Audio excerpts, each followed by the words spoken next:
Did anyone, I'm not trying to drama monger, but did anyone happen to catch Destiny's stream last night? Did he break up with you? Hush up. I have a feeling Destiny is going to be a little bit politically irrelevant in the coming future. So that might be something you guys look forward to, because I don't think you ever cared that much. And we back in it. Whew. Oh my goodness, Geronimo. All right, where were we? Seriously, where were we? Oh man. Geronimo Rotor with the 50 bucks. Thank you so much, comrade. What's going on with the police? The Minneapolis City Council has achieved a supermajority vote to disband the police. Some rando wanted to debate you. Let's just do debate. Wait, what happened? What are we referring to right now? Are we... Oh, with Destiny? I don't want to paraphrase too much, because it seemed like it was a pretty emotional moment for him. But essentially, if I'm interpreting him correctly, I think he is abandoning his political principles because he thinks everyone else is a hypocrite anyway, and everyone's just gonna call him a bigot no matter what he does, so we might as well just meme it up. I think that's the... I think that's basically the gist of it. Not an especially oppressive mentality, in my humble opinion, but if that's what he decides to do.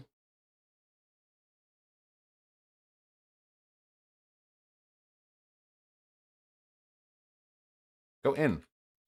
Thank you. Oh, man. Geronimo Rotor with the $100. What the fuck, dude? Really fucking based? Yeah, it's pretty fucking based, as a matter of fact. Thank you. Jesus. It's really kind of you, comrade. Bloomberg can't pet dogs. Thank you very much for the 10 bucks, comrade. I really appreciate that. Okay, we got a lot of real happy people here today. All right, now let's first on. We have to give priority. Is TA here?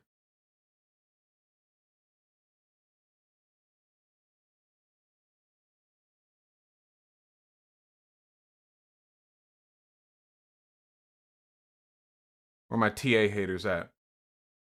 Wait. Can you guys hear the game?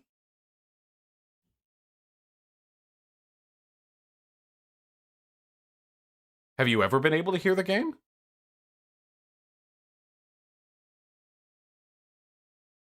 Yes? What did I... Not today? Okay, I know... What? Wait.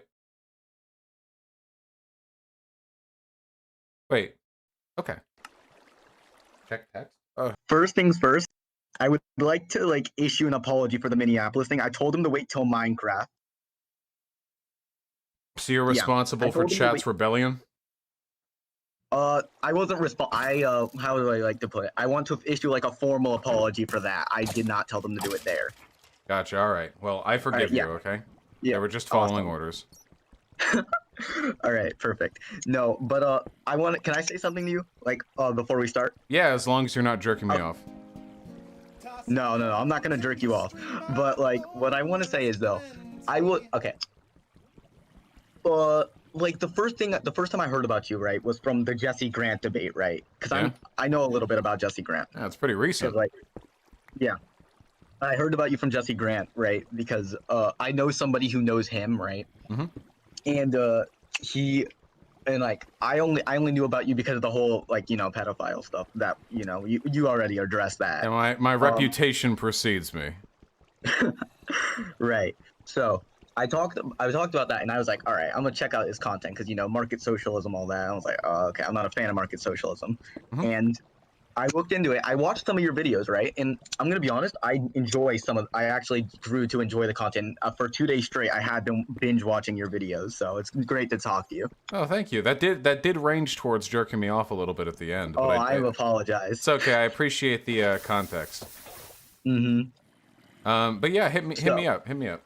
Okay, so I want to ask you a question. How would you say is your step towards socialism?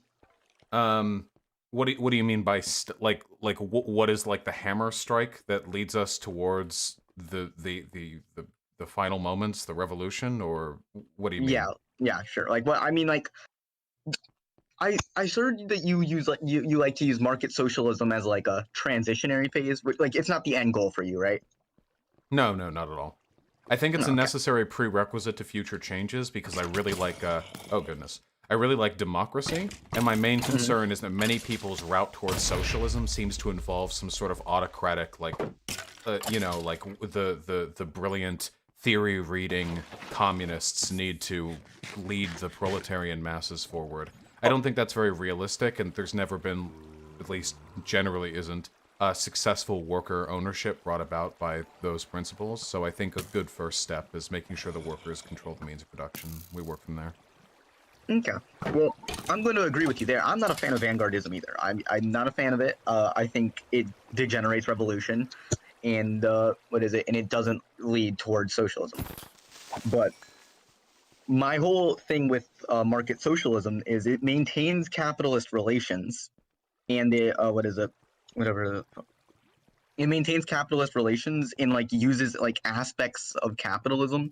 So I don't see how like you can like really call that socialism. Though. Like, can you Well, define what what do you you think mean socialism by is? To you? what do you mean by uses aspects of capitalism? Like the whole like using markets and allowing immense accumulations of commodities.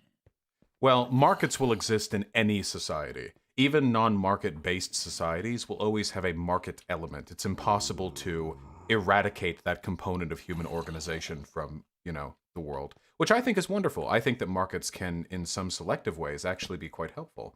Um, the question then is like, what's the best way to implement them? When it comes to like whether or not it's preserves the relations of capital, I agree that the firm is preserved, but I would make the argument that even though commodification still exists, it also existed fundamentally in like the USSR.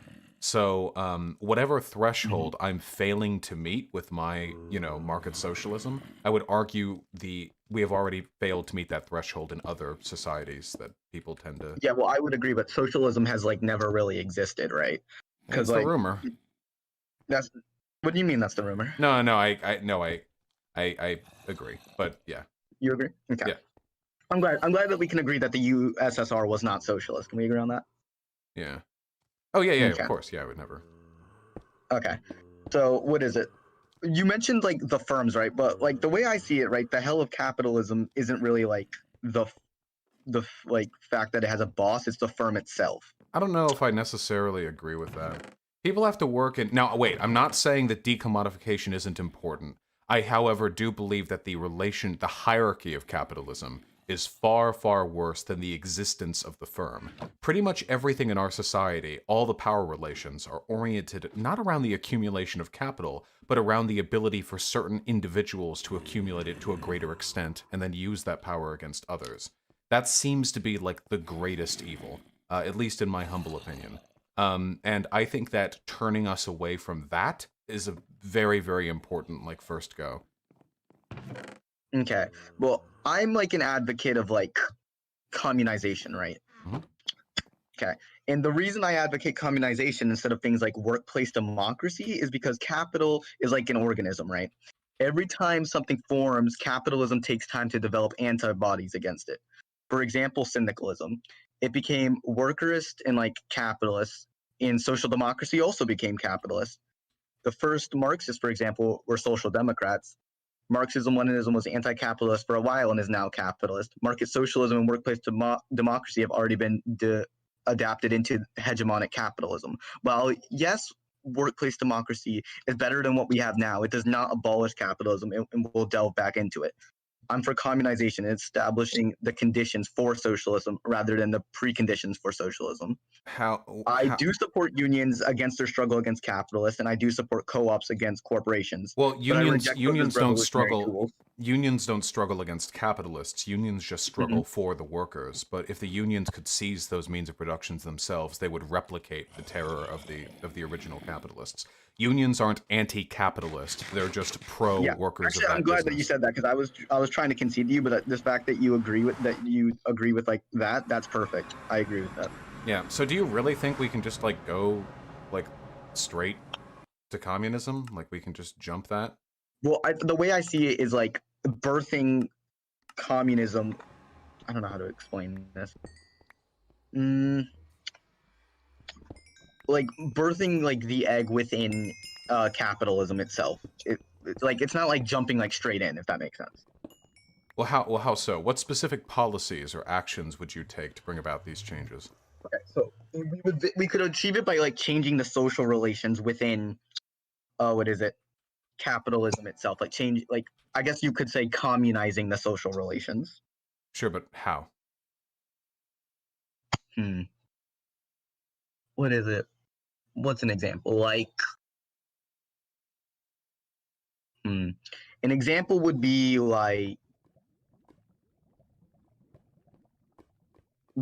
making like a community bean farm or whatever, and everyone's allowed to take from it and like build it together. Sure, I think that's a Making, like, wonderful thing, but I mean, capitalism's not going to die because of that. Obviously, it's not going to die because of that. But like, what is it? Like building it up together, like doing this on a mass scale, social, like a social revolution, if you will. Right. So just revolution, like no reform beforehand. I don't agree with reform, no. You don't think reform is a good thing, even if it could be done without any compromise to the revolutionary action later? What do you mean by that? Reform and revolution aren't mutually exclusive. You can push towards reform while also waiting for the opportune moment to engage in revolution. Don't we like in the decadent stage of capitalism, I don't see how reform is very useful. Well, reform is pretty useful right now because reform helps save the lives of minorities. I'd say that's a pretty good first step, no? I mean, better to have them alive. Okay, well, sure.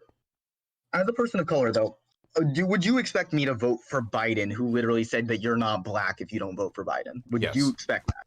Mm-hmm. You would expect me to vote for Biden? Yeah, I'd call you racist if you didn't too, just to really nail it in. You laugh. I did, but I don't see. Wait. So you want like oppressed people who Biden would affect even badly, and doesn't seem to have like the biggest respect for. So who would Biden affect badly?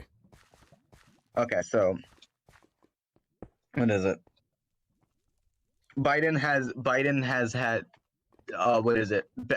Like bad crime cases, like what is it? Like the Anita Hill bill and whatever, and all these things against like people of color and ethnic minorities. I don't see why you should expect them to vote for Biden.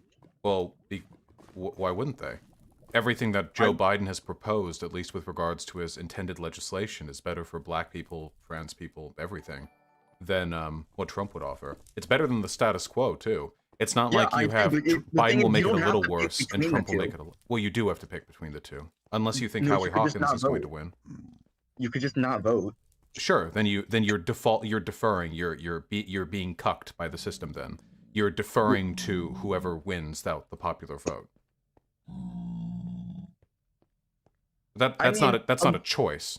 Like that's just. I mean, no, but it is a choice though. You choose to participate in the system. Oh, sure. I mean, you could also like shoot yourself in the head. Like that's also a choice. I meant choices that. But like, you just matter. said it wasn't a choice. Oh, so you're right. I should clarify. There are only two valid choices. There are other choices that you can make that have no positive impact and are only detrimental and mean nothing except like virtue signally ego jerking. If you want to choose from those choices, you're absolutely free to. Of which not voting is probably the most popular one. Wait a minute. You think that... What is it? Hold up. Can you repeat that? Like, your mic broke up for me. Oh, sure, yeah. So when I said, wait a second, I'm sorry. Wait, how's there cobblestone here? Wait. I'm actually watching you play Minecraft while we're talking. Wait a second, guys, does this connect to the earlier nether gate that I placed? Oh my, guys. It was right here all along. It was right here the whole time. We never left home. Okay, I'm sorry. Vaush, have you ever heard of TV's Judge Joe Brown? I have not, no. TV's Judge Joe Brown. Okay. I need you, when you get the chance, check them out on Instagram. I need you to check them out. Yeah, sure. I don't have much free time, but I can give it a shot. Maybe like a fan of mine can try to synthesize Perfect. some You of that should data just for look me. up for TV's Judge Joe Brown on Instagram. Also, while you're at it, look at Vigoof. Vigoof is perfect too. I'll give it a They're look. great accounts that can educate you a lot on like mutual aid and like they write a couple books too. Yeah. Okay, so anyway, the argument I was making is that not voting is dumb and gay. That was basically the point I was making to summarize it. Like, why? It doesn't do anything. Well, yeah, that's the thing is, but the way I see it, like I'm not like actively against voting or actively for voting. The way I see it is it doesn't really change the dominant mode of production that we live in, so I don't like care to like So that's the vote only or not vote. threshold? Like, what if voting could save the lives of hundreds of thousands of minorities who would otherwise be deported or attacked under a police state or any of the other myriad negative things that can happen to them? Don't we already live under a police state, would you say? Yeah, but one of the candidates that's going to win, possibly, will make it worse, and one of them will make it better. One of them. What will Biden do to address the police state? Biden has literally outlined like a new policing plan, a police bill of rights following the George Floyd killing, which outlines like a massive list of potential actions that can be taken to improve community policing, improve police relationships with the people they police. It's actually pretty extensive. I don't remember every point off the top of my head, but I've gone over it, and honestly, Can you like send me? Can you send me a link to that? Actually, I want to look at that. sure. I'm playing Minecraft right now. Literally, just like Google like Biden policing plan. No, I'll Google it right now. But like, what I'm hearing here though, right? The police as an institution. You were just talking about it with the Pinkertons, right? And like, they have like an inherent bias against like people of color. Like that's that's obvious. Yeah. So I think they have an inherent bias against the weak. I don't know if it's necessarily individual racism. I just think the police, like as an institution, will always target the weaker, whether that be minorities or gay people, just any group like that. Okay. So, by the weak, you would say like you said like minorities of any kind, right? Yeah. Well, yeah, Okay. like minorities are weak, like in a sociological sense. Mm-hmm.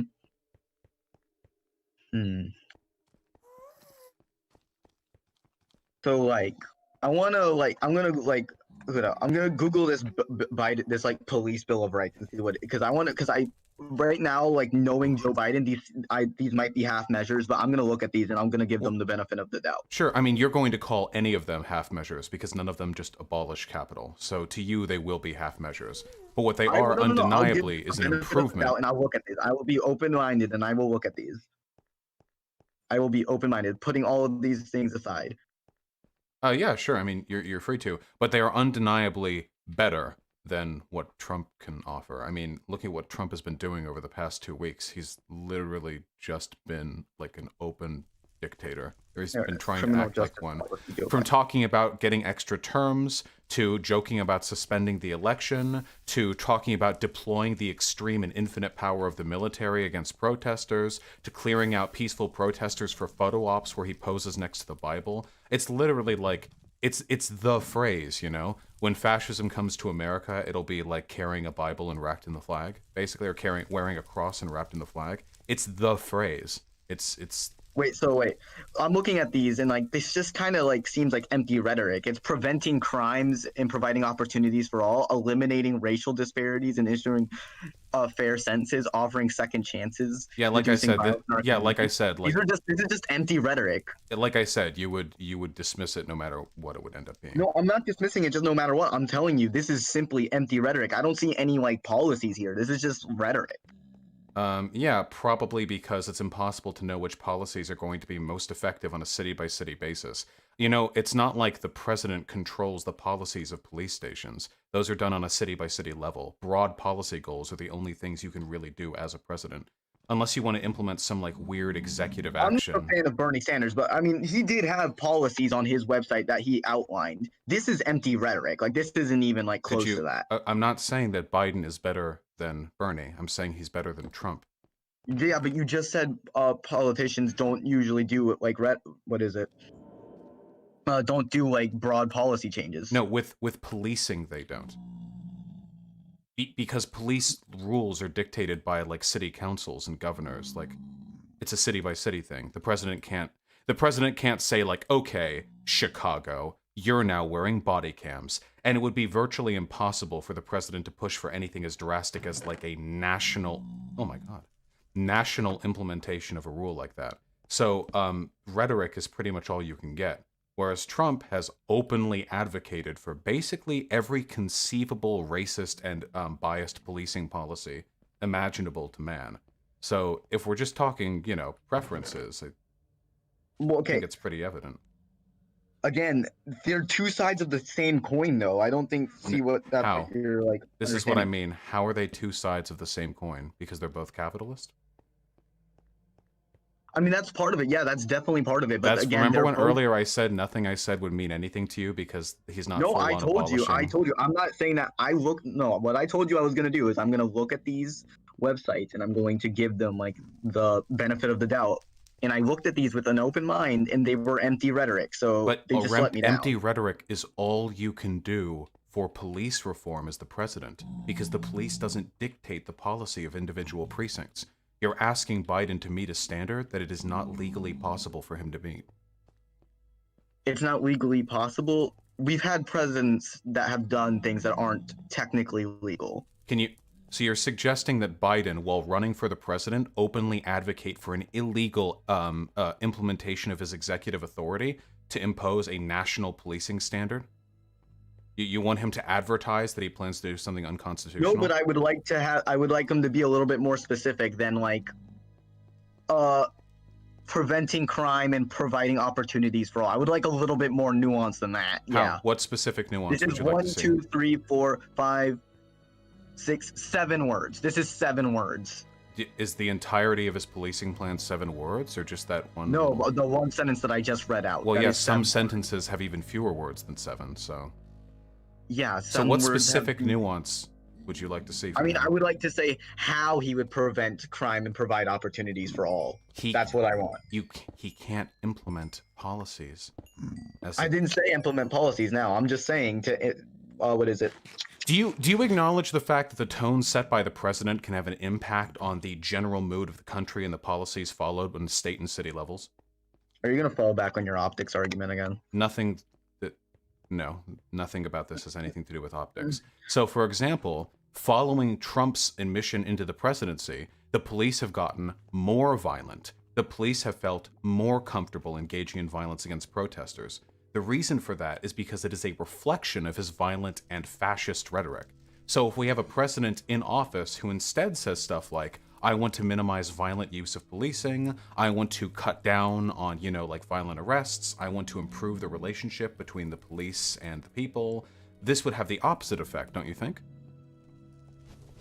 Possibly. Give me a minute. I'm going to do a quick Google search. Sure.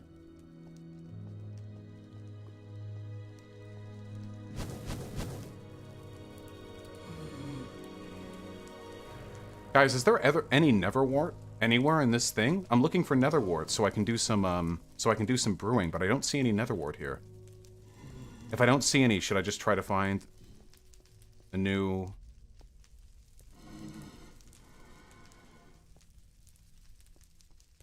Find the room with the stairs? Would you say that you're a fan of, like, what is it? The Green New Deal, for example? Yeah, I'd say so. I mean, a lot of it is empty rhetoric, but it does advocate for a lot of things that I consider important. Are you aware that the Green New Deal would, what is it? Disproportionately affect people in the third world? Which specific policies? It's claimed to like switch to like lithium would affect people in the third world. Yeah, of course. What is it? Any step to reduce our commodity consumption is going to impact negatively the third world because their economies are driven by our commodity consumption. Okay, then why should we do half measures with capitalism with the Green New Deal? What?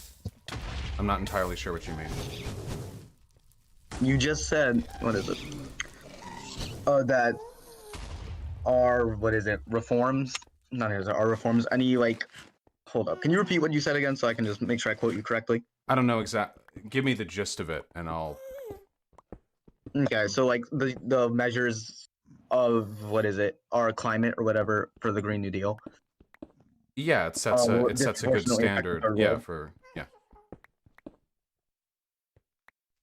Like, yeah, if it affects, like, it would affect Bolivia the most for lithium. So, like, if it affects others negatively, why would we slightly benefit ourselves with reforms? It's selfish and, like, nationalistic. Oh, I think saving the planet is probably worth harming the economies of developing nations, especially since that's not the So only wait, and you binary we think can take. imperialism's justified for if it's for what is it? Quote Wait, unquote, it's saving the world? imperialism to cut down on our consumption of other It's countries' imperialism to resources? pillage other countries Wait, for ourselves. we're not. What do you mean by pillaging? How are we pillaging? Pillaging other countries for lithium? Yeah, that's pillaging. Wait, why can't we just buy it from them? Buying from them? We just staged a coup in their country for. We literally just staged a coup in their country. It's not going to be a fair deal. Sure. So do you think AOC wants us to buy it from them, or do you think AOC wants us to invade those countries and take the lithium? We just staged a coup in their country. What do you think's going to happen? We're going to get Well, it from them at a first very of all, I cheap do price as a because their nation is now docile responsible to media ours. arbiter, I do have to remind everyone listening that there's no evidence the CIA actually staged a coup in Bolivia. As much as I personally do believe that's probably as much as I probably believe that's the case, there's not actually any evidence of that. And how do I harvest this without it destroying? Yeah, Argentina and Chile have cheaper lithium than Bolivia and Chile. Just punch it. I picked it up. Oh, I did pick it up. Okay. Okay, here we go. Okay. Perfect. Yeah, so if we need a resource, like, why don't we just buy it from them? What is it? What are Chile? What did you say? Chile and Argentina? Yeah. It seems like South America just has a lot of lithium. I don't know. They rolled high in the civilization, resource map. Get the sand too? Okay.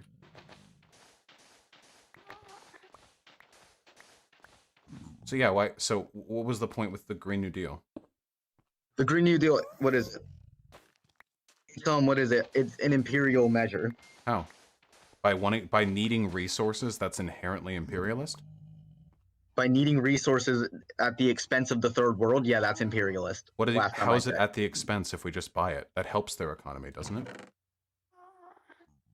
Yeah, well, we will require resource rights for these nations through coups and unfair deals. Yeah, of course. Do you think AOC would disagree with that? What is it? So wait, are you just saying AOC is an imperialist then? No, you're saying that. I don't know how it's imperialist to try and have a climate change measure that involves us consuming more resources. Through coups and unfair deals, you think we should just sacrifice these nations for the sake of that? What are you going on about? No. Why don't we do what we normally do, which is just buy them from them? The age of primitive accumulation is over. You know, for the most part, the resources the country that we live in acquires are done through legal trade, right?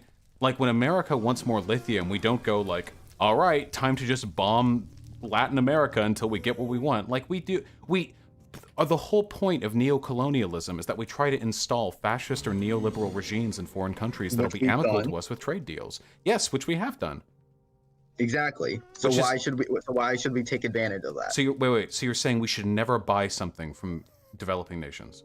We should never buy things from countries that we've overthrown and used like that. Yeah, I agree. Well, wait. If you do that, you'll destroy their economy. Like, this is like an embargo. You're suggesting an embargo right now. This kills people. Oh Lord. What is it? No, that's what you're talking about. Yeah, you're talking about an embargo on these countries. So or like so we no longer take resources from them, but their economy depends on us consuming their resources. They would starve. Wait a minute. So wait, you're saying imperialism's justified? Why do you? I'm hearing? I would really like it if you could respond to the things I say rather than inventing a new entirely separate set of things and responding to that. No, I'm taking it point for point. That's not point for. It's not. Wait. It's only point for point if you're actually going over points that have been mentioned and not inventing new ones. Yeah, and AOC is conforming to the establishment. Okay, so again, I know AOC is a capitalist. I really need to clarify. No, wait, hold on. You mentioned AOC, so I'm responding to that. What is it? She's been conforming to the establishment recently. Everyone has. She's If they're a politician. If you're a politician, you have to conform to the establishment. Otherwise, you're not a politician. So do you think AOC would support, what is it, the overthrow of nations for resources? No.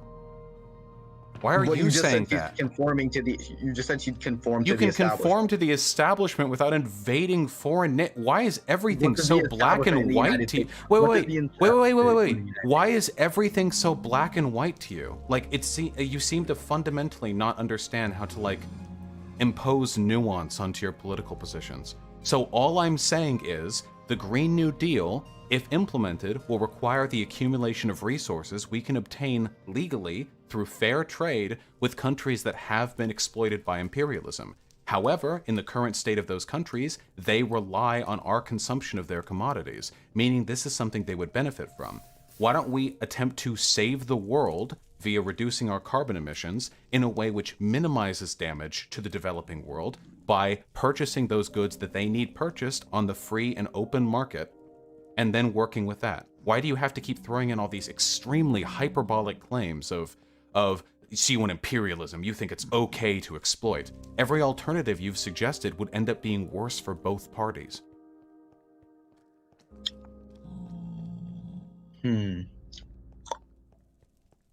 Wait a minute. I want to get back. I never got to finish what I was saying, though. What is it about AOC? You said AOC was conforming to the establishment. What is it?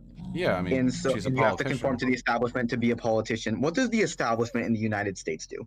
I want you to tell me. A lot of things. You don't need to lead the question. You can just tell me whatever conclusion you're trying to get me to admit to agreeing with.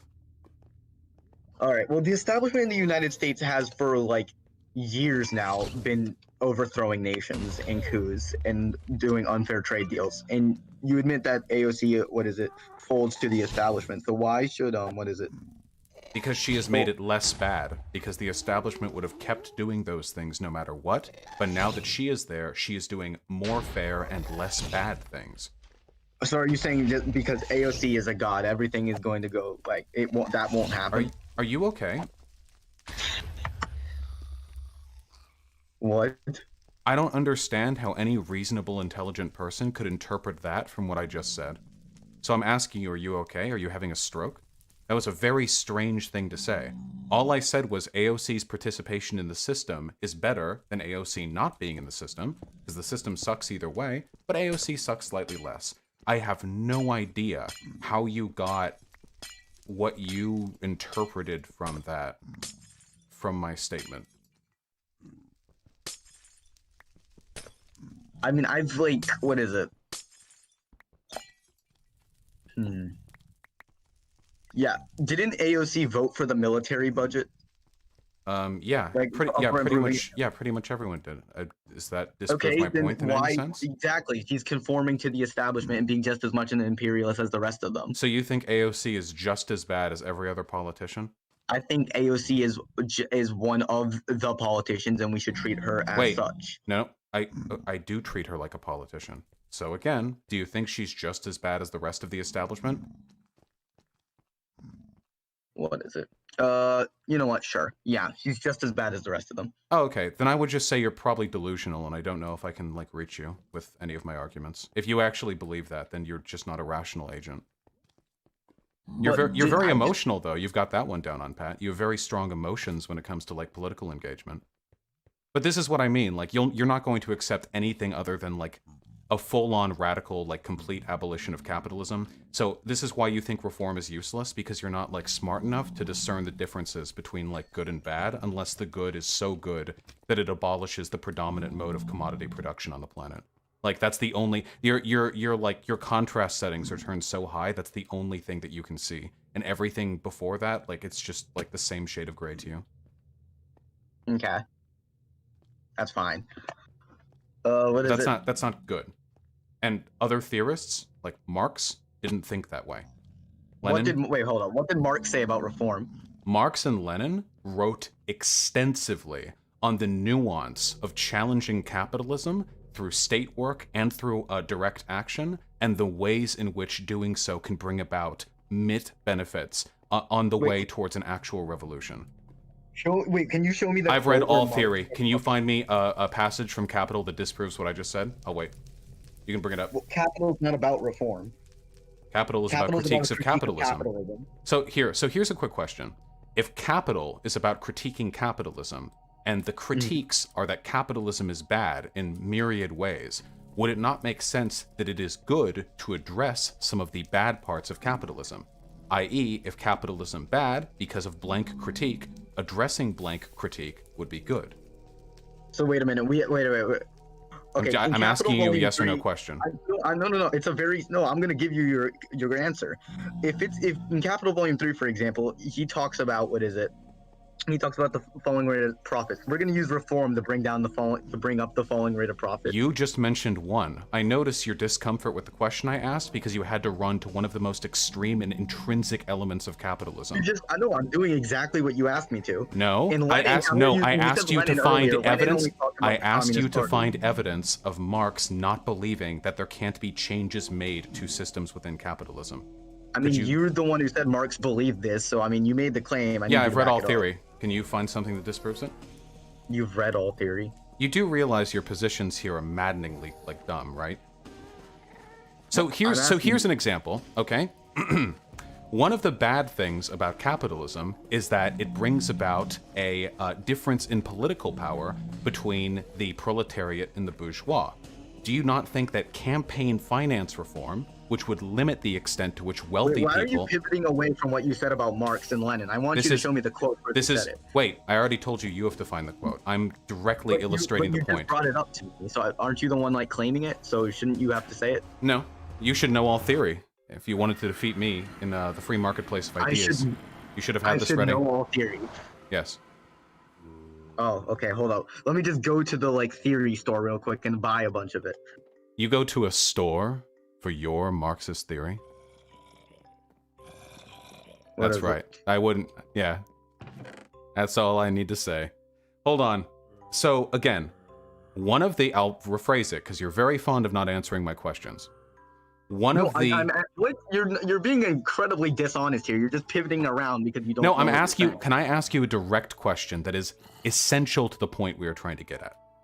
Okay? I mean, shouldn't we answer the one that you just said, though, before? No, because you don't have a quote from Capital to disprove my point. I mean, but you straight up told me that Marx and Lenin, said that they believed in reform. I want you to prove that to me because I see a bunch of your fans saying that too. Where does Marx and Lenin talk about? What do you think it means to believe in reform? What does that mean to you? What is it? Believe in reform? The idea that you can reform capitalism. Wait. Only an idiot would believe you can't reform capitalism. Marx's argument. Wait. You don't understand Marx. That's okay. I'll help you. Marx's argument wasn't that you can't reform capitalism. His argument was that reform cannot abolish capitalism. But there are differences between those things. For example, capitalism back in the mid-19th century was slavery. We had a slave state in the United States. This was capitalism. This was a mode of capitalist production.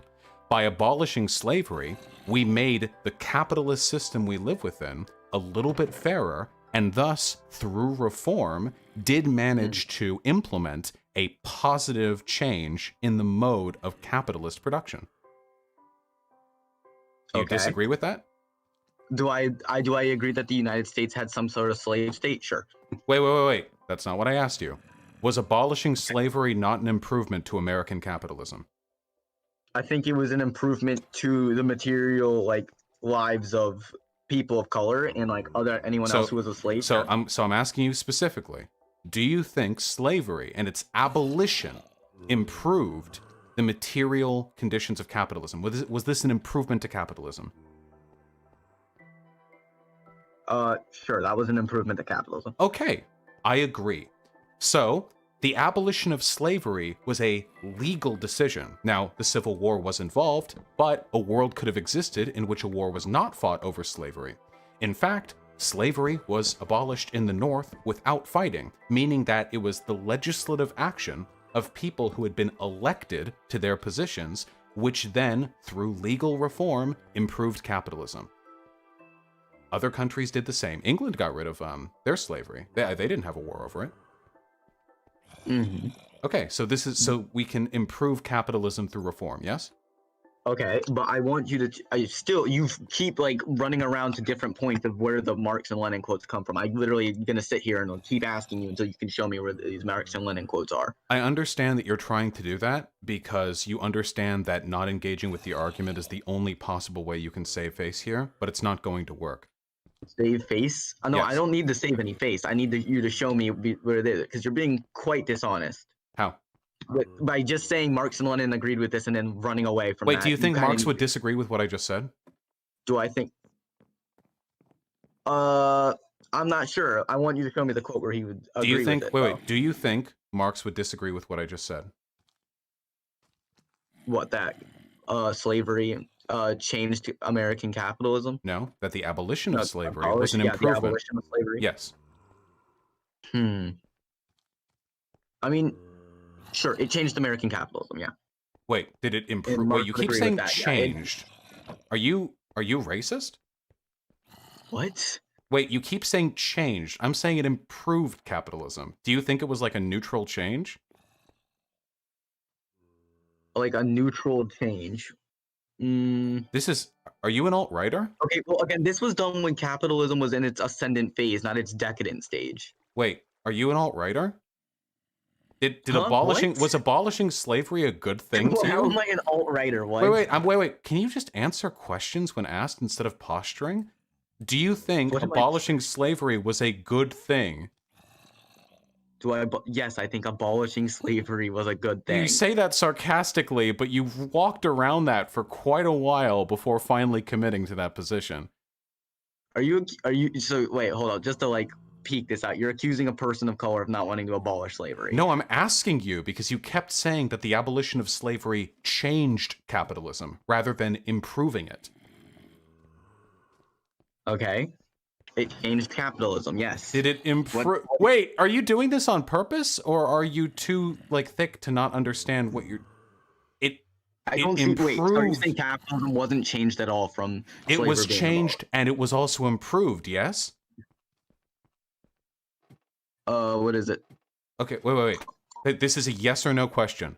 Yeah. Did abolishing sure. These people were improved? The people's lives were improved. Did abolishing slavery improve capitalism? It improved their lives, but the system itself remained relatively the same. Wait. So you think it's relatively the same, a system in which I could have owned you and your children, and a system in which I couldn't have? That to you is roughly the same. Well, I mean, they paid. Do you want to take some time to think of a better way to weasel your way out of this? Huh? Do you want to think of a better way to weasel your way out of this? Like, do you need some time to think of like a duck so you can like avoid getting at this directly? Because you're like stumbling at a really, really early hurdle. This is like stumbling at the paint on the starting line. Like, it's obvious that the abolition of slavery improved capitalism because it destroyed one of the worst ways in which the bourgeois can damage the proletariat. Yes? Yes, and I agree. Okay, wonderful. No, I agree. So that was reform, improving capitalism. Okay. Okay. So my argument is that people like AOC are good to have in Congress because they are better than their contemporaries, and the way in which they argue for their positions generally brings about, while not an abolition of capitalism, still an improvement of our current conditions. Hold up. I need you to repeat that. You broke up for me again. No, I didn't. But I'll repeat it for you anyway. My argument is that people like AOC are good to have in Congress because they are better, or if you prefer, less harmful than her contemporaries would be.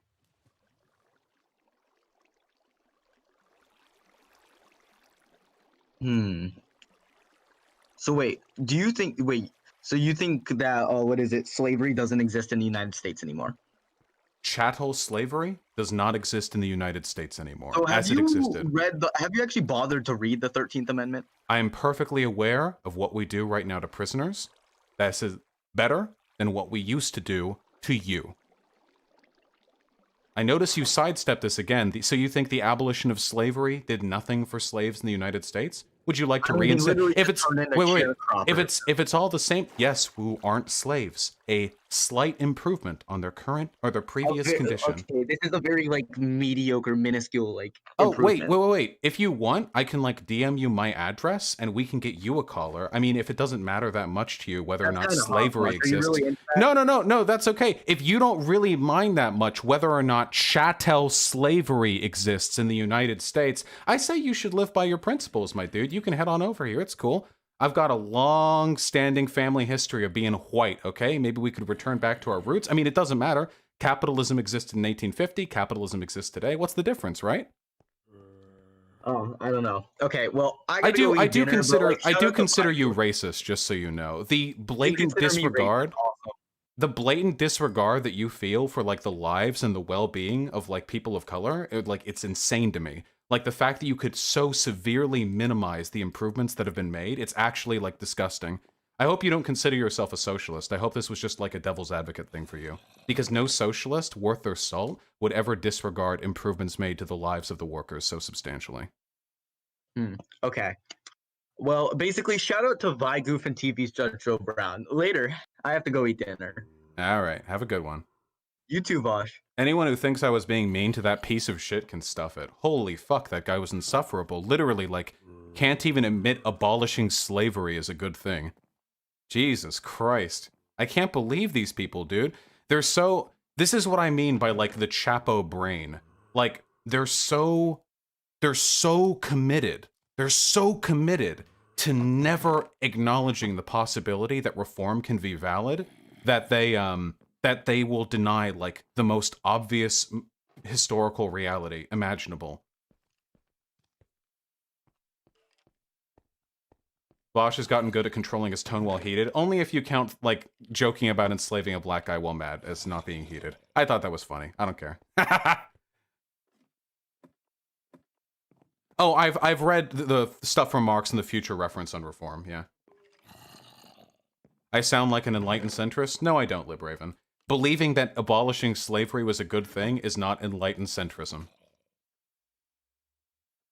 Abolishing slavery wasn't reform, it took a literal civil war. Countries all across the world abolished slavery without a civil war. The North abolished slavery without a civil war. Just because one particular group of slavers had to have a war brought against them to end slavery doesn't mean that it's not reform. It is reform. Abolishing slavery doesn't end capitalism.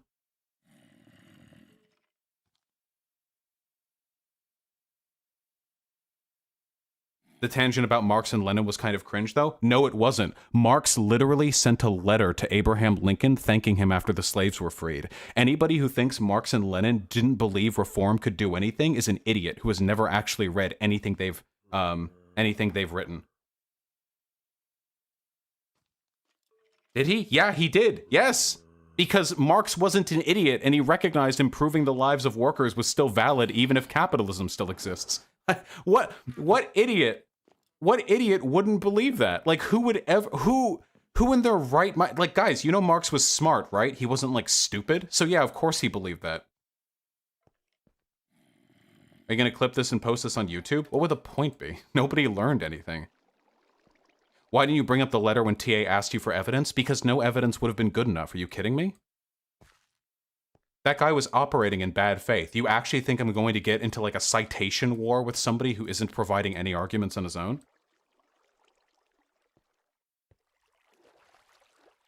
Was Marx an anti-Semite? Yeah. Yeah, Comrade Yamada, that's what I've argued, yeah. Parliamentary politics bring about class consciousness, which we then use for a revolution. My positions on that are like Lenin's. But people will call me a radlib for it anyway, because they're stupid. They care more about the aesthetics of leftism than they do actually implementing it, because they don't give a fuck about workers in this country. We need sand.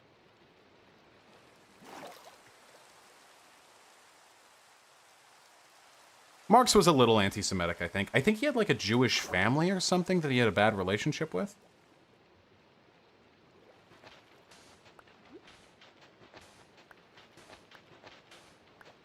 The abolition of slavery is supported by capitalists, though. Not Southern capitalists at the time. Nope.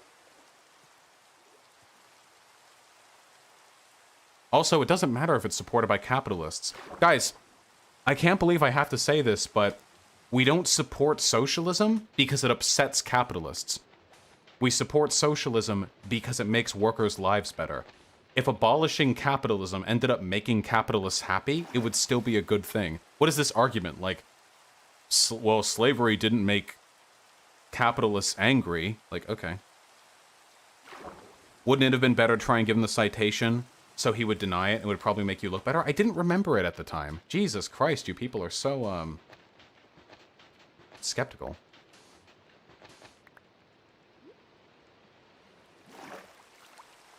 What the fuck is a radlib anyway? A radlib is a leftist who doesn't believe that, the workers are too stupid to, rule themselves. People were linking the citation in chat. Oh, wait. Are we seriously at the point now in my debate career where I talk to some rando while playing Minecraft and people are like, you could have done that better. Here are citations you could have thrown at him. Come on. Can I live?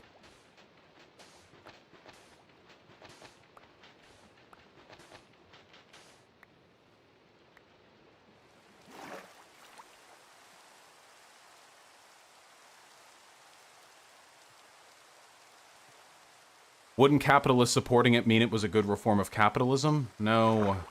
No, intersectionality exists. It's more complicated than that.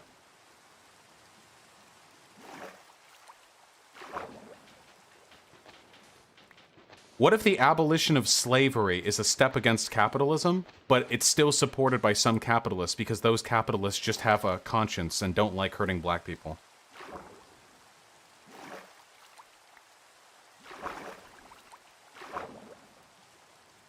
Well, Rain, I have read the letter to Lincoln. I have not seen Ollie's new video. Okay, we have enough sand.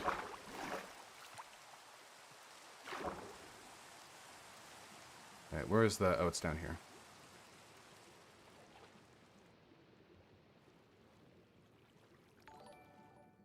Nobody ever said that yet, yo. What's my take on Lenin in general? Lenin was a very, very smart guy, but he's like Destiny. He's black-pilled on democracy, okay? Listen, that's the main... Lenin contributed a lot to the mythos, okay? I respect Lenin for a lot of his contributions, but like Destiny, he's white. True. All right. Who was that motherfucker in chat who kept shit-talking me? Who? Who? I want to know. There was somebody in here. Their name was just a string of characters. No. It was someone in particular. They kept shit-talking me. They were siding with TA. Who? Who among you? They had like an L in there. It's a smart idea. Just have a gibberish name so I don't remember it. I know you're still here. They were a white name.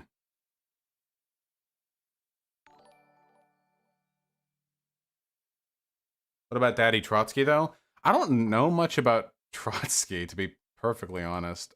He seems like... I don't really know, to be honest. Wait. Oh, right, you have to make it into glass, obviously. What the fuck am I doing?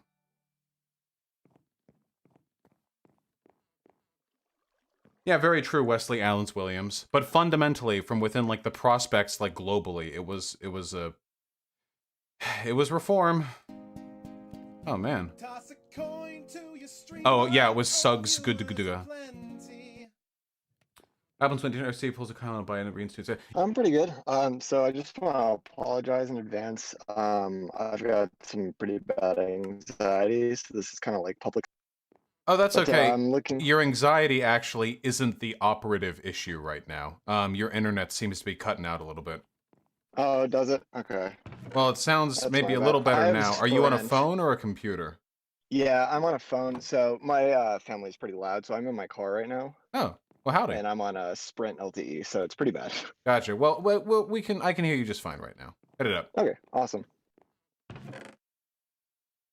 All right, so I've been watching your videos for, I want to say, about a month right now. And just as a side note, you're doing an awesome job. I was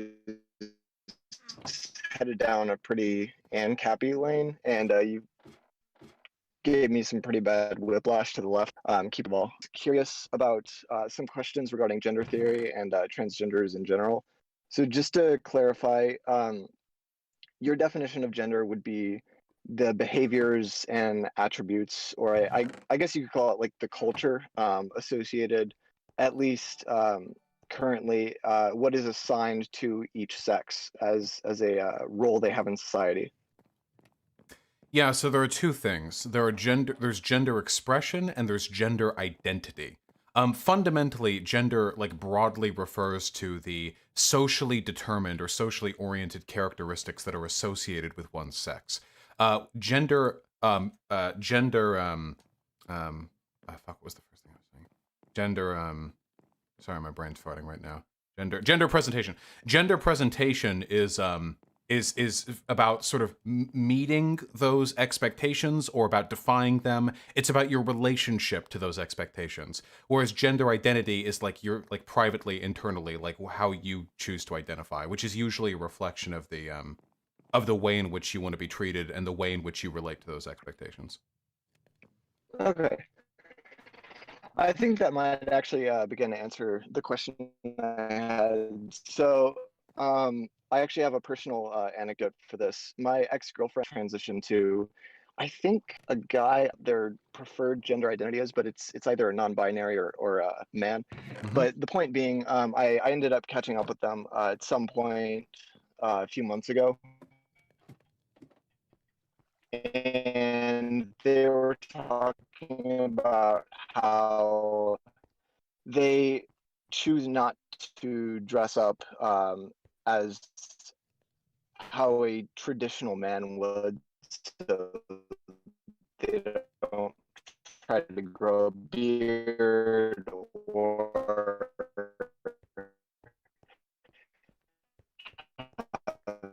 a male haircut or anything like that. Content with how they feel as a man, just internally. Mm-hmm. And that was basically what I wanted to ask you about. It always was how you actually behave. And so it confused me the roles, what a man was. I know it sounds a bit traditional, but I think you're cutting out. No, I am not cutting out. But no, I can. Sorry, no, I'm joking. You are cutting out massively. But thankfully, my high IQ has allowed me to figuring out what you were saying. So, can you hear me decently right now? Yeah, your audio is actually pretty clear. Okay, yeah. I should hope so with all the fucking internet apparatus I am currently hooked up to. But with yes, with regards to that, so it should be noted that I'm a gender abolitionist. I think that gender is largely arbitrary. I don't think there's like a inherent like biological mechanism for gender, and I don't think there's any societal worth in preserving gender as a concept. Obviously, it means a lot to many people right now, so I'm not saying we just snap at our fingers and get rid of it. More like, generally speaking, I guess I don't see the purpose it serves. So, oh, I never even noticed this. Oh, wait. Oh, wait, this is actually... Wait, I can use this. I'll just use this. So basically, like you said, I'll just go by they, them with your ex-partner. So you said they don't want to like dress super mask or wear a beard or anything, correct? Yeah. Yeah. Yeah. So I'm sure you've known people. I don't know how old you are or what your life experience is, but I'm sure you've known people who are cisgender who don't really adhere traditionally to the like gender norms that you're familiar with. Like they're like a guy who like dresses real femme-like, that kind of stuff, you know? Yeah, and I actually after looking a bit more into gender theory, or at least what you had talked about, that would have also fallen in line with the question I had, which was based off of this definition. Shouldn't they be part of an in-between gender or a different gender? It just depends on, if they're non-binary, then pretty much, yeah. But it depends on how they identify. My argument is that there actually is not an intrinsic relationship between gender presentation and one's gender identity. Like, for example, if a guy cross-dresses, is that guy, like, a girl for the duration of the cross-dressing? You know what I mean? Like, because Right. there are some cross-dressers who are really convincing, depending on what kind of bars you go to. You've probably seen a few of them, who go on up there and they look just like women, I guess, or like cis women. And, but during that time, even if we may refer to them as she, I don't know if you know this, but traditionally you refer to drag queens as she when they're performing, even if they identify as guys. but they're still men.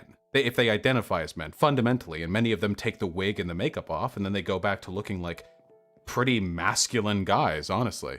So my argument is that the internal identity and the outward presentation are only correlatively linked. There's no actual determinate intrinsic relationship between the two. Okay. Could you give me? Well, actually, you already did. I was gonna ask. That seems to, at least to me, understand a little bit more about why you might be a gender abolitionist, because it seems like what you were saying, a lot of these are very arbitrary and seem kind of useless to keep around. And this is actually something I've been considering as well.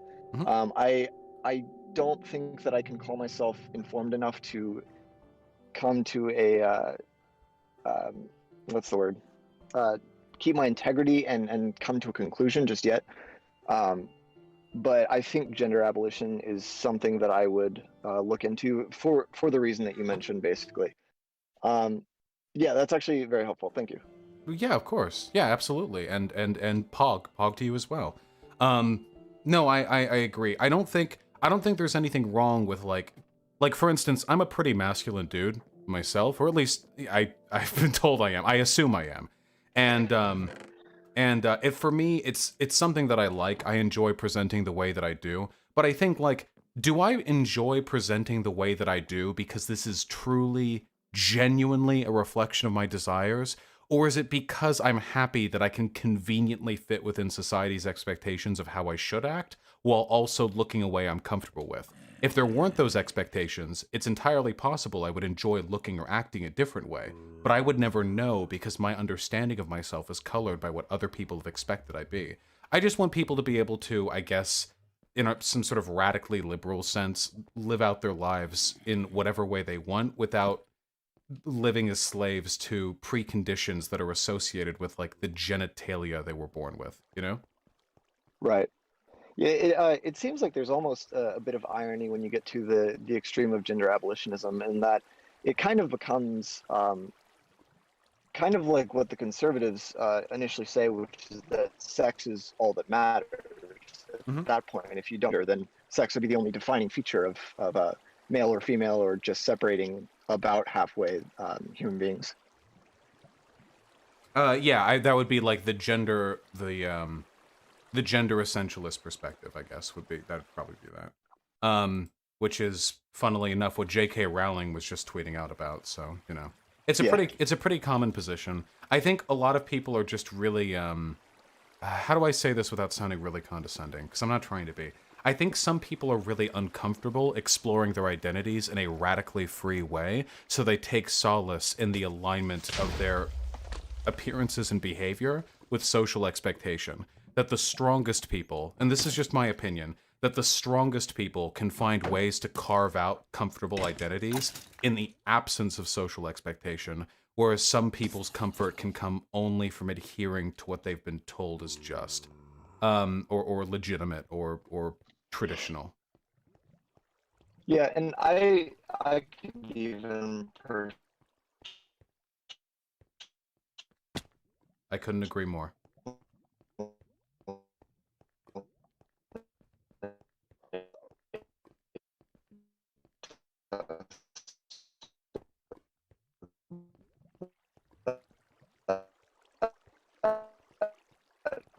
As someone who the most there an implicit feeling of crap, I need to step up my game a little bit more. I also had another question. This is kind of like a, I guess, creative thought conversation starter, but a trending line with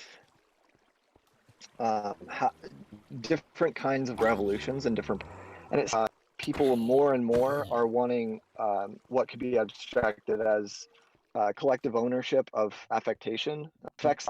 So with the state affects us, so we want a state. That started a republic, and now people are saying, you know, my boss affects me, the business I work at affects me, so now I want collective ownership of that business. And I was curious, is that, I mean, progression.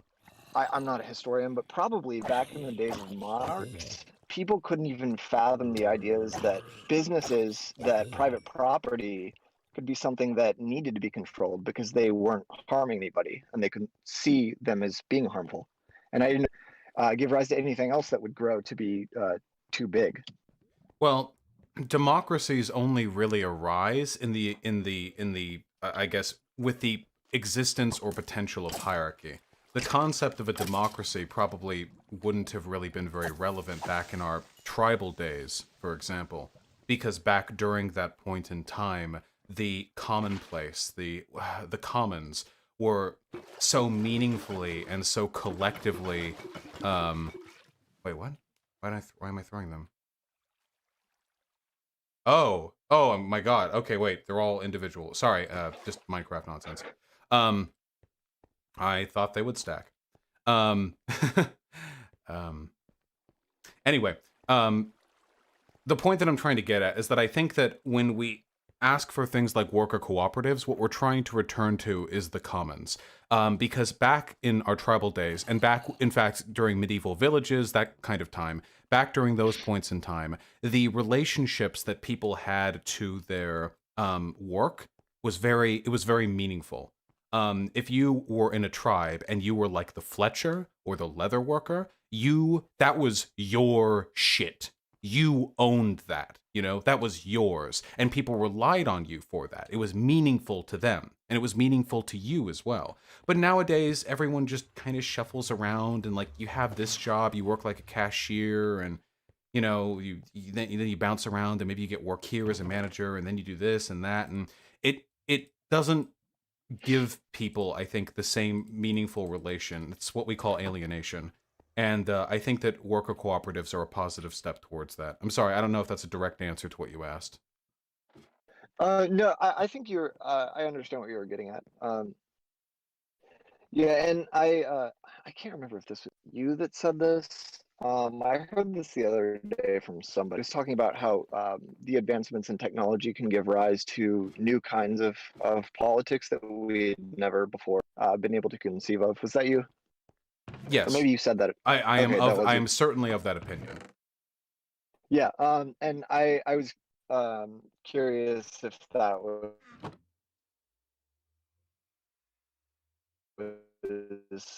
something that could have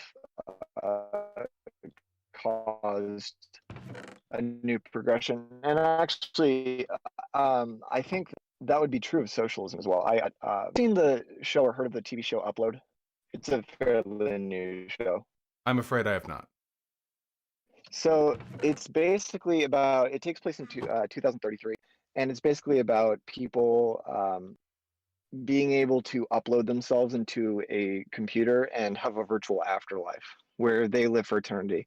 But of course, it's capitalized on, and so you have to pay monthly for the subscription. And there's like, like a 2 gig tier where like you can only do certain things, certain things a certain amount of times a month before you run out of data. Mm-hmm. And I've seen this actually, Black Mirror episode. Yeah, I think it's a fairly good commentary on capitalism. There's only one season out, but that is one of the things where at that point, I don't think there's an excuse for even someone like Jeff Bezos to be trying to capitalize on that, because at that point you have pretty much infinite land, infinite resources, at least in the computers. If you were to upload yourself into the computer, all that's required is the ability to program, and I don't think that takes too much of a skill set. At least it's not something that couldn't be learned by a lot of people. So that's something that I'm actually vouching on happening. Hopefully late this century, early next century. I think that would be a huge step toward a crazy step to the left. The absence of commodity scarcity. Yeah, basically, and we would still. Well, we already have this problem of. We already have this problem, though. This has been. Oh, god damn it! Not this first. This first. This has already been an issue with like tech companies that tech, like, for like, you can buy a game, but then like there's day one DLC where you buy a game with content on the disc, or I guess in the file, and then but portions of it are locked off unless you're willing to pay more money. or you'll pay money with microtransactions. You pay money for things that don't actually, exist. The balance of power in those games, in the freemium type games, is damaged by the existence of these monetization models. They only exist to, bring about like a greater profit margin. But it's something that is fundamentally like the commodification of nothing. Like you're literally paying for nothing, Yeah. Yeah, and I one of the reasons I think that this would be slightly different, and again, I say there would still be issues, I think, at first, because not everybody's going to want to upload themselves, at least not before dying. But I think if we ever were to have a world where, for instance, if we never fixed climate change, or our physical world became uninhabitable, and we all had to upload ourselves into this system, I think that would solve a good bit of the problems, because I think one of the reasons, well, I mean, this is the reason why games and technological products, like you said, are monetized, is because they'll ultimately need or want money in the world, and that's because there are physical things that are still limited. So, I mean, this is a weird example, but fruit or whatever you want to buy. But when you're completely in a virtual world where there is unlimited supply, then there's no need for anyone to have any kind of at all. You just, talk to someone who knows how to do it, and there you go, it's done. And I would hope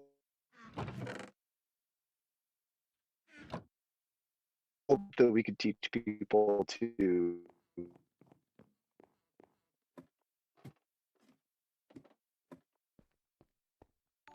Hello? program for themselves. Up and very hypothetical. Nice to think. Yeah. I have good news and I have bad news. All right. The good news is that I've definitely enjoyed talking to you, and I agree, and post-scarcity politics is kind of like the cornerstone of post-leftist economic theory. The bad news is that at this point, your cutting out is getting to the point where I'm no longer capable of understanding you. Okay. All right. Do you think we could call it for now and maybe revisit later? Yeah. Good news on my side is that was about all I wanted to talk to you about. So. Hey, I really appreciate you coming on, man. Yeah, no problem. Thanks for answering my questions. Yeah, well, thank you for coming on and asking them. Really appreciate that. You have yourself a good one, okay? You too. All right. Bye. Be well. All right. Motherfucker. Okay, wait. I just want to do the speed potion.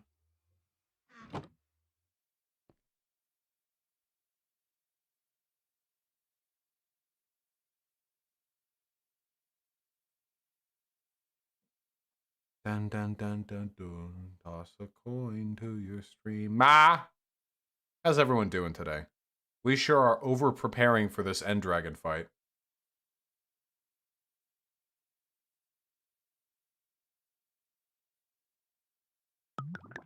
Blub, blub, blub, blub. Killing in the name of.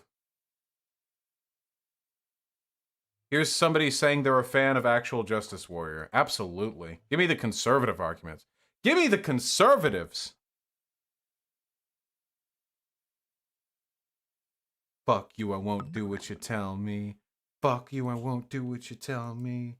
Fuck you, I won't do what you tell me. Ah! You know how it is.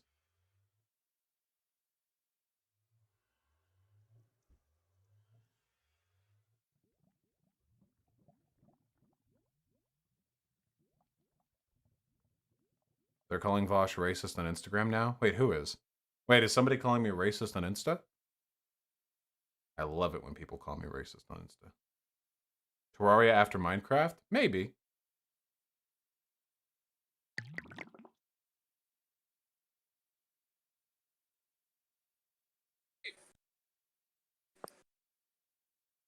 Yo.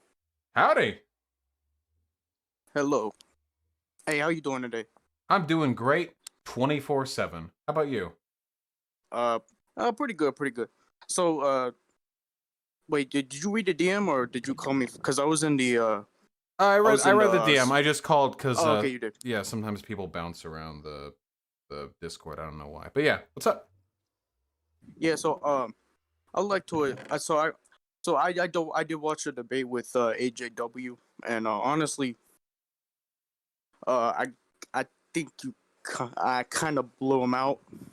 If I'm being, I think, but I also think I can address some of the arguments you made in favor of socialism. Yeah, for sure. I love socialism. I'll defend it. Yeah, I assume. So basically, what you are saying is socialism would be a more moral system because the workers extract more value from what labor they produce. Yeah, essentially, like, Is that that's accurate? I like democracy. I want democracy in the workplace. We spend a lot of our day in the workplace. It's a pretty important factor in our lives. The fact that it's completely autocratic just does not sit well with me. So honestly, I don't really have anything against worker co-ops, but I do have something against the concept of capitalism being like a worse system, because I don't think market socialism would be as big of a change as people think. You know what I mean? Yeah, that's entirely possible. Keep in You want mind me that to- I do advocate for it as the first step in a more radical procession of changes, but I would defend market socialism as the first and most immediate step. Okay, I can't get with all that. I'm like a gang. I'm a gang. No. Just debating market socialism is totally fine. We don't have to go any further. All right, that's cool. Yeah. So my thing is I don't see market socialism as much more than is like capitalism, but you get to vote on certain policies. Like, I understand you would probably get paid more under market socialism, like the average worker. Would that be accurate? Yeah, it seems like market social or co-op workers tend to be compensated better, though that's not the main reason why I support the change. Yeah, I understand that. So like I'm coming back to your problem with my problem with this argument would probably be that capitalism it doesn't really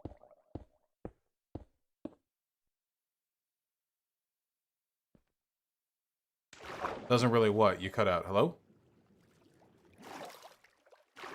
Uh-oh. Uh-oh. We may never know. Man, you can really fucking power... Oh, I'm getting dolphin assisted.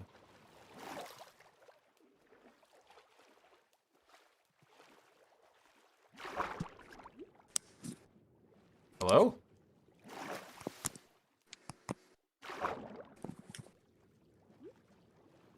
Hello? Yo. Hey, you cut out for a little while there. Oh, dude, I'm sorry, man. Where was I? I was like kind of rambling. I hope you didn't say too well. I mean, essentially, I don't think you got to any of the criticisms yet. I think you just said. Oh, okay. So my main criticism, I'll just go straight to it. So, I've already explained that. I'm sorry, I'm really nervous right now. Oh, but, hey, no, I'm just playing Minecraft, my dude. No big deal. Go for it. So, your problem with capitalism would be that it oppresses the worker due to the fact that they have to work to be able to survive. So it, like the system mandates that they have to work. Would that be accurate? That would be one of the reasons. I think that but that's more of an issue. That's not an issue market socialism can solve. Because market socialism that was my argument. Still have wages. Oh well, that would be an issue that would be addressed through the abolition of like commodity form. The main reason why I would prefer the implementation of market socialism is because it's essentially the no taxation without representation argument, like fundamentally. In our government, like we have democracies, we have democratic governments. You cutting out? Oh, can you hear me? You were talking about no taxation without representation. That was the last thing I heard. Yeah, it's basically the taxation without representation argument, you know? Like, basically, in our government, in the United States of America, or at least that's my government, in my government, the reason why we feel every citizen, at least an adult citizen, is entitled to a vote is because the government takes taxes from us, and we're subject to its laws. We should have a say in the laws we're subject to. But in workplaces, you're also subject to laws. They aren't. It's cutting out again. Oh, I think Oh, that there might. you are. I think that might be on your end. I've got a pretty sophisticated internet. Possible. I don't know if I have internet. I am on mobile, unfortunately. Well, but essentially the argument is that, fuck you. If you're going to be subject to rules, you should have like a say in those rules. Fundamentally, in workplaces, that is not the case today. Traditionally owned firms. Is there any basis for the idea that the worker is entitled to any type of say? Yeah. Is there any basis for the idea of that? Yeah, no taxation without representation. We do it in governments. If you're subject to the laws of a country, if you're taxed by that country, then you should have a say in what rules it makes that affect you. Likewise, in a workplace. But I got a problem. Mm-hmm. I got a problem with like conflating government and government operation with how a workplace is supposed to work. Like I don't know if you can say that that's. I don't know if you could say like ethically like it's the same way. So the way you run a government and the way you would run like a workplace. Well, they're definitely different, but I would say that the argument is fundamentally the same. That people, the affect, the condition is fundamentally the same. It is a more powerful institution of which you are a part, to which you contribute, that takes something from you and imposes something upon you. And in one case, the government, it's democratic. And in the case of the workplace, it is not. It's completely autocratic. Wait, how's autocratic? You would get, you still, like, under capitalism, like, it's not autocratic because you're still having, like, some sort of compensation. Like, you still have, like, some sort of representation. What's your representation in a traditionally owned firm? I would probably say, like, the labor that you put out and the compensation that you get for it. But how? I mean, slaves were compensated with like food and lodging. That didn't really give them much of a say in what they were doing. It didn't give them a say in the rules they were subject to. Well, honestly, like I don't even think so. Like I don't think your argument would apply really to slavery. Like I don't think you could I don't think like you could make an argument for the abolition of slavery using the ethics of like the ethics of arguing against wage slavery. I think slavery, the only real argument against slavery is that it is a human rights issue. Why? Because because like under the system of slavery, like they still had like a place to live and food. So it's right. Not really the compensation under slavery that's the issue. I agree. Compensation did nothing to make it more ethical. But that's my argument.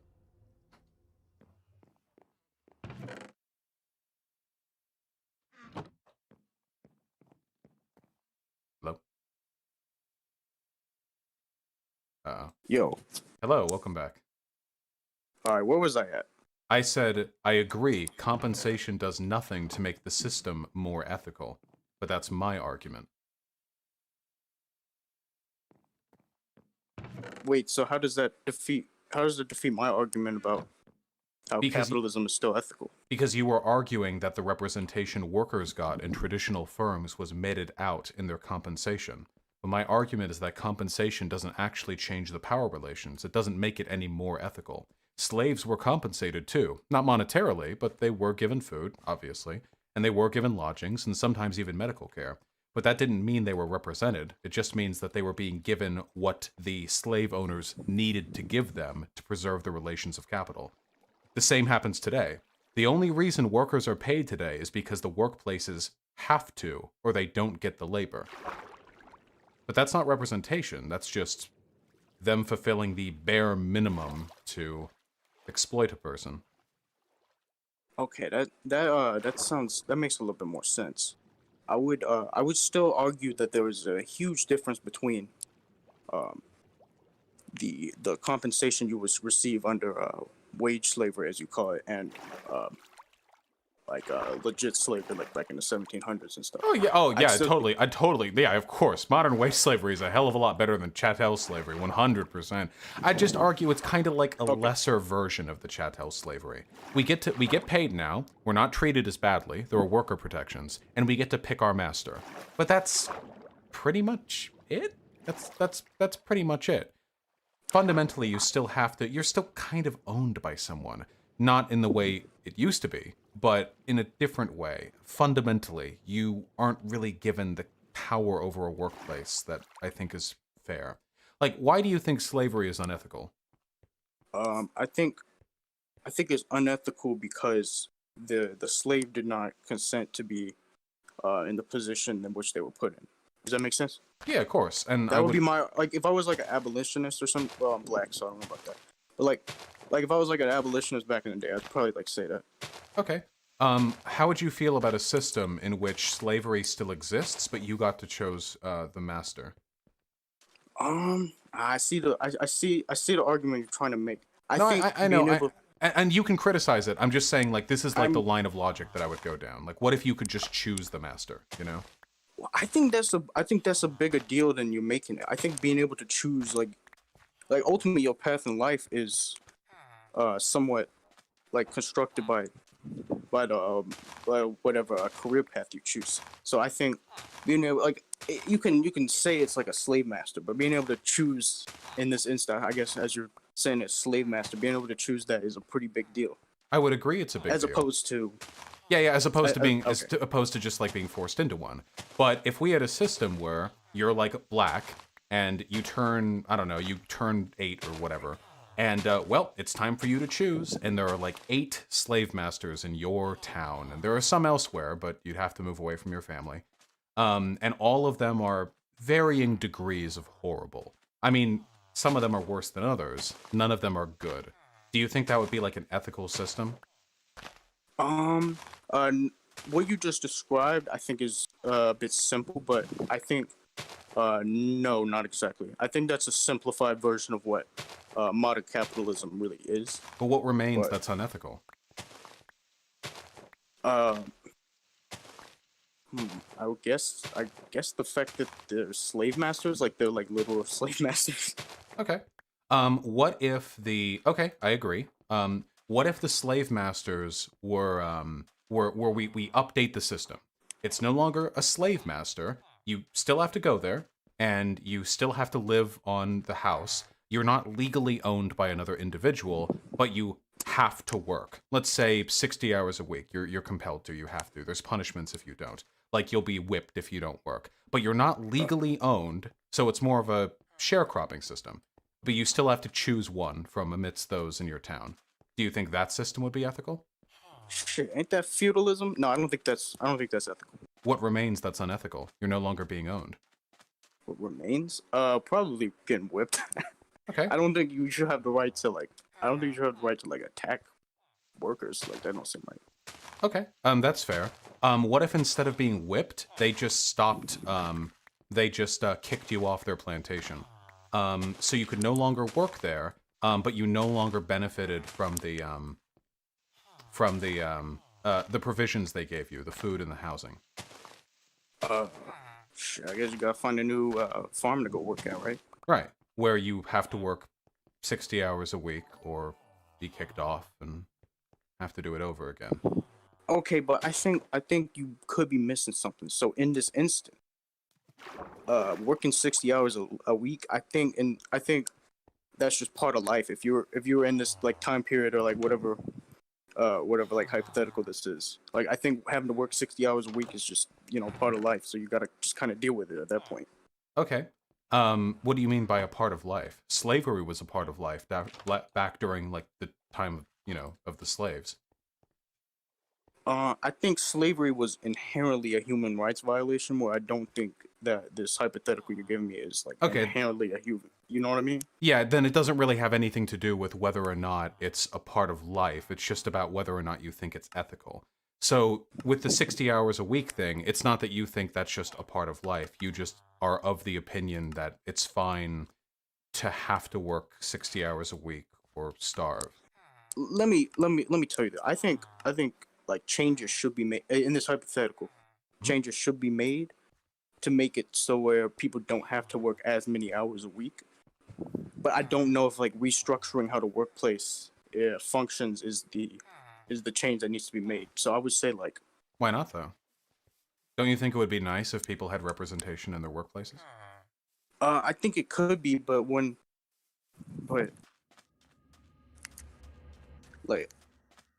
like I don't know if that's like a required thing. You know what I'm saying? Like, you don't think it would be ethical to force everyone to adopt that set of policies? Yeah, I don't really think it would be. Couldn't you make the argument that right now, everyone in this country has been forced to live in a system they probably don't want to live in either? One where you're subject to the autocracy of the traditional firm? It's when you say, like, it's not fair to change it, it sounds more like, well, the capital owners got their stake first, so everyone else is fucked, you know?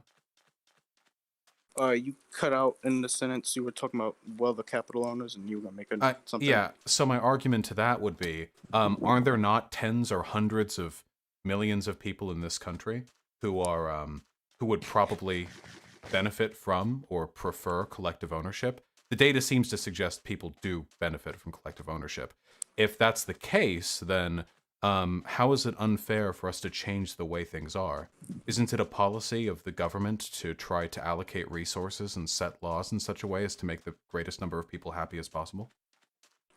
I don't know if that would be a government responsibility.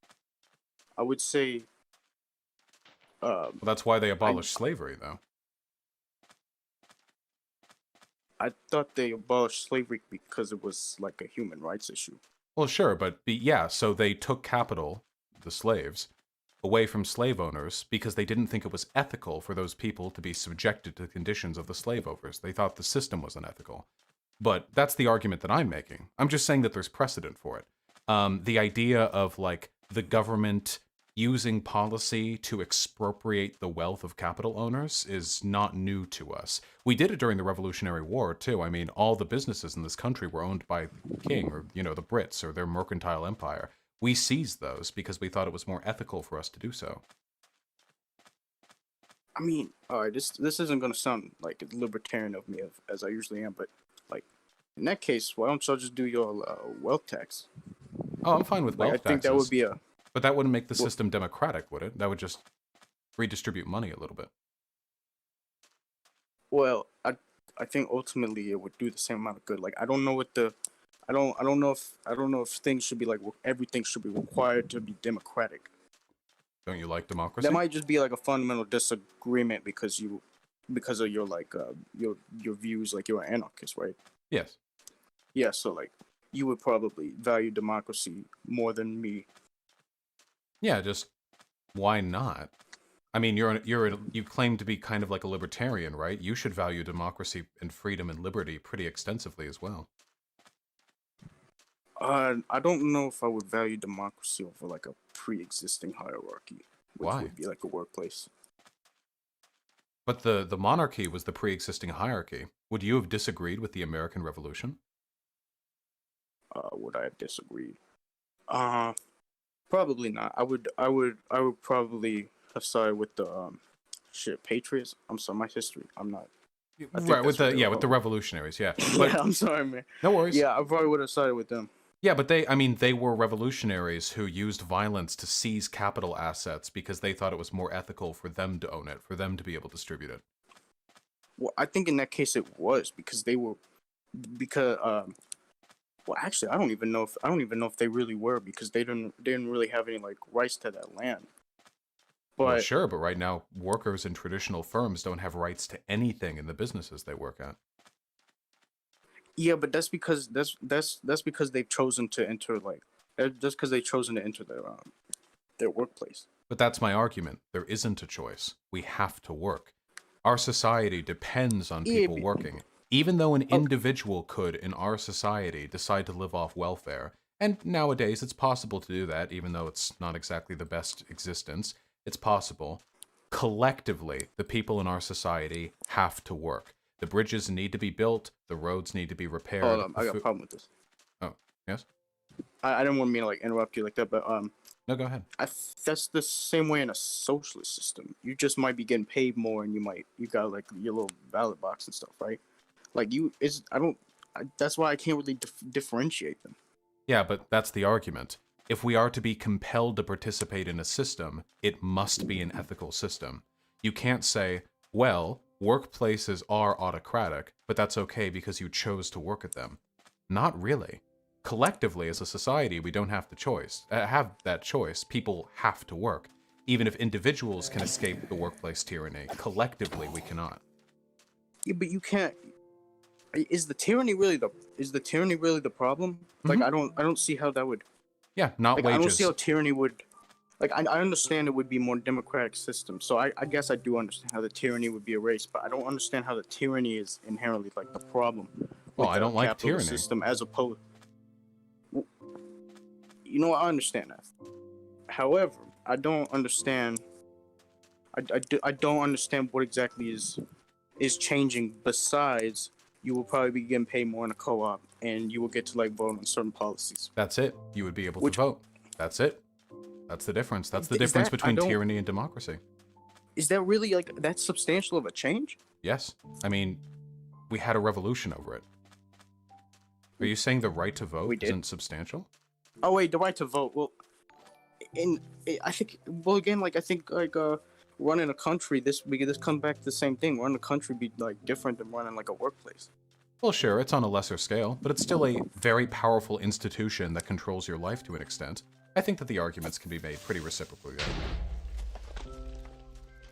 It's about having the vote. It's having control over your workplace. It's getting to have some ownership over company policy. It's feeling more invested in the place you work at. There's a lot to it. And worker satisfaction tends to increase pretty substantially with worker cooperatives. Makes sense why. Do they? I didn't know that. Pretty substantially, yeah. The data, if we were just to go on like the data, whether worker co-ops are better for workers than traditional firms, then it would be an overwhelming win in my case. All the data that exists seems to suggest they are. So the argument isn't about, is it better for the workers? The argument is it good enough to warrant making a civilization-wide policy? Which I would be arguing in the affirmative of. Shoot, that makes sense. So what I would tell you is, because I don't know how convinced I am that like a bunch of people like want worker co-ops, but if that is the case, I would say if you really believe that way, you would push, which I'm not saying you don't do this, you probably do, to be honest, but you would push for more worker co-ops to be like pushed, like rise up from the ground. Oh yeah, 100%. Pretty soon I'm going to have a few people coming on to describe their experiences with worker co-ops. I've done that in the past as well. And I heavily advocate for the implementation of state laws to favor the pushing of co-ops. Right now, for example, there are some discriminatory banking policies that make it harder for co-ops to get a loan. Wait, are they policies or just tendencies? I would need to look over it again, but there are some aspects of our society that are biased against the operation of worker co-ops. I'm very interested in seeing those pushed out. If we can have more individual worker co-ops succeed, it'll be easier for me to make my American-wide argument, you know? Yeah, like, oh shit, I just have brain fart. Yeah, I'll probably end up watching that. I guess I need to do more research on worker-owned co-ops. I really don't have any other I don't really have anything else to really throw at you. I think we just we came to a little bit of a compromise because I think I am definitely gonna research into worker-owned co-ops more. One last thing I'd like to I just want to, before we get to the last thing, just in case things go sour, I really appreciate you coming on, and I really appreciated the conversation. Thanks for being cool, but I was kind of nervous because I didn't know, I don't know if you were gonna be super smart or I don't know if you would be kind of mean or whatever, but I appreciate you being cool. Yeah, I try. I just sometimes the only time I get mean, I was pretty mean. Cut out. Oh, sorry. I try. So you try. Yeah, the first guy I talked to today, I got pretty mean with because I felt like they were arguing in bad faith.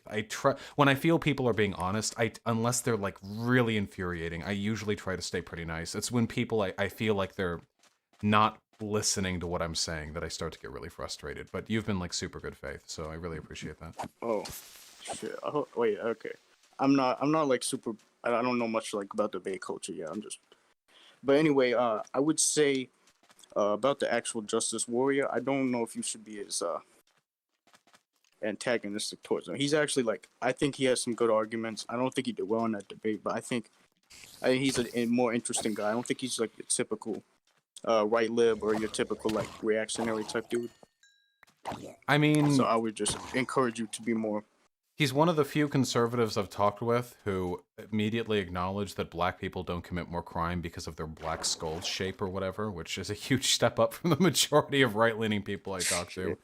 I mean, possibly maybe there could be some sort of reconciliation in the future. I'm always down to talk with people. Okay. Yeah, I won't ever like strike it out, I guess. All right, that's a better response than I thought I would get. I got the beginning because I was planning to tell you that. Yeah. No, of course, So, man. Yeah, Thank you. All right, I gotta go eat some. I'll watch the thing where you talk to the person. Yeah, I who's in the have co-op or whatever. Yeah, I'm actually oh fuck, I'm not wearing the shirt right now. It's called Goods for the People. They make really high quality like lefty t-shirts, I guess, that are pretty cheap. It feels really good. Like it's actually like a really nice t-shirt. And they have a co-op. There's one dude in America and one dude in Russia. I ain't no damn lefty, but I'll look into it. I'll see Yeah, it. them shirts look pretty. They're real comfy. It's like $20. Get it from Russia, you know. It's a pretty good deal. Hey, thanks for coming on, man. All right, man. See ya. See ya. Man, we're getting lots of conversational variety today, aren't we? Okay, I'm on a phone, so. Gotcha. That seems to be a repeating motif.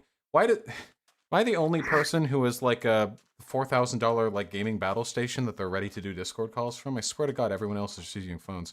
How you doing? Look, I'm like poor as fuck, so. No, like, don't make me trying feel to set bad. Don't make me feel bad. That was conceited of me to say. I'm sorry. No, I'm trying to set up my husband's old computer, but like I don't have room for it yet, so. All right, hit me up. What's the contention? And you can make the video. Okay. I'm not gonna stop you from making the video or nothing, obviously. But like, you can argue with me here. Go for it. Hit me up. Okay, so first of all, I'm super nervous. Like I don't talk to people ever, so sorry. The thing is like, so I feel frustrated because a lot of people sit there and they just call something ableist, right? They don't really like tell people why that's bad.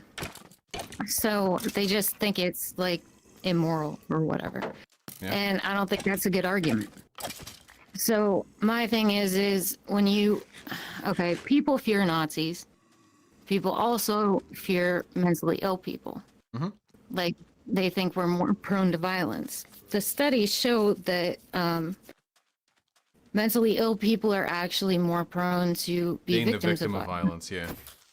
Yeah, so I don't know. It's one of those things where it's like, I'm sure that there are Nazis that are mentally ill, but it seems like it's just like a default now. But to say, you're they're leading a little bit. My audience doesn't know what your contention is.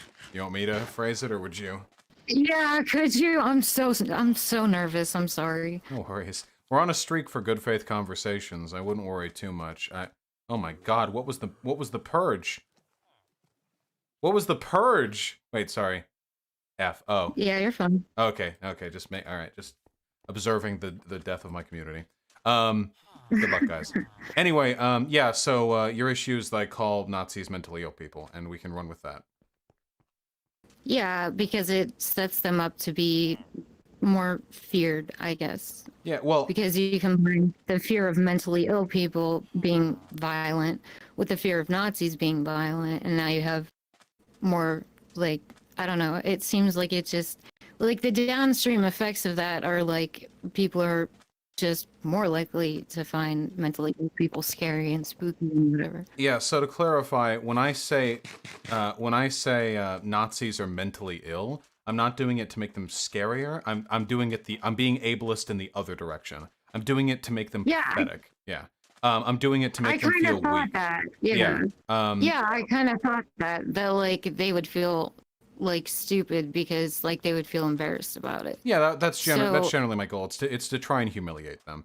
I do want to say now, I'm not saying that's not ableist because it definitely is. My experience has been. I don't care about that. Like, Wait, that's you got muffled a little bit there. What happened? I mean, I just for me, just saying, oh, it's ableist. Like I don't care. Like for me, you have to show a reason why that's bad. Okay, well that's okay, that's totally fine then. With regards to ableism, I find there is utility to ableism that doesn't exist with other types of isms.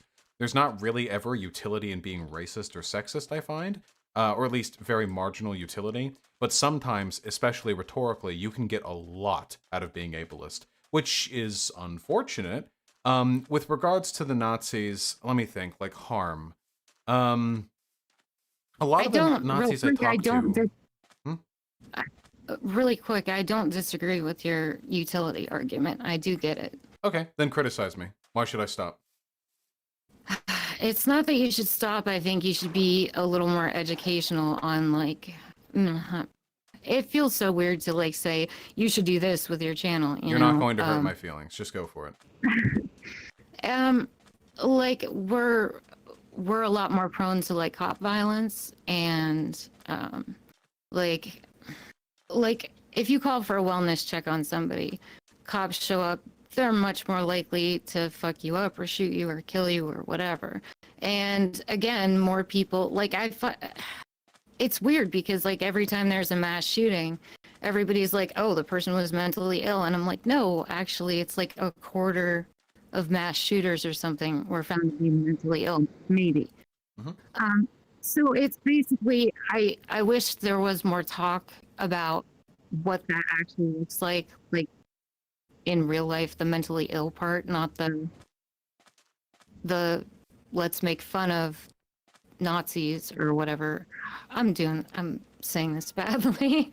I had this whole thing in my head and it just kind of evaporated. That's why I get paid the big bucks for my debate bro talents.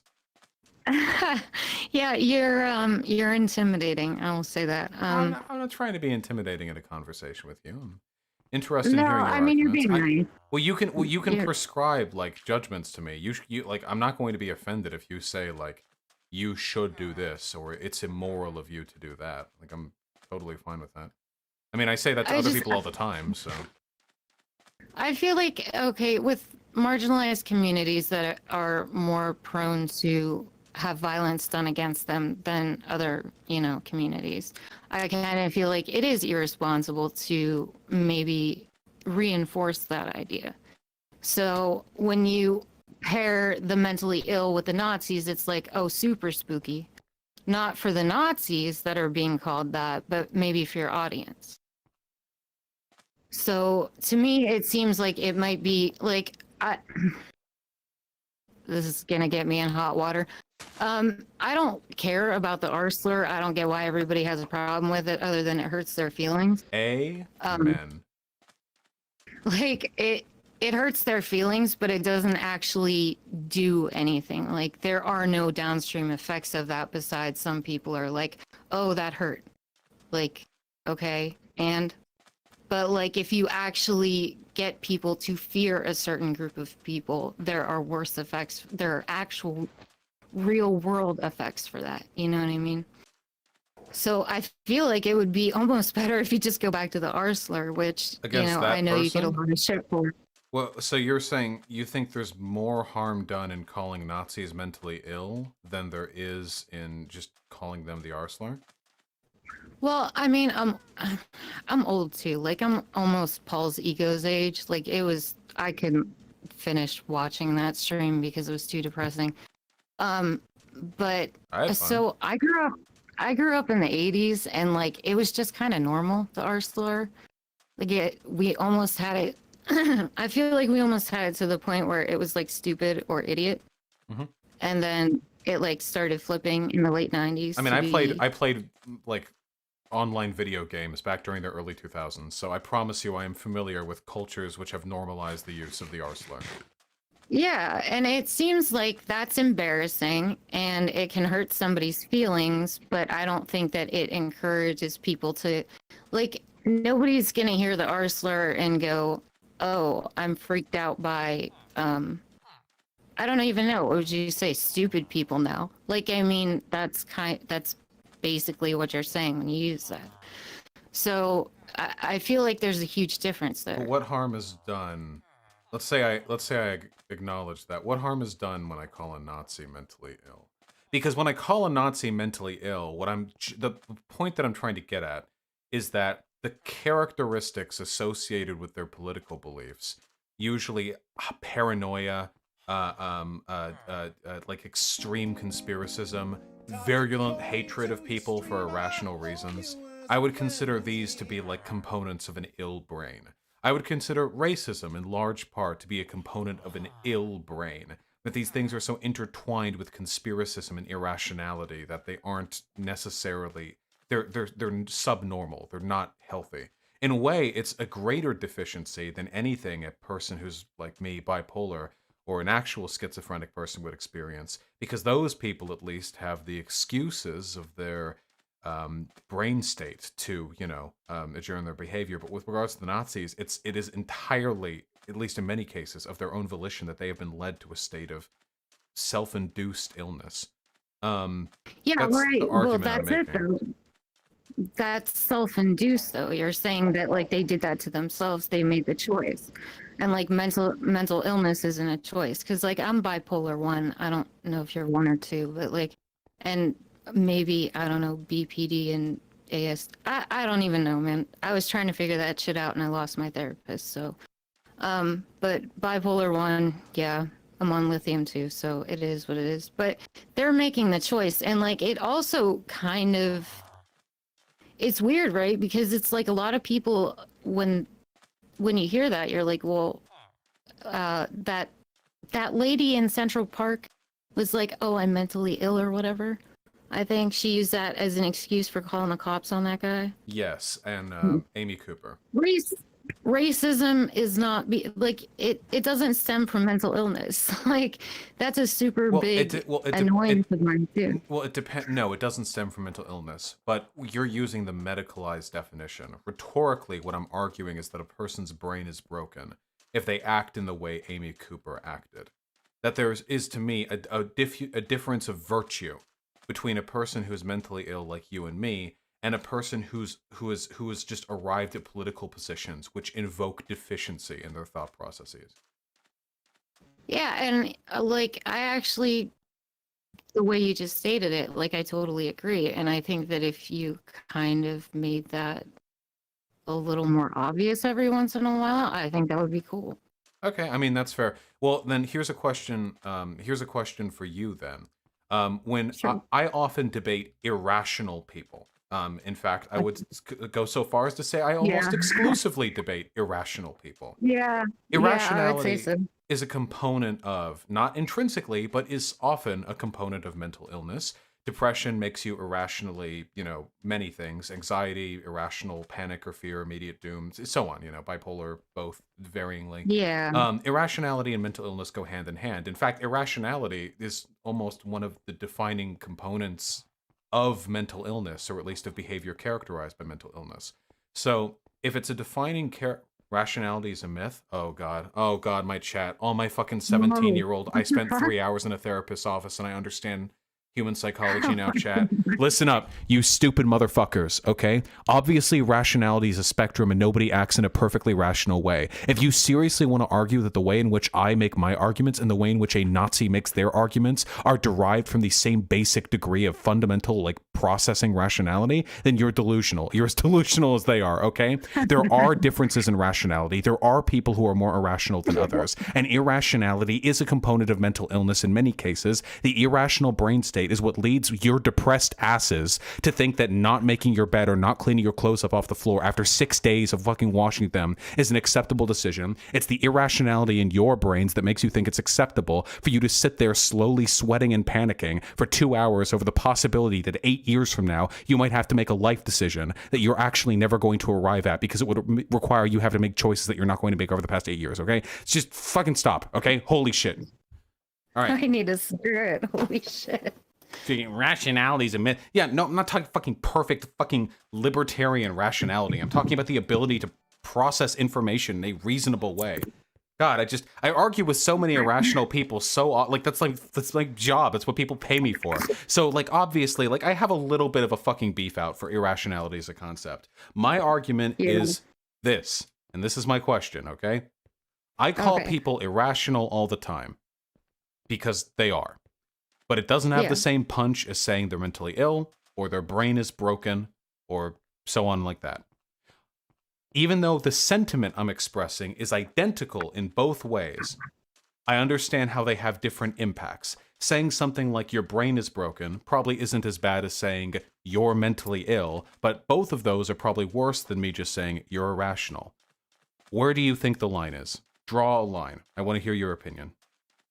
That's the thing. Like, I can't draw a line. I never have been able to.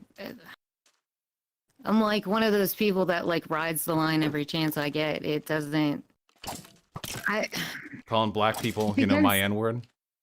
Oh well, no, not that. But I mean, it's more it's more of like a you have to weigh the costs, I think, and figure out like, okay, how much utility do I get from this versus how much harm? And if there's more harm than utility, then you scrap that. Like, Yeah, that's well, I'll never disagree with that. I guess my main thing is, like, I feel like my audience is largely woke on ableism issues, because I know all of them are, like, depressed 16-year-old trans girls, and I know the Nazis are already irrevocably ableist, because they're Nazis, so I don't know if I'm really swinging the pendulum either way with either group. Actually, well, wait, hold on. Centrists, man. The centrists. Yeah, That's well, yeah, I'm thinking. Well, my site chat is full of depressed 16-year-old trans girls, but I'm pretty sure my broader community is full of like edgy. Like those are literally the people I appeal to. They might not be as woke on this as I would expect. I might have to talk about ableism more. Yeah, that's what I was thinking about, is like the people that you appeal to, like not the people that are too far gone and not the people that already know, but the people that you're actually trying to catch. Like they might not get it. They might not see that line. Yeah, that's fair. Like maybe that guy that I just talked to. Like he was super cool in good faith, and I'm not saying that he's dumb or bigoted or anything like that. But like maybe if I was talking to a person who like didn't have a super strong stance on the issue, they might like see me thinking like, this person's mentally ill. And like they might think I'm some sort of like Titanic rationality god who's BTFOing all like the insane like crazies or something like that, not knowing that I am bipolar. You know. Yeah, I mean you do bring it up on stream sometimes, but like it's not like, you know, in your bio or anything like that. So I think people think I'm memeing for the most part. I don't know if I feel like the broader community probably doesn't know if I'm telling the truth. I feel like you are, but well, I mean just like people. There's no way for me to, deductively know, but I can inductively reason. People speculate a lot on that stuff, like is Vaush actually autistic or pan, or is he doing it for like the woke points? It's really weird. Yeah, I think that's really weird and fucked up. Yeah, it's pretty weird. All right, how about I'll try to scale back. How do you feel about your brain is broken? I'm fond of that one. I actually like that, yeah. Okay. I don't think there's anything fun, because your brain can get broken in a car accident, so it's not like something you're born with. Yeah. Well, sometimes it is, but hopefully that's not the image we're sometimes evoking. It is. But it can just happen too. I mean, it's not specific. It's not like super. I don't feel like it's targeted as much. All right. Yeah, okay. I can try to address that a little bit better in the future, maybe. Yeah, I should also probably talk more about ableism. I guess I just think it's boring. Actually, it's not that it's boring. My main issue with talking about ableism is that the line is in a fuzzier place than it is with stuff like racism. Yeah, it really is. Everybody's got a different opinion, like, especially in the mentally, like, if you have a mental illness, like, there is no mentally ill community that, like, everybody just agrees. Yeah. Whereas, like, we all disagree. Yeah, most people can pretty, like, collectively agree, like, with, like, racism, like, because as a general rule, like, don't impugn people for their race, like, easy, congrats, you know? But with ableism, like, okay, so can I not call people dumb? Can I not say that people aren't getting, like, there's, like, really weird line. Like, I'm not gonna stop saying stupid and idiot and all that, like, it's not happening. I call myself stupid, so like if I'm gonna be ableist against myself and you want to accuse me of that, fine. Man, you're just like Milo Yiannopoulos over here. Milo Yiannopoulos loves calling himself the F slur. Wait a second, I'm gay. I can say it. Faggot. Refer to me as that guy. Oh God. Damn. The return. Are you banned from Twitter? You might be able to pick up the pieces. Am I banned from like, I'm not, no. Oh, I don't, you've got more of a media presence than Milo Yiannopoulos does. I was gonna, I don't even have that many followers. I'm not. Hey, you know how many he has? 0, I'm guessing. Yep.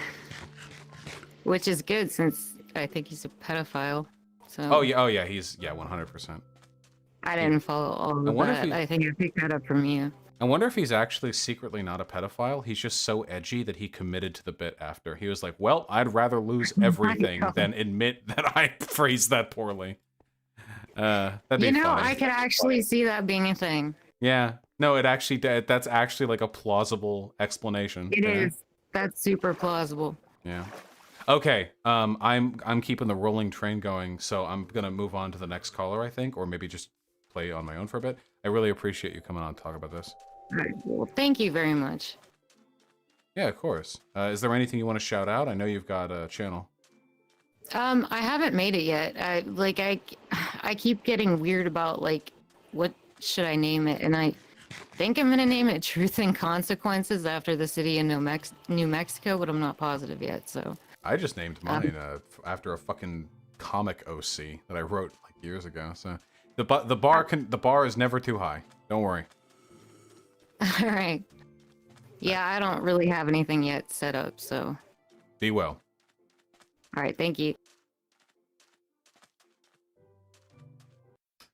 We're on a roll with the good faith conversations. Can you believe it? D Pico started the call right as I finished talking to the lady. So I know they're here.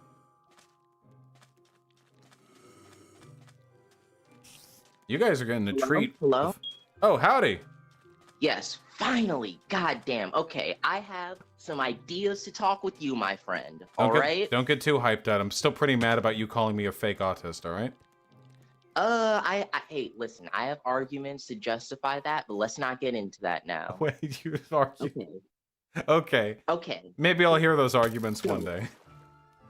I have a problem with you prioritizing rhetoric over truth. I think you focus on the aesthetics of how you are on people's arguments too much and not on the actual substance of what they're arguing. Okay, where do I do that? I don't have any specific clips, and hey, if you consider that a win, I guess you got me. But I think anyone in good faith can know that you at least focus on rhetoric heavily in your content. Yeah, but I do, but I don't think I do so to the exclusion of truthful information. I always try to engage in as good a faith as possible with the arguments that I'm presented, and while I don't do it perfectly, I never make a conscious effort to avoid engaging with an argument. Okay, actually, wait. So this is a sort of a loose, specific example. Don't have the specific clip on hand or anything, but like specifically with your arguments with Destiny, I feel that you do unnecessary attacks on his optics or his character to not necessarily avoid engaging with his argument, but at the very least sort of try and sort of paint him as a sort of irrational actor to make people agree with his arguments less so, instead of just purely making people think he's an irrational actor just by attacking his arguments. Oh yeah, of course. My goal in an argument is always to win the conversation, but I'll never do it by lying. If I can add to the likelihood of me winning a conversation by engaging in character assassination or making fun of someone, I'll do 100%. Yeah. Wait, but wait, why, if your arguments are good enough, why do you have to do that? Because people aren't convinced by the soundness or validity of arguments. People are convinced by who came out looking strongest. And what I care about most is improving the world. So I have to accept that, unfortunately, a pure factual discussion of the facts at hand is not sufficient to make the changes that I want to make. I also have to get down in the mud. I do like getting down in the mud, though, so I don't mind it too much. Why, and to sort of like move into my next topic while engaging with this question, why not just advocate that people, instead of exclusively focusing on optics, remind them that optics aren't everything, and to not ignore the arguments of their opponents completely, and to engage with people in good. Because I do. I tell everyone to engage with arguments in good faith. I've even made comments that have gotten me in trouble, like when I said that if a Nazi gave me a good argument for being a Nazi, I would become a Nazi. That I should always engage with the quality of the arguments of my opponent, you know? Okay, good. I guess that's pretty fair. It's just that I've always had the stance that I think you should always tell the straight truth, even if it would make the world a worse place. Because not having knowledge is just like fundamentally, or lying about not lying, but like not giving the proper knowledge is immoral to me, and I can't necessarily justify it. It's sort of like a fundamental axiom, but Well, yeah, that's just I value honesty on a almost axiomatic level as well. I wouldn't disagree with that, but I mean, I never lie. I don't misrepresent information, you know. Now, rhetorically, like there are plenty of things that I can do to compensate for whatever knowledge I may or may not have, but I never like deliberately attempt to obfuscate information.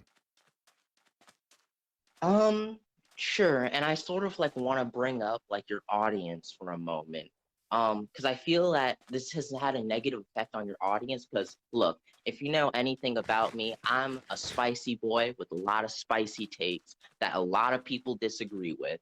That is And one I'm way of, fine with yeah. people disagreeing. And you know, I'm gonna be convinced if you make good arguments. But typically, what I see when I talk with your fans and argue with them is that they, instead of like attacking my arguments just on like a, you know, the logical level, they'll instead just do character attacks. You're like, they'll say shit like, instead of engaging with my arguments on a logical level, they'll just say you're a cringy 16-year-old incel. Fuck you. Like, and I then mean, just that is an argument. but it's not an argument that attacks my argument on a logical level. Well, that could be There's because no they could be because they don't feel your arguments are worth responding to. If they just want to like make fun of you or disregard your arguments, then instead of, you know, actually engaging. Like, do you know what sea lioning is? What's that? Sea lioning is it's like a it's like when a person's like, "Hey, I noticed you made this comment. I would like to debate you on this. What time is acceptable for you?" You don't want to debate this? That's interesting. I can't help but notice you're very comfortable making arguments you can't back up later. I'll be messaging you in 15 minutes. Like that kind of stuff. It's like really like pushing someone like kind of like an obnoxious or derogatory Yeah. way for And guess what? engagement. And guess what? I think that's a good thing. Argument should always be challenged on a logical level, and to sort of dismiss an argument just because you feel like you don't feel like arguing with it, does harm. Like Oh. to the Okay, to, well, there is to a people. word that was made just to make fun of people who think like you. So Well, if that making is fun of a if you person is if you not want an to change people's argument. minds on that, you're gonna have to be me and do some heavy fucking rhetoric because right now people do not like that particular style of engagement. Like, what arguments have you wanted to make? You know, like I don't feel like arguing everything. If somebody came on right now and started like arguing the Jewish question, I would just make fun of them. I don't think that I don't think they're entitled to as a conspiracist to my time or effort to debunk their like nonsense, you know? I would just try to have fun with it and make them look ridiculous. I don't think that's dishonest of me. I just don't think they've like set the stage for a good faith or I just think appropriate. it's harmful. Huh? I never claimed it was dishonest. I just think it's harmful. To not platform and engage with conspiracism on their level? Yeah, because guess what? You didn't help that person by making fun of them. I don't give a fuck about helping them. I don't try to help any of the people I talk to. Fuck them. They're Nazis. You don't care about like helping Nazis to become a better person through No. art. I mean, okay. I mean, I just feel like I just would like to live in a world where there could be a person with fucking, I can say the R slur, Yeah, sure. If you want.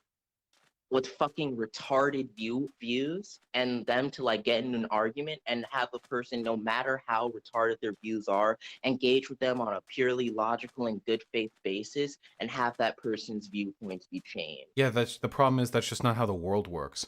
Especially when you do what I do. Because the people who I argue with have a monetary incentive to hold to their positions. When I argue with a neo-Nazi who has an audience, who gets paid money to hold their positions, I will never be able to present them information that will lead them to go, oh, all right, okay, that makes sense. Let me think on that. I have argued hundreds of these people. I have never gotten a response like that. Ultimately, it's How up much to have you them tried? to help themselves. My responsibility is to the world. Well, how much have you tried though? I'm just curious. I mean, I've had plenty of good faith conversation with Nazis. You remember that Nazbol that I've had like a 3-part argument with? I mean, the videos are up on The my channel. 17-year-old Anprim? Hmm? The 17-year-old Anprim? Yeah, that one. I talked with that person for like 4 hours in consistent good faith, calmly responding to their arguments and suggesting alternatives. And every time they would just come back with more information on like the Black Skull inferiority. Yeah. And I think through your conversations, maybe not now, but in the future, he'll look back on your debates with you and think, you know what? Maybe Vosh was That is entirely possible. It's also possible that does not happen. But my responsibility will always be to the audience, not to the individual that I am talking to.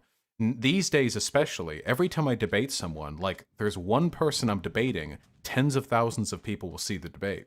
Those are the people that I have to care to, especially if treating that person worse ends up converting more people who are on the fence. That's like the utilitarian calculus I have to engage in. You know, I can admit that's a pretty fair argument for what you do. You know, I just personally worry about the audience because, like again, I see, and like I'm sure you're familiar with this concept. I see a ton of like crowd or in mob mentality in your arguments. You know, and not in your arguments, your audience. I mean, like Oh, that's just... people will. Sorry. Yeah, go on. Wait, what were you gonna say? Well, I was saying that's kind of part of the game, right? Like, I don't think there's Yeah, and I anything I can think do it's a about it. It fucked makes up me thing. stronger to have a dogmatic audience as well. It's Well, part why of not? like Well, my I rhetorical think power online. I think it's possible. Maybe it's possible to have people to have the same amount of people support you and grow, but have them not be dogmatic. You know, that's my biggest problem with socialist communities. They treat socialism like a religion that all their values stem from. Well, I don't think my community is any less rational than the average person. I would probably make the argument my community is a lot more rational than the average political interlocutor online. I don't know how much do you engage with your community. I mean, it's my community, so I And see I a mean, fair bit and of them. also, and you're kind of the ringleader of your own community. Of course, they're gonna treat you better and try and act logical I'm when so... talking to you. Listen, When I can't have the rationality of my community judged entirely by your recall of your interactions with them. Generally okay, speaking, when I see them online, when I see them tweeting or responding to other people's tweets, or arguing in YouTube comments or all of that, I think that they're, generally speaking, about as or more reasonable than the average, like, left-leaning political interlocutor. okay, but wait, can you acknowledge that? Okay, wait, this so like in your at least in your conversations that you have with them, that they may be willing to sort of to act their best in front of you because they sort of like look up to you or respect you. Yeah, but I would need to see evidence of some sort of widespread, like, terrible behavior from my community, and then I would need to see evidence that that was something that I could improve without meaningfully harming my rhetorical abilities. Okay, that's fair. Um, that's like mainly what I wanted to talk to you about for like ages now. But yeah. So, well, hold on. You're not out of here yet. I want to hear those What do arguments you want to do? These arguments for what? for why I'm not autistic. Oh, sure. So I feel so I don't know how much like you like read up on autism, but speaking as an autistic person myself, autism is very much like a genetic thing, right? Like if it was not genetic, it wouldn't be classified as a mental disability. It would be classified as a mental illness, I think, right? I think that's sort of a logical inference to make. Do you agree? I don't know much about this. My chat seems to disagree with you, but without any knowledge myself, I can't really verify. Well, if I were to see maybe a citation, I'm open to changing my mind, right? Sure, but what does that have to do But with me? it's that like you act in ways that that sort of that are sort of that impugn autistic people for like the way that they are, or engage in like socially exclusionary behavior towards those who aren't able to be as socially capable as you. Sure, but how am I not autistic, though?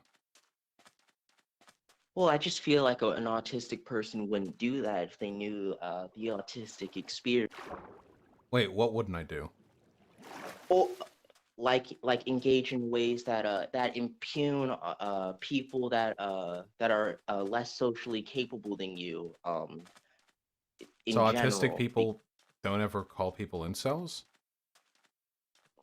No. Well, I'm not talking about necessarily calling people an incel, but specifically impugning someone for being like socially retarded when talking to people. But people do that all the time. In fact, you would make the argument, I think, autistic people would actually do that even more because they're trying to performatively distance themselves from people who are even less. That was ContraPoint's entire cringe video, right? That you have an incentive as a rather socially awkward person yourself to mock those who are worse than you, because in doing so, you distinguish yourself from them. But that's a little bit of like a scant piece of evidence to accuse me of not being autistic over, no? Yeah, I guess that's fair. You know, but maybe I think a better way to reword it, you act in ways that are, that I would consider, like a sort of, like I wouldn't expect an autistic person to act because it is, harmful to, and specifically impugns, autistic people's, specific disabilities. But like what? Well, like impugning for someone for being socially capable. But now that I know that that an autistic person may impugn someone for not, for like being socially retarded, to like a sort of like hide their power level and like fit in with other people. Well, That makes wait, a lot more sense. I than don't you- make, I don't like go out of my way to like make fun of socially awkward people a bunch. You're acting like I'm some sort I of feel bully. I mean, yeah, okay, you like, I feel like what, like, for example, you use the word cringe a lot to describe a lot of behavior that is like socially awkward. I would consider that like impugning someone for like impugning someone for being cringe is like specifically what I'm talking. Wait, that makes a person not autistic? I'm pretty sure everyone calls everything cringe no, these days.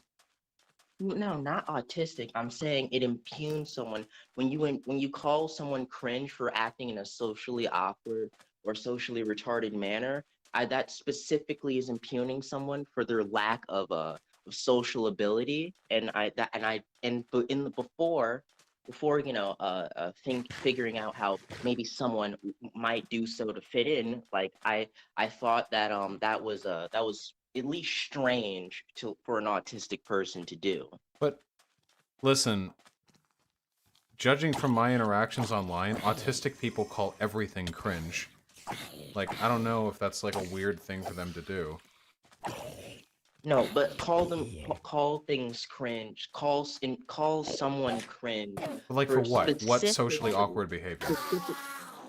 Like, I don't know, maybe like fucking being like larpy, or like someone like you've done this, like trying to like doing something that they think is like cool, but like actually kind of makes them look like a jackass, like that sort of thing. So making fun of people who LARP or act like a jackass means you can't be autistic. I guess I just don't understand. It seems like you're trying to assign a characteristic to me where I'm like the like turncoat or like the Uncle Tom kind of. Like, it's difficult to associate me with autism or expect I'm autistic because I like impugn autistic people so much. But I don't really think I do. I think I'm pretty sympathetic to like the incel crowd for the most part. I think the extent to which I make fun of social awkwardness is pretty well within like a normal range of behavior. Maybe even less so. Maybe I can give you a maybe, right? But what? Wait, but what have I done? I told you, impugning like it's like I don't have LARPers? So like when I talk specific- to a tanky or something, like it's like points against my autism card for saying it's LARPy. Stop simplifying it like that. Is it when you make fun of, when you call a tanky cringy for LARPing in a way where like they think that they're being cool to other people, but you just say, "Hey, dude, you're being like fucking cringy." I feel that is a way that something that I wouldn't expect an autistic person to do, because impugning someone for their for being less socially capable seems like a bit outside of their character. But But LARPing isn't about being socially capable. It's about being dishonest or like conceited. Caleb Maupin is really charismatic. That's the problem. That's what makes him like a more dangerous LARPer. That his like stump speech proselytizing reaches more people. But it's not what does LARPing mean to you?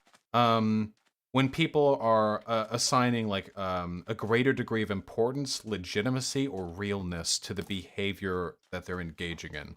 So like when people online just have like a little 19,000 sub YouTube channel, but they're talking about how like they're going to be the vanguard of the next revolution or some dumb shit like that, you know? Okay, well now that I know your definition of LARPing, that makes things a bit clearer for me. Okay, sure. I guess I'll retract my statements of me not thinking that you're autistic, but it wasn't just that, it was also Got the A like, card again, baby. it's not just that, it's mainly, you know, and I won't go into specifics, but you doing things that in high school that only very socially capable people would do. Like fucking? Yeah. I'm pretty Yeah. sure autistic people can get laid in high school. A lot of autistic people a lot of autistic men in particular have troubles talking with women. It's like a thing. Yeah, I guess I just got a different type of autism. I don't know. Maybe you just got lucky. I don't know. Yeah, I mean, I've just never really been like weird with girls. I mean, all men are weird with girls, let's be real. But I grew out of it pretty early, I think. I mean, I won't go into it, but let's just say even if you like aren't weird with girls, like you probably won't get laid. I'm just gonna say that. Don't want to get into it, but that's all I'm gonna say. I was sure, but you can. It's totally possible. I mean, for me, the reason why I got laid in high school was just because I had like a really cool like not girlfriend, but friend who was a girl. Who was like into open relationships. Maybe if I hadn't met her or I hadn't been friends with her, like I never would have like gotten laid in high school. I had to wait till like college, you know. But, yeah. Yeah. But she was cool. There are cool girls out there. Like not every girl is like this like stuck up Stacy who's just like looking for a ring on the finger or anything. There are plenty of like really chill. I know that, but like, and by the way, that's why I said you could have gotten lucky. But I mean, also, I just want to address the fact that you seem to have the impression that like I'm only an incel because of the broader incel community. Just want to say, do not align myself with the broader incel community.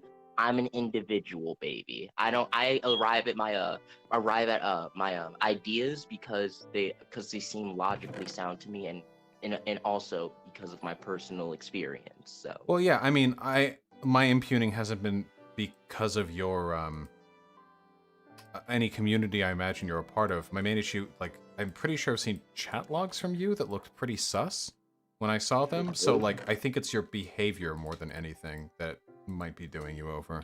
You are. I'm not trying to ad hom or anything like that, but didn't you say some weird shit about like Asian girls or like rape or something in somebody else's chat or something like that?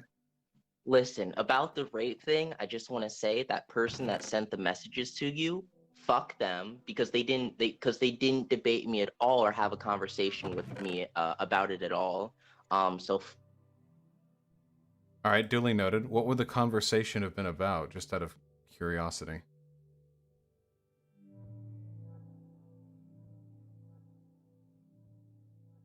Okay.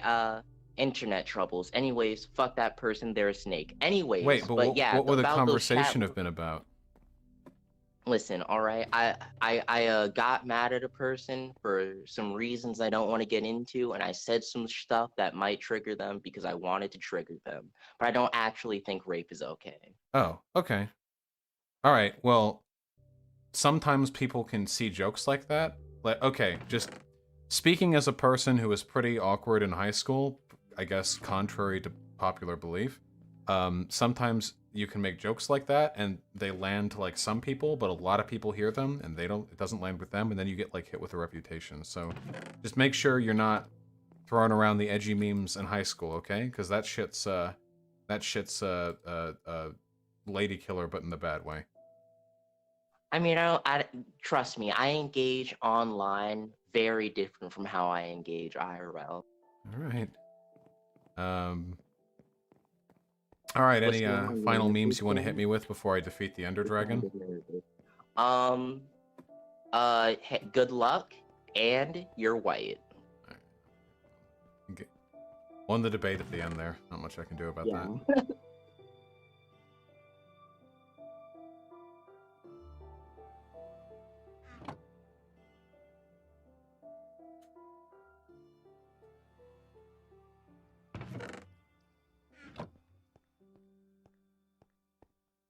Okay, it's about time.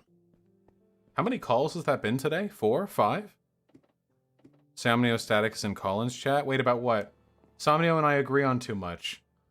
I like disagreements. I want to debate you on what, Somnio? Your chat logs are broken, my dude? That sounds like a white Nervosa problem. Haha.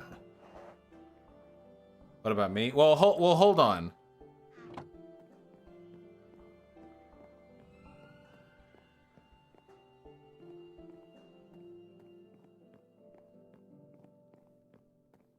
We've been doing non-stop talking for 3 hours. I will beat this fucking dragon.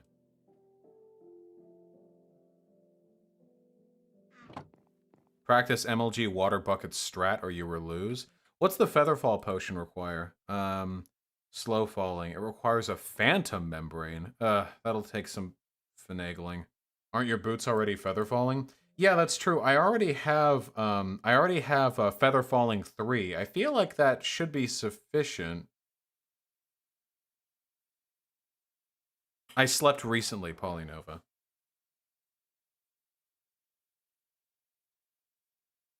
Make sure you have water. I have water. Okay, we're doing this. Arrow, we got this. Switch that there. We'll switch the crossbow to... No.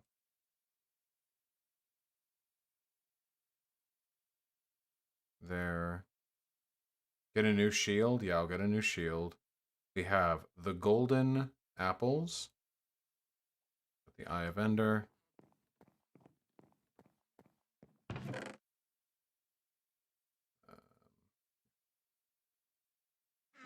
Do you plan on still streaming after beating the dragon? Yeah, of course. What the fuck else am I gonna do with my life? You gotta bring a rig to take the egg? What? Sorry, Prego Maego. I love you. Never forget.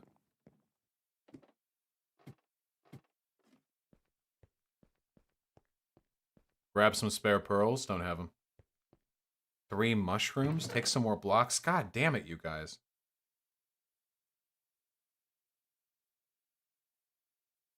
Fire resistance, swiftness. I don't want 2 fire resistance. I want regeneration. Regeneration. Swiftness. I don't know if fire resistance is going to do any good, but we'll take that.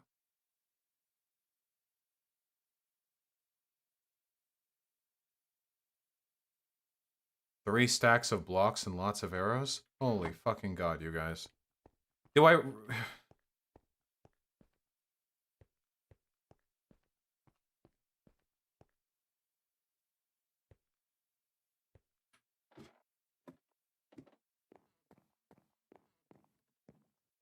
Really? Even with fully enchanted diamond armor?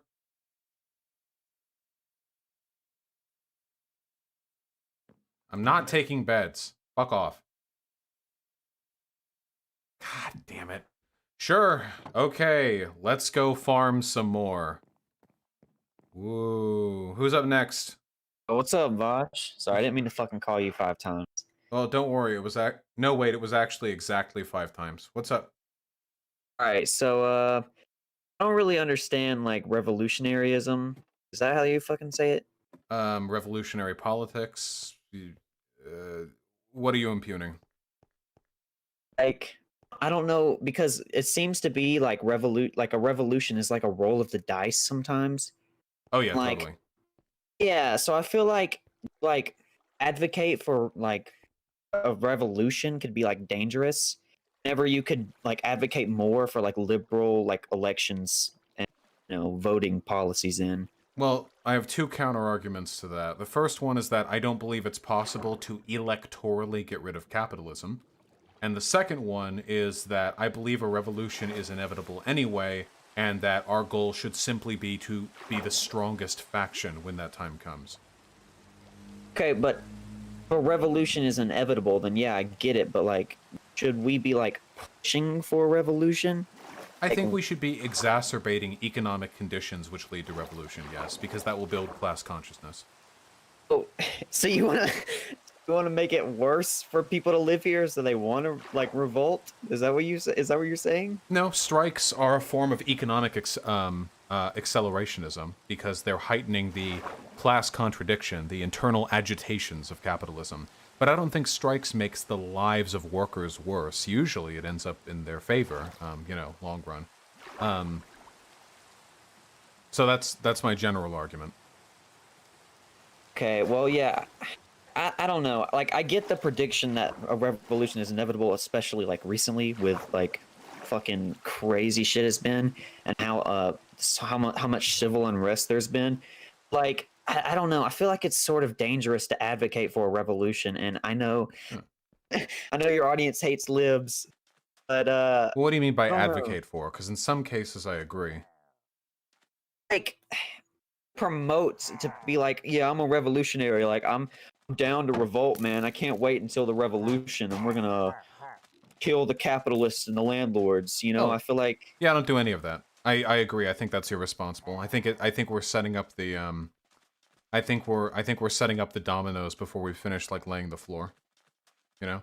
okay. Yeah. So like, just sort of setting up like a, hey guys, socialism is good, just so you know. Then like a revolution happens, and they're like, okay, well, just got told that socialism was good, so we should have a socialist revolution rather than a fascist one. Is that what you're saying? Yeah, exactly. Like basically like I do believe a revolution is inevitable. On a historical timeline, it absolutely is. I mean, the universe is going to be around for a very long time.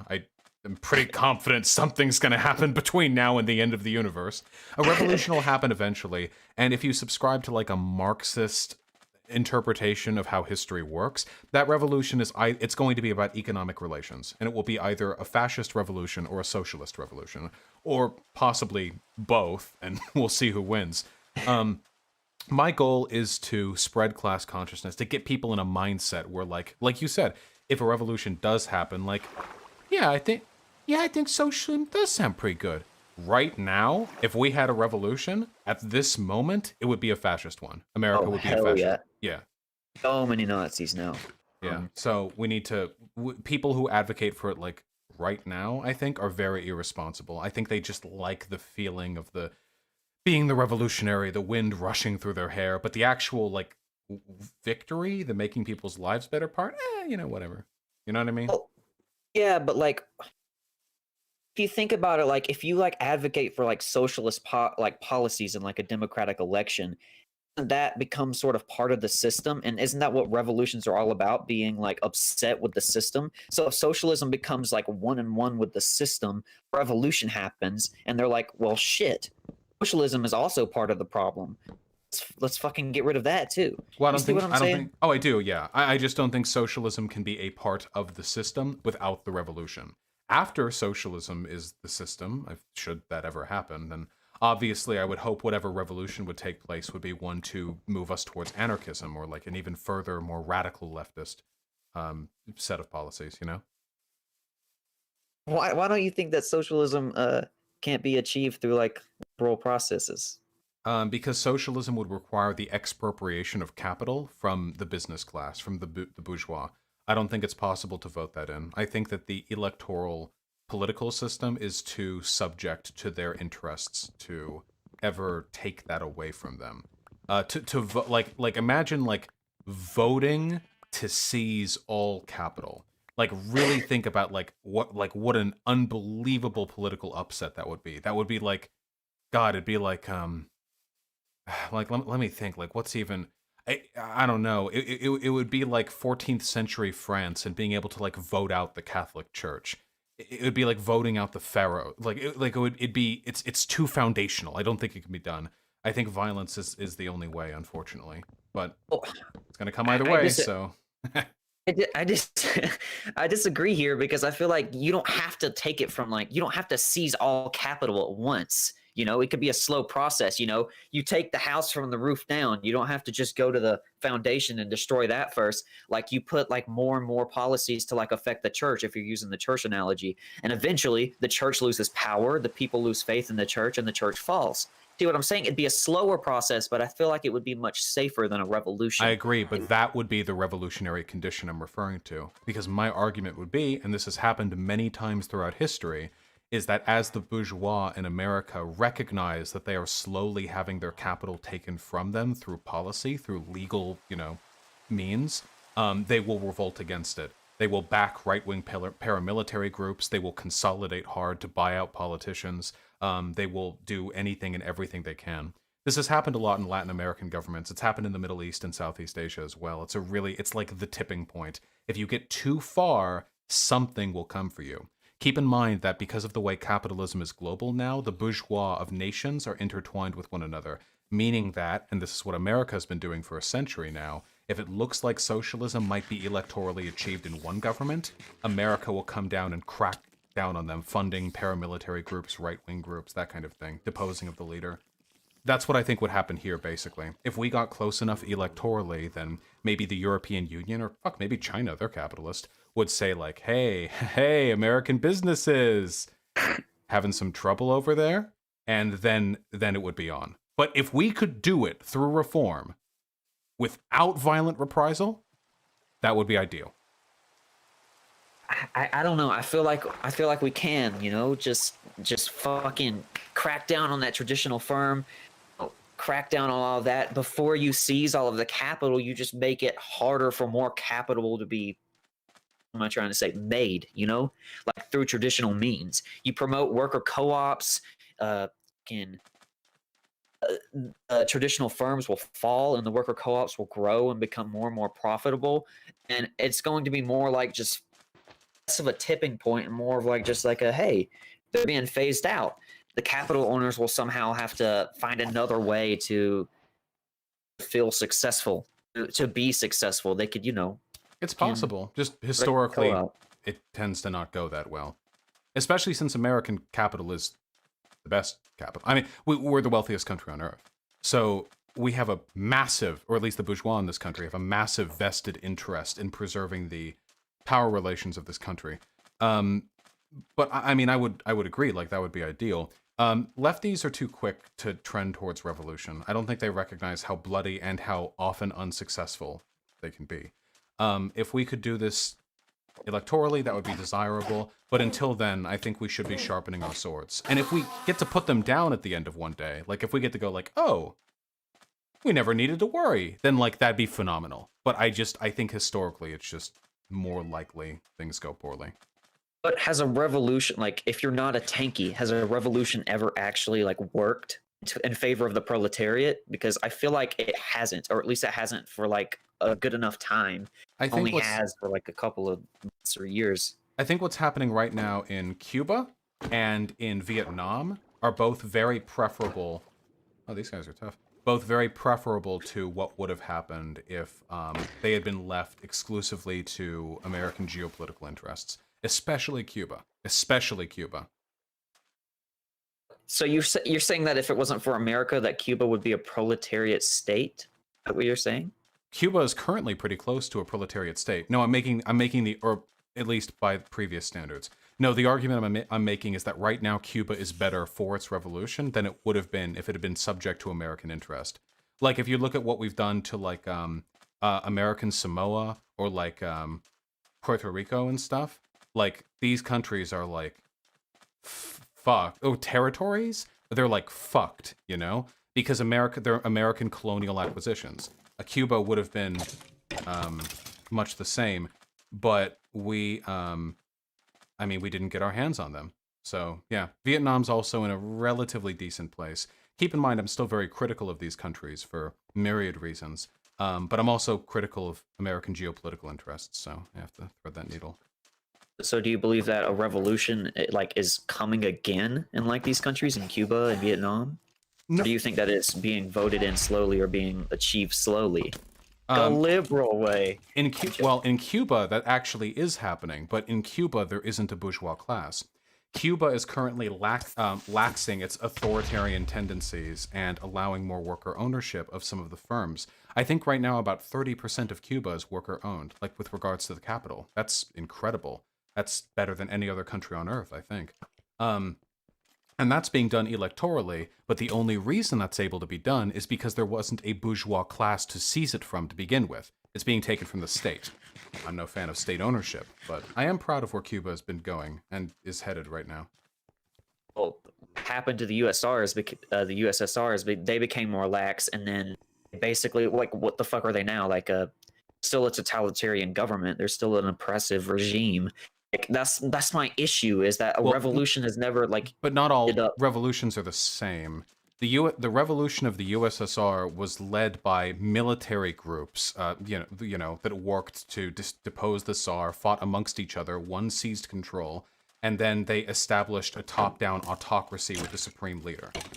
Whereas what I'm advocating for here in this country is as peaceful and legal an acquisition of power as possible until an inevitable tipping point is reached, at which point we do everything in our power to seize capital and,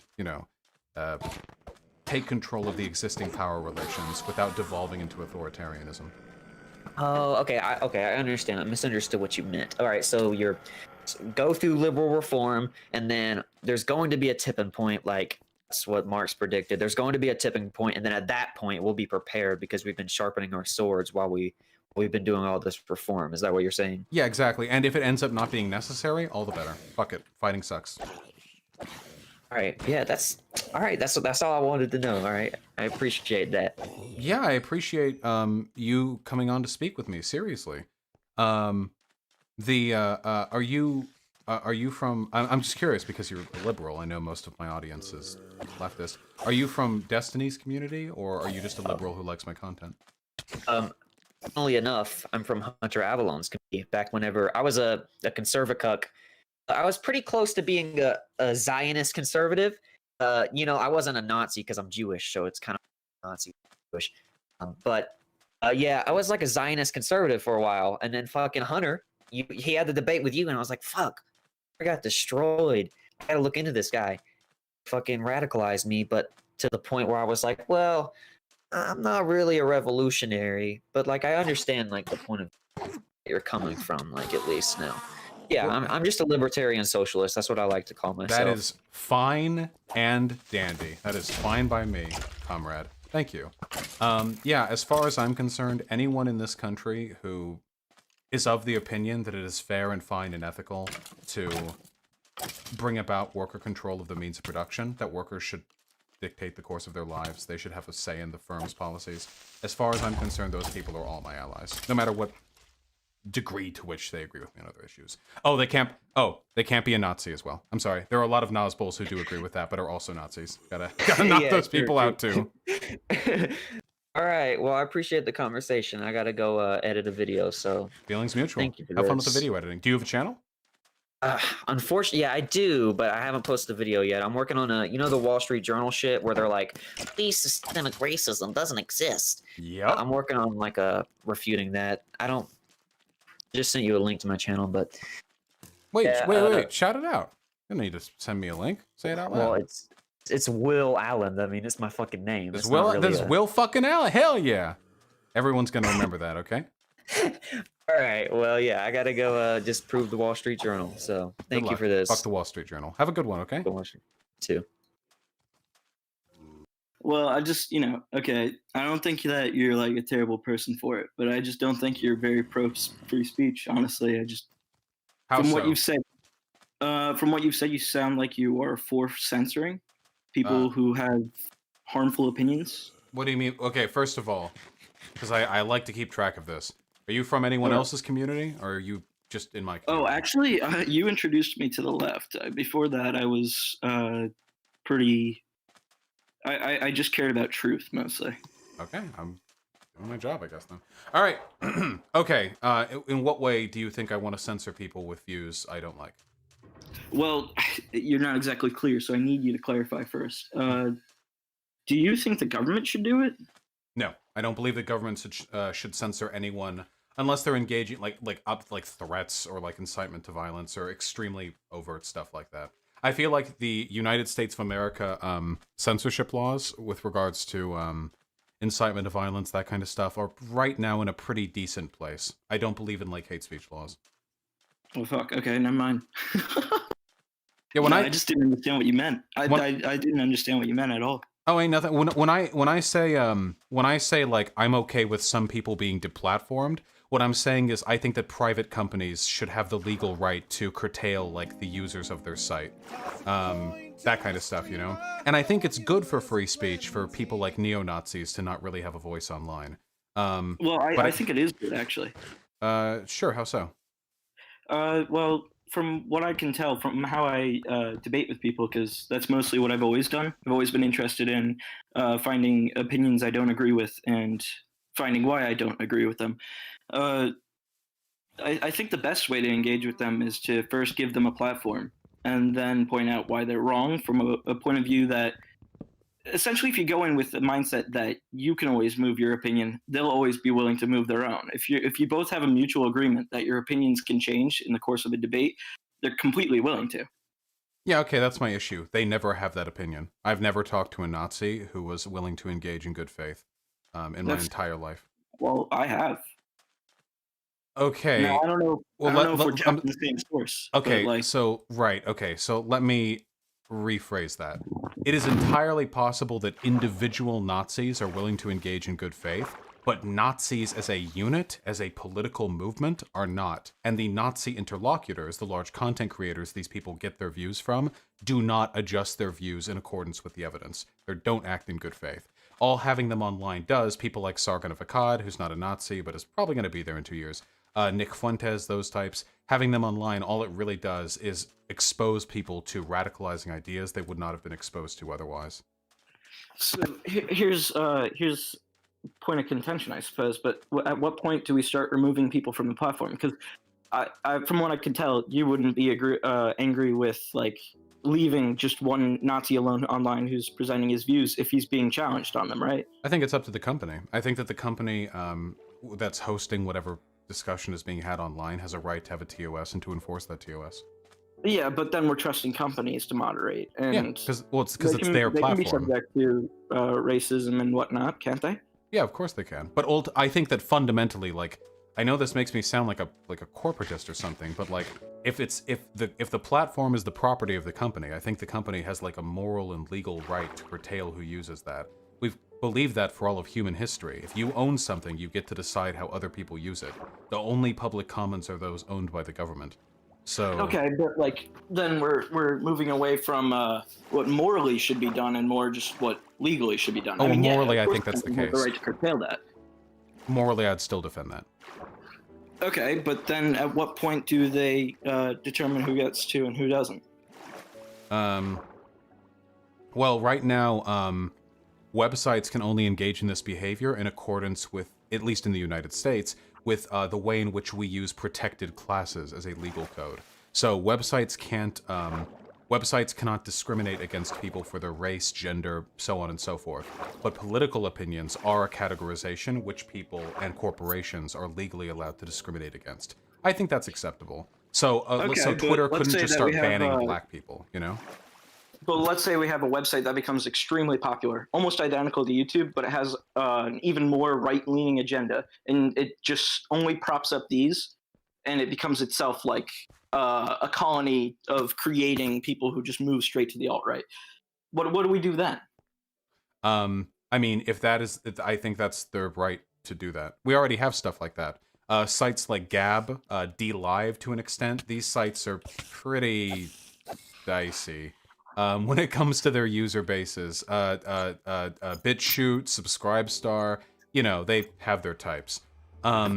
I don't think there's I don't think we should do anything about that legally. My argument will be that people won't want to use those sites because they'll be inhabited by the worst humans. And so far, I've been right.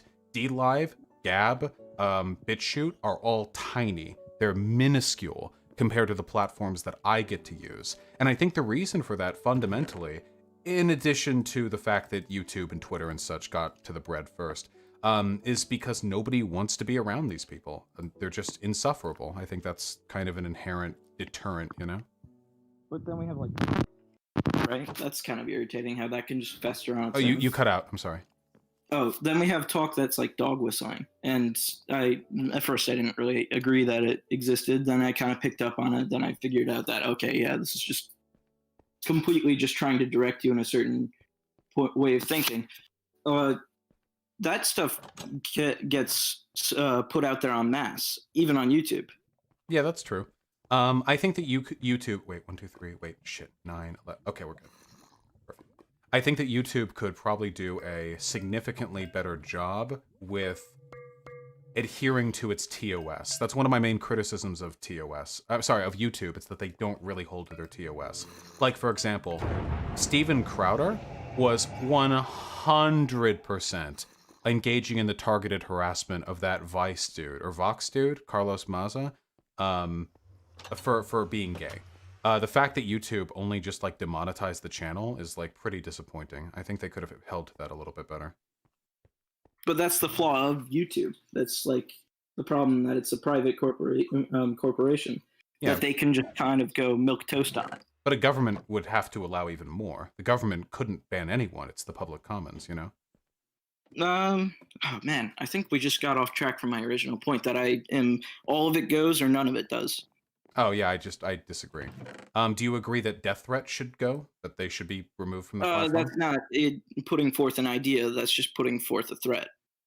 So from all of it, I mean, within U.S. standards, I agree with U.S. standards. All right. What about the idea that Jews are degenerate enemies of Western civilization, and that now we're not calling for violence here, but our civilization is under immediate threat and will be destroyed unless somebody takes action against the threats to our society. Do you see how, even though that's an idea that I just expressed, I'm pretty implicitly calling for violence? Yeah, but that's where the whole other thing comes in, where I believe that freedom of speech is a muscle, and unless you use it, you lose it. And so I think that people should recognize that that's immediately something they should be addressing. And that's something we don't do on the left, right? We don't really, we just kind of ignore them, say that this is a stupid argument and it should never be engaged with. Well, not me, certainly. What? Well, not me, certainly. I mean, my whole channel is about engaging with these arguments, no? Well, you kind of make fun of them and kick them off, right? They don't leave there feeling like they've changed at all. They feel like they won or they wrecked out and they epic. Yeah, but that's the only thing that can happen. Nazis don't come on here to legitimately change my mind. They try to change the mind of my audience. And likewise, that's what I try to do with them. When I have a Nazi on here, my main goal isn't really to, like, change their mind. It's to criticize the ideas that they have in as severe a manner as possible. Okay, well, actually, I think I'll just call it there because I want to just leave with one parting message. First off, my real thing I want to tell you, and I want you to keep in mind, is I want you to open up every debate with someone who's clearly like going to be like a crypto fascist. I want you to open it up with saying, if you can provide me, you've tweeted this earlier actually and got in trouble for it. If you can provide me with any real evidence, I will 100% move on it and give engaging with them in real good faith and make them feel like they're at least being legitimately taken into account, because that tends to go miles. But sure, I don't think they care that. I don't think they'd believe me if I said it. But I mean, my issue with Nazism isn't that they're Nazis; it's that they have shit ideas. Every time I talk to a Nazi, it's like pulling teeth. They're so stupid. So like that's my issue. There's a lot of stupid people out there, and I just realized there might be a problem too, because you're on a much larger scale. People recognize you when they call in. When they call in with me, they're kind of walking into it blindly, right? So I guess I can give you some credit there. Like, that's true that they might be coming in with an already contrarian mindset, right? Yeah, well, because they don't engage in bad faith. They can't. There's a deliberate irrationality to Nazism that I don't think really allows for reasoned conversation on the issue. Hmm.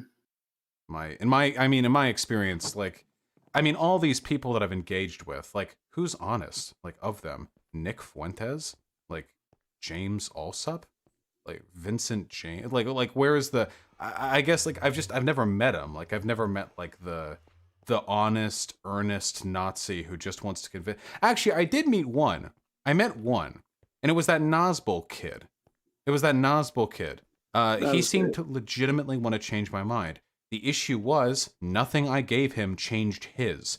Every single point he laid out to me, I had factual evidence to rebuke it. And then the next time he came on, he just came back with more. Like, he wasn't actually interested in changing his viewpoint. He just wanted to, like, challenge mine, you know? That's just been my experience.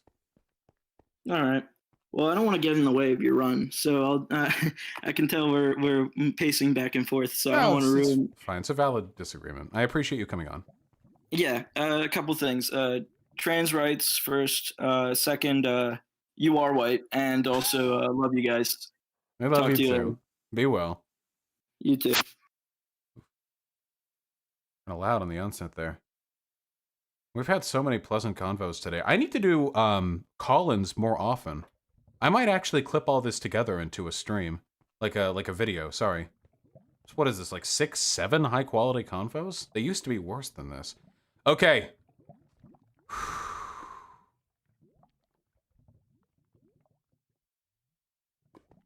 No talking to anyone while we do this. Load up.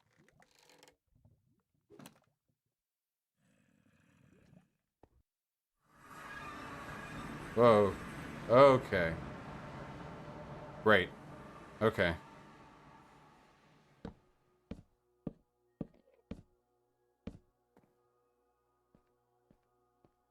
Okay. I have no idea what to do.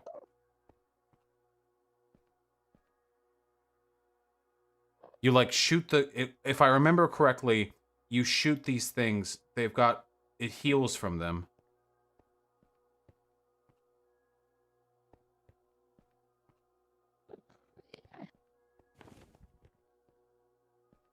Oh.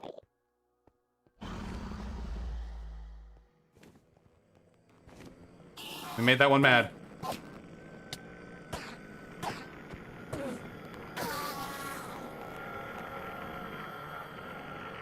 Okay, we're not looking at any Enderman.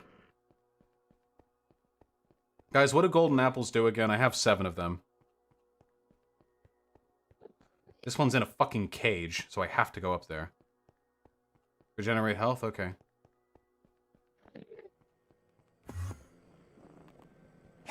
Wait, why? I didn't look at this one. Why?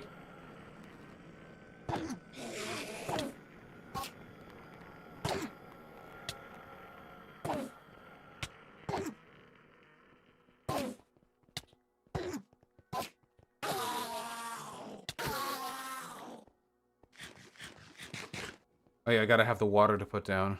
Look at the floor and they won't aggro. Yeah, I didn't look at those guys, though. Oh. Oh, wait, it's attacking something. Boy, those are tall.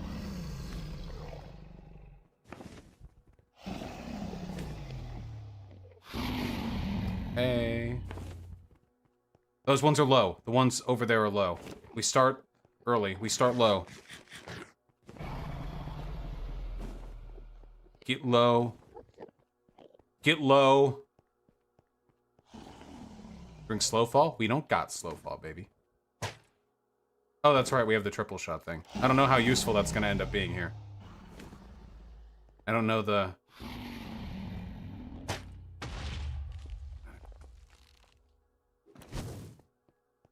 Chill. Can I knock that back? I should be able to, right? It makes the same noise as the ghast attack.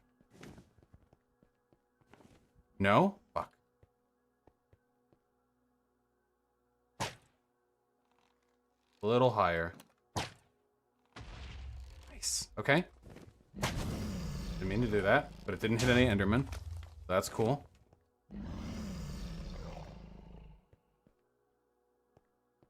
I get that. I totally can. Yes, got it! Hey, oh, whoa, whoa, whoa, whoa, whoa, whoa, whoa! I'll just eat one now. I have 7 of them.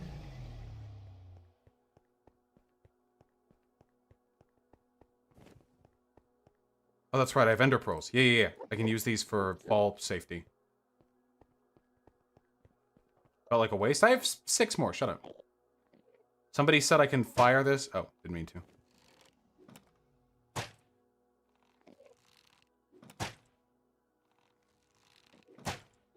I don't know if I'm going to be able to get that with arrows. Hold on.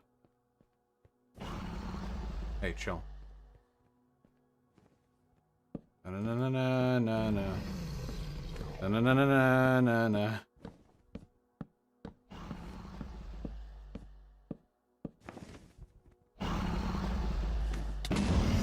Na na na na na na na. All right, easy way. Go. Nice. Go team.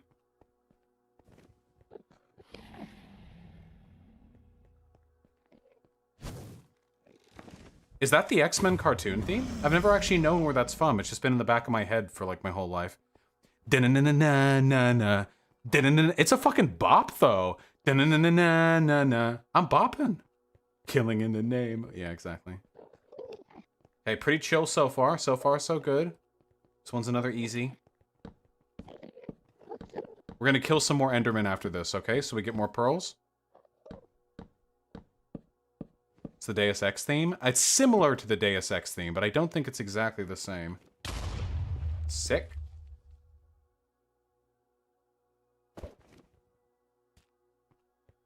Give me your pearls. That one didn't happen. Okay, the crystals don't come back, right?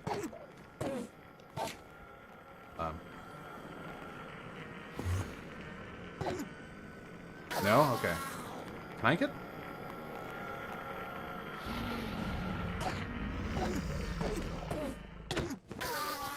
Can I get...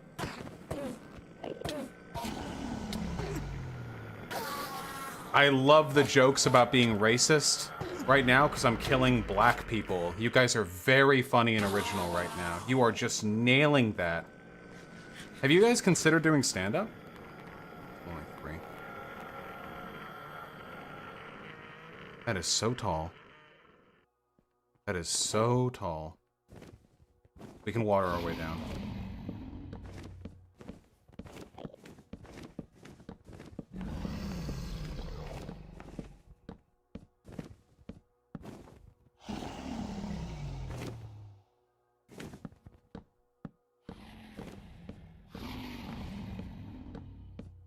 I wish you were doing this during the BLM stream. Oh, yeah.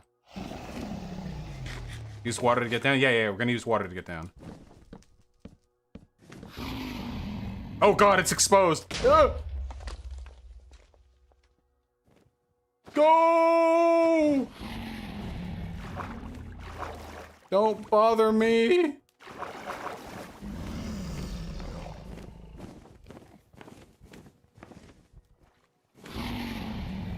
We're getting there. Yeah, I should have shot the other one from up there. That was so dumb of me. I forgot that I could snipe them. What if I believed?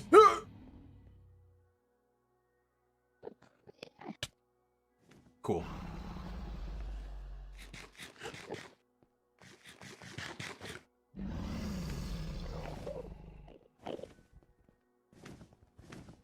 How did those get? Oh, they must have been shot.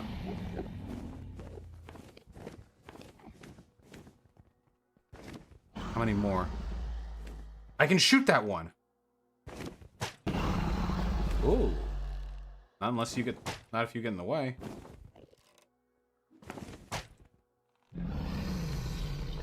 I know I can get that one.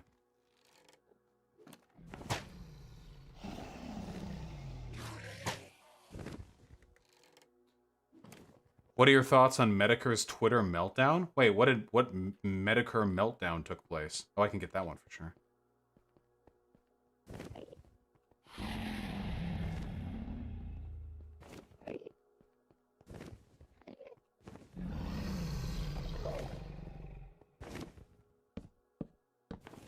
Wait, what did he say? Did he go on like a Nazi meltdown, or was it unrelated?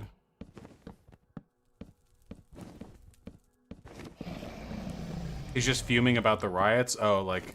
Gotcha. Okay. Wait.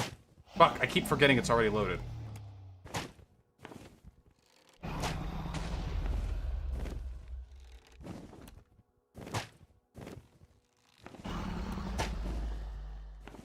Got him.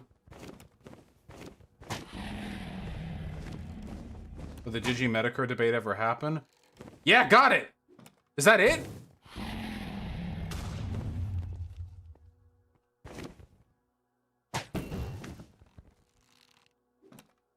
Now the real fight begins.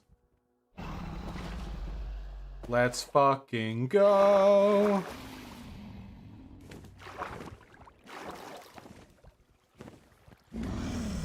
Yeah, fucking kill those Ender dudes. Chill.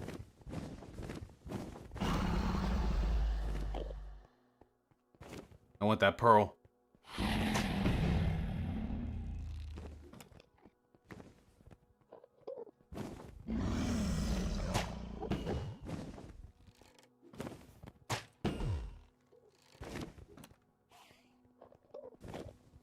Oh, they're mad. Hey! Not at me. Okay. Not at me!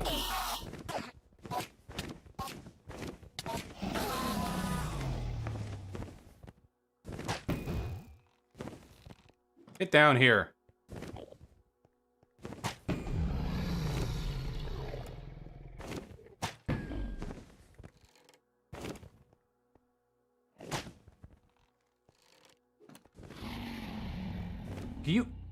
Can you get closer?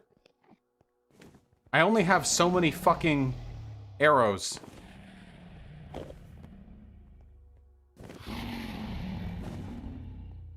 Hit the dragon with your sword when it comes down? Yeah, I'm waiting. Oh yeah, I have to wait by the bedrock. I'm gonna kick the shit out of you.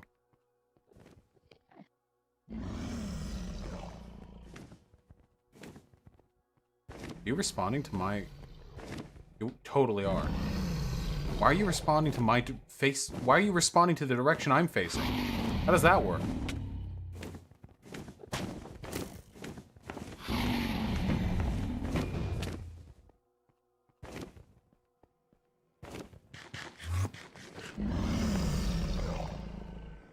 Go.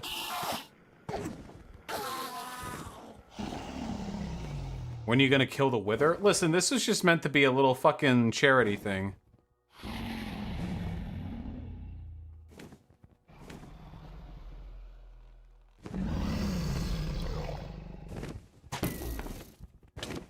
Okay, chill. Hey! God, what? Oh! Whoa! I threw it at the last microsecond!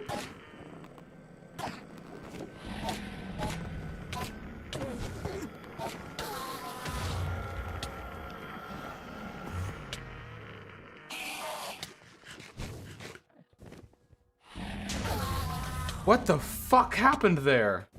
Stop! That's what I was talking about? Is that like a bug?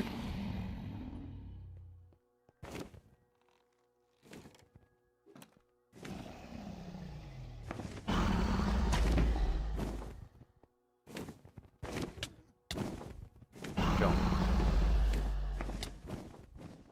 Why?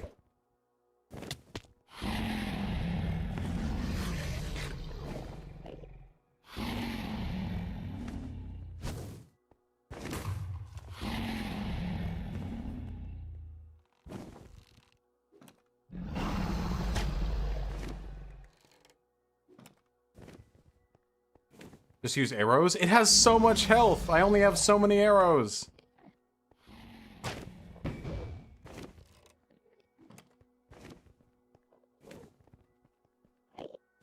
Chill.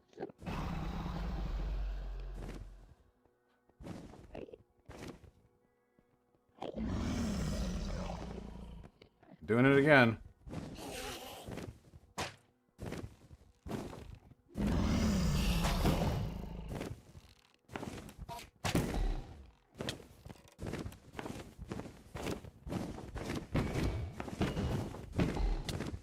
Okay, there. That was better. Use the water bucket next time? I'm cool, thanks.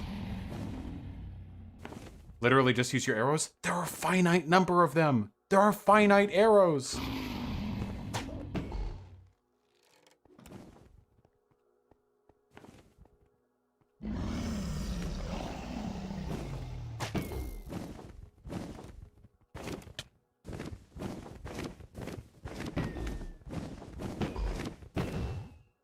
Okay, there we go. The feet. The feet are safe.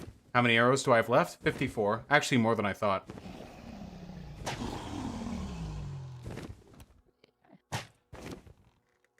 Probably doesn't mean I should be missing them. Did Notch do something sketchy? Notch is like a Nazi, I think. Is he a Nazi or just a fascist? Oh. Why?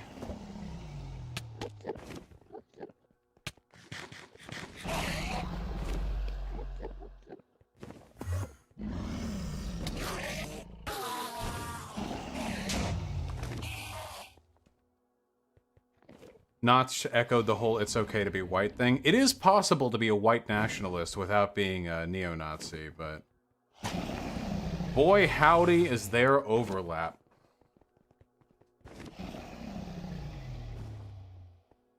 Oh, Notch is a JQer? Oh, he is a JQer? Oh, okay. Imagine being a billionaire and being that fucking sad.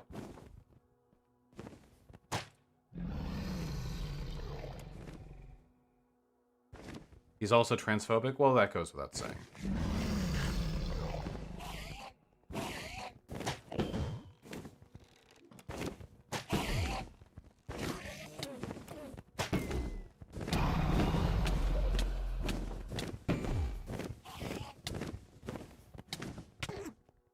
Those are some very strange hitboxes.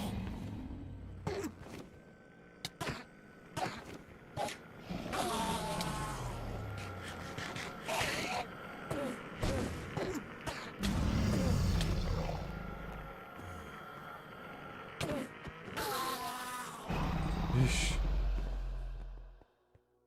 Yeesh. Was this difficult before? Did they up the difficulty?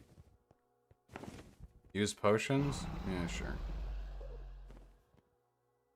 Actually, no. Fuck you. There we go.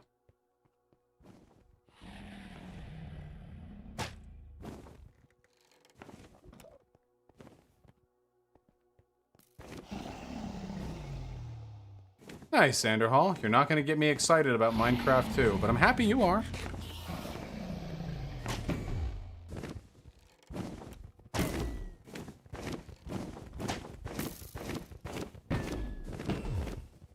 You guys want to hear some super true shit? You want to hear the truest shit you've ever heard in your life? Okay? Even if you're cynical about something, there is nothing worse than somebody who enjoys taking away other people's excitement. Those are the worst people. It doesn't matter how dumb the thing is that's making the other person excited, unless it's something actively harmful or whatever. But if they're just excited about some dumb, innocuous shit you don't get, okay? Fucking amen, alright? Do you have any idea how hard life is these days? Holy shit, just let them live. And facilitate their enjoyment.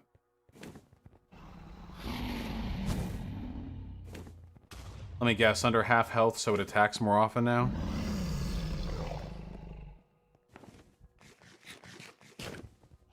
Will you do a Last of Us 2 stream? Probably. I never played 1.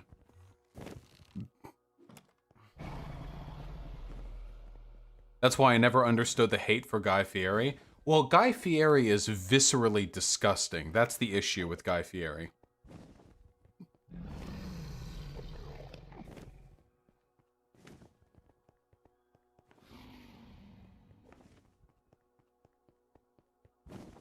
What did he do? It's not what he did, it's what he is. Fuck.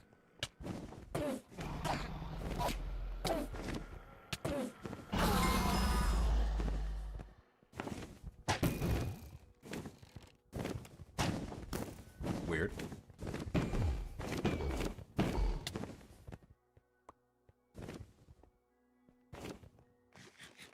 He's just a guy who loves terrible food. What's so bad about that? Listen, as somebody who just doesn't like watching other people eat that much, as someone who's not into your mukbang ASMR bullshit, okay? Watching Guy Fieri roll up in his fucking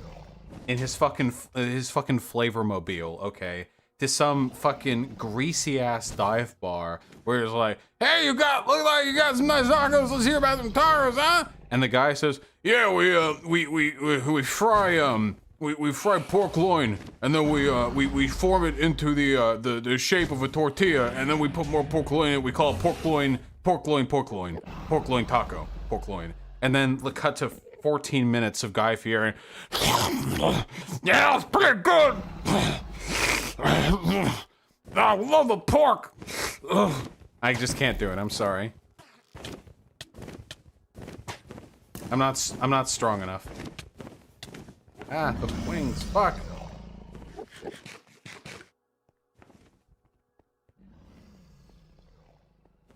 Have you ever watched Man vs. Food? Man vs. Food is at least like a challenge, you know? Really bad optics? Oh, they're mad. Oh, they're all mad. Guys, if you want like a food show, watch Anthony Bourdain, okay? God rest his soul.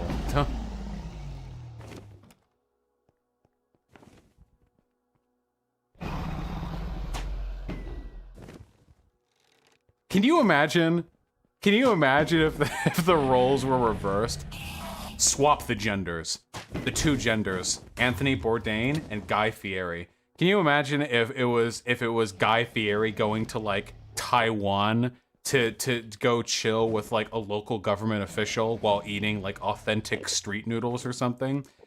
And it was Anthony Bourdain in like a pickup driving around the Midwest like eating grease buckets? That's pretty good. Hey, dude, chill. Cringe.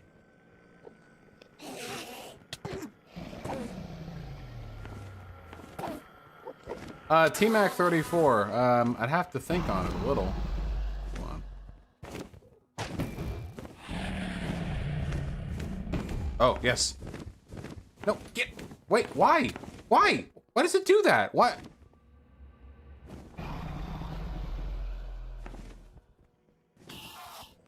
Okay, I looked at this one. I know I looked at.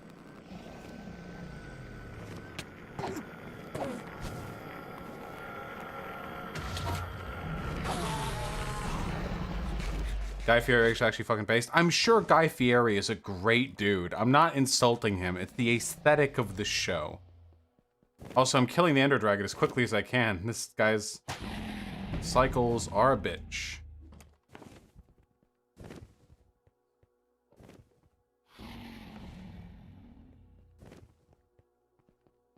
God, dude. The fucking Anthony Bourdain Guy Fieri shop. Yeah, over here, I'm here in Taiwan with, Chung Lu. Chung Lu's some kind of, well, I can tell you what, he loves a good noodle. Chung Lu, I hear you're like, the real China? Guy Fieri says while, like, consuming an entire bucket of noodles.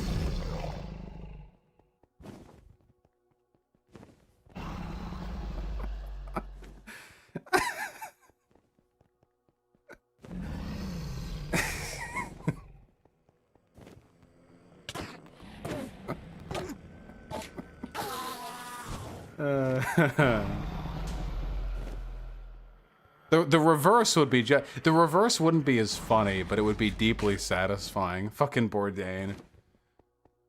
I find myself. What's his voice? What does he sound like? I find myself... No. I want to disrespect the man. Got a lot of respect. I find myself...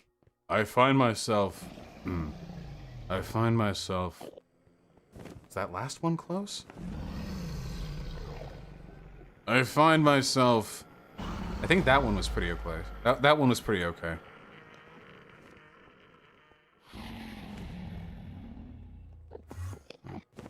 He said that a lot, I find myself. I guess he never really did.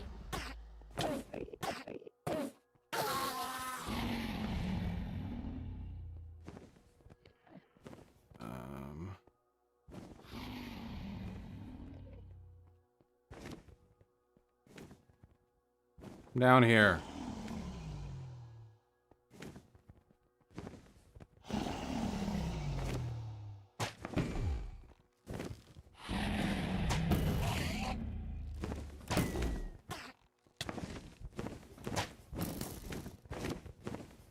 Why? I find myself here at the Burger Bucket. Here in this sleepy Midwestern town. The Midwest has been devastated over the past 40 years by the death of the automobile industry, and you can feel that impact here as I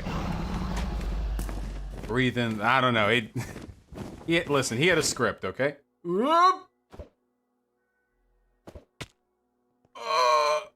It didn't hit. I should. Okay. Thanks, Featherfall Boots. Oh, me ankles. I don't know why it didn't go out. I had the thing out. I even threw it. It just took forever to hit the ground.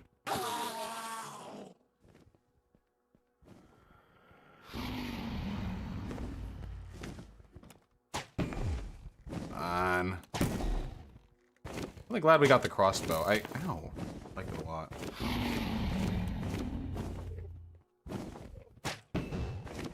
We're taking you down by crossbow. Your time is nigh, End Dragon. Oh, that wasn't the last hit. Okay. End Dragon! Oh, Aurora, I don't know.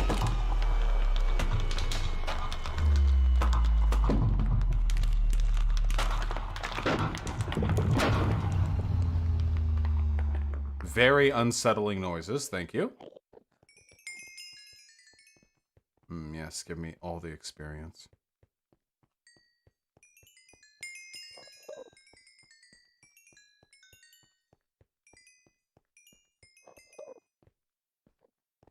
And with that, I become the first American streamer to have ever defeated the Ender Dragon. And we did it in the speed run too. What the fuck is that?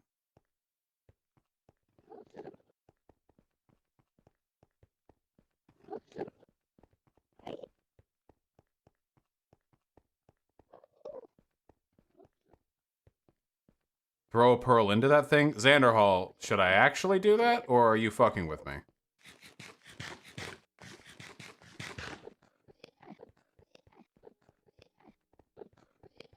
Yes, but don't miss. No guarantees.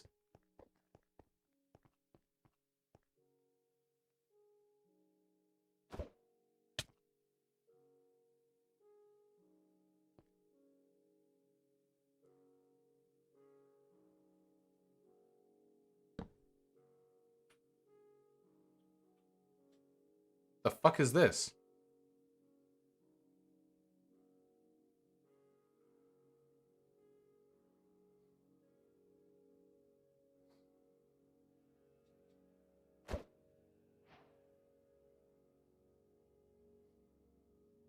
Huh.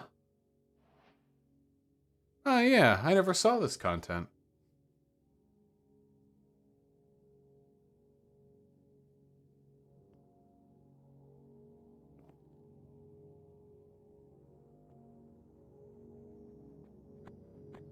That's the way back, I guess. Is that? Was that a deliberate noise, or was that a...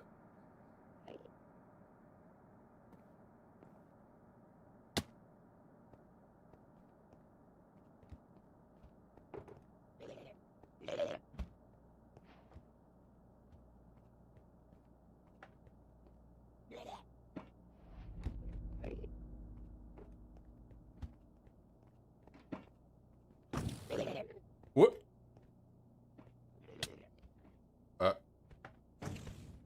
We floating now, boys. Okay.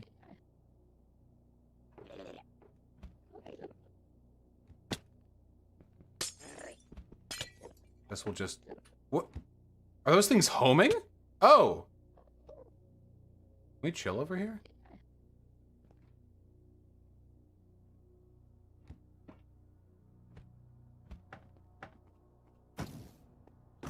What are these things? End rod. And you?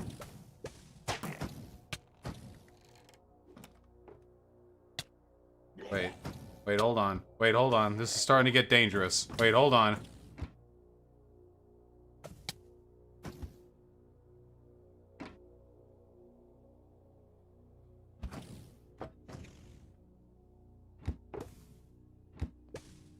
Well, we found a roof.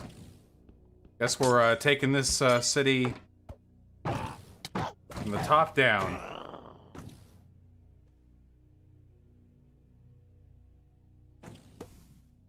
Stop.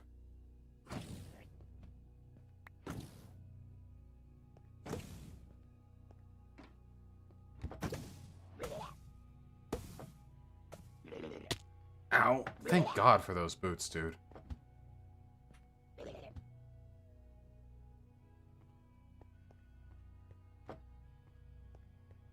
I don't get it.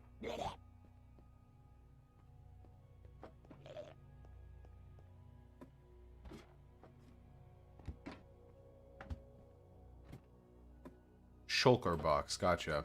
Isn't there a cape? Oh, excuse me.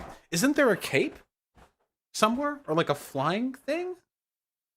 An elytra. Wings.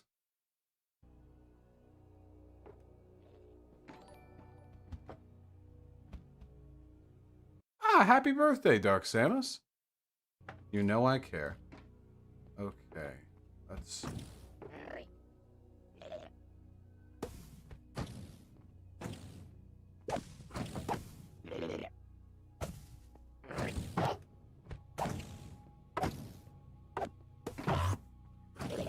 What? You can do that too?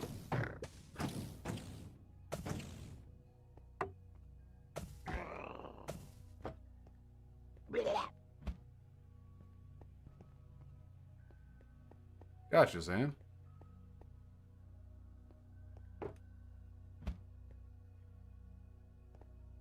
Huh. Okay, that's just a trip straight down. There's nothing at the top. Okay, I don't think there's much of anything in this here city. Pick up the rods? What do the rods do?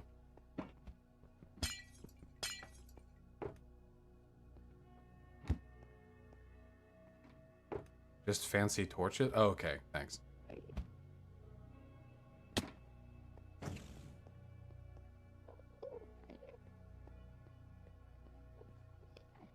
Chill.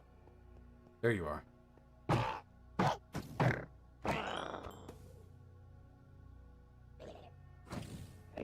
Hold that thought helpful. Cut down those trees and eat what it dropped. Huh.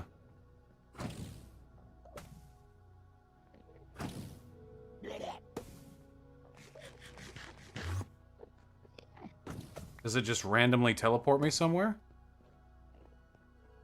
I bet it does, and there was a high chance of me dying, wasn't there? But I didn't because I was lucky? Alright. I'm on to you. Get another shell? We'll find another one. Shit. I want to find those wings.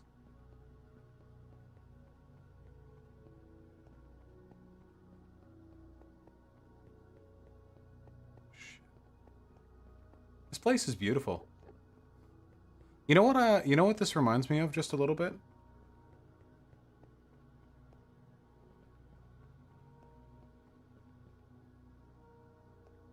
I don't think that island has much on it.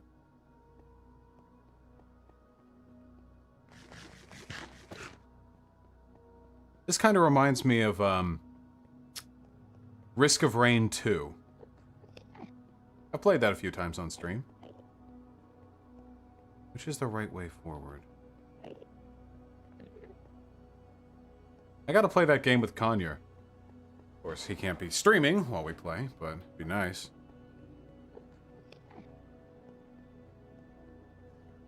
Just build across. I can get pearls real easy.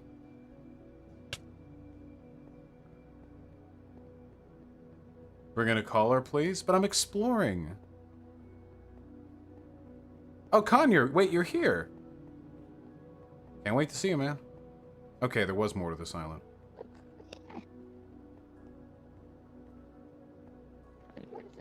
Oh yeah, I'm level 69. Don't get lost? Oh, I will.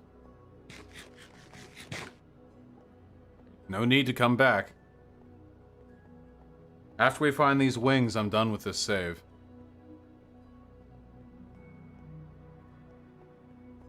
Loading.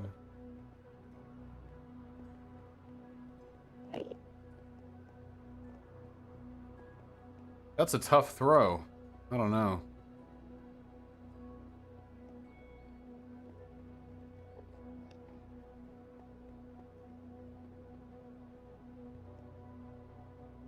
I still gotta kill the Wither and conquer a water temple. I beat the end dragon. Get off my back. I need more pearls. Sorry, bucko. I don't know what your existence is, but... can't be too good.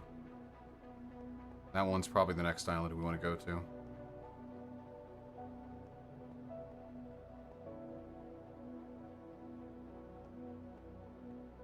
I don't doubt it, Conyer. And yeah, for sure.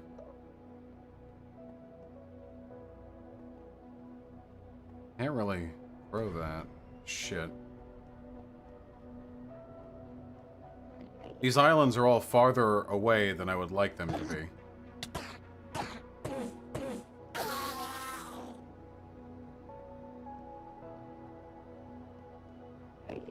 Build a bridge? That's boring.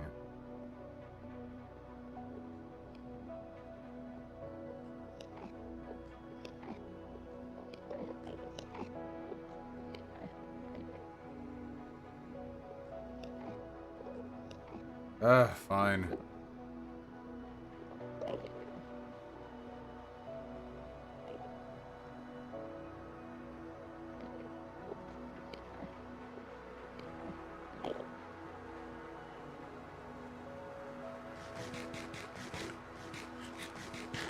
Would you be willing to hop onto Big Joel's 24-hour charity stream? Yeah, of course I'd be willing to. It's just a matter of whether Big Joel will have me. I'm happy to network with other left-leaning YouTubers. It's on Twitch? Oh, never mind.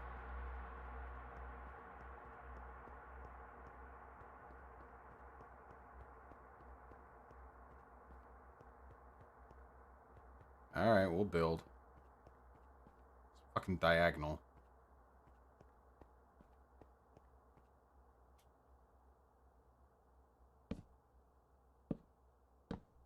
How's that ban appeal going? Don't talk to me about it.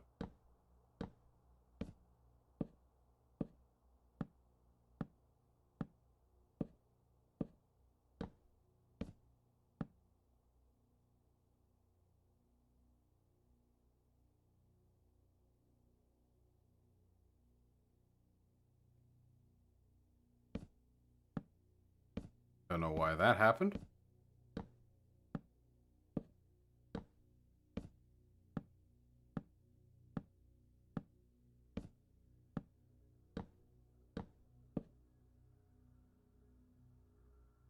Jeez. Oh, another city. That's nice.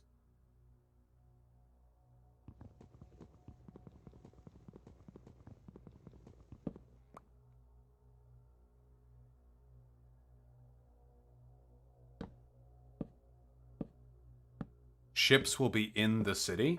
Is that true? I thought the ships were up and floating.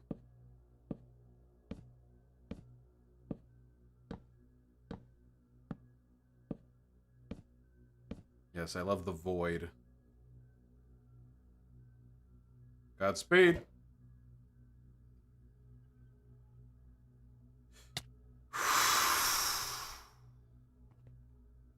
Just like I planned it.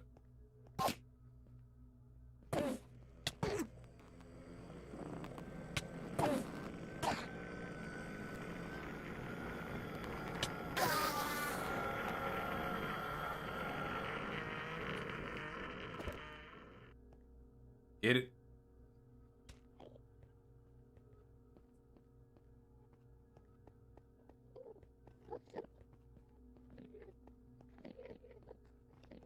Armor durability is fine.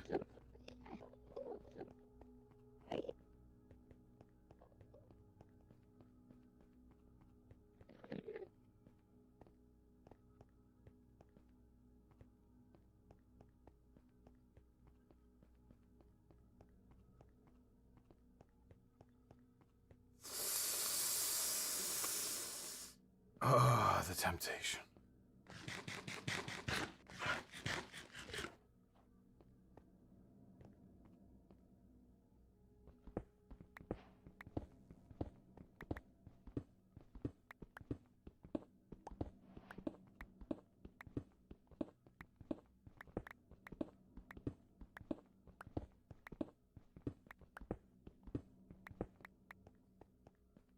Never thought I would be doing content in Minecraft that I hadn't done before.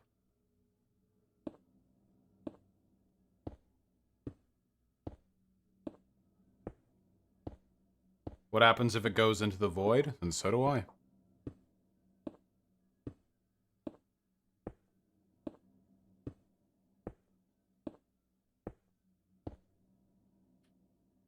That shield. Can you chill? You're fucking up my controls.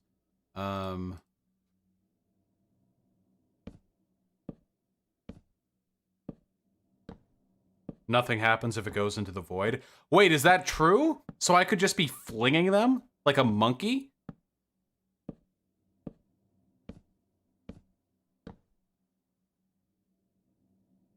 Well, that's certainly close enough.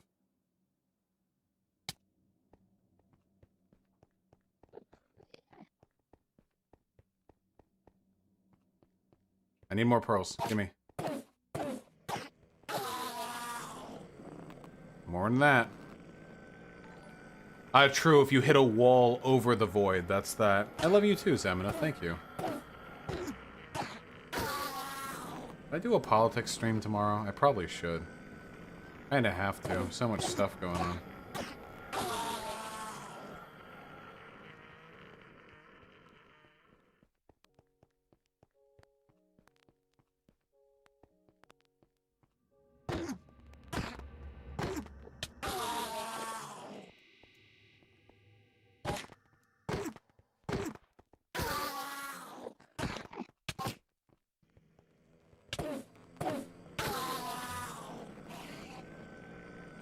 Breaking shit news, holy fuck. What is it? Somebody tell me what that tweet is. I'm playing Minecraft.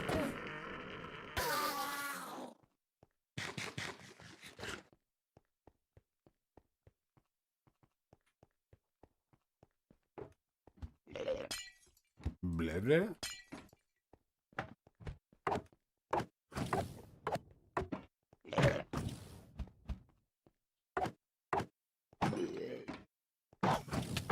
Somebody drove into protesters and shot a guy in Seattle. That's probably not good.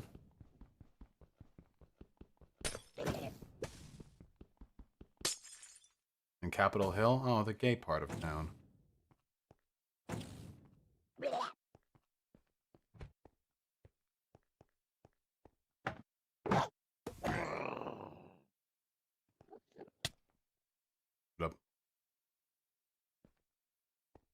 So far, they're both okay.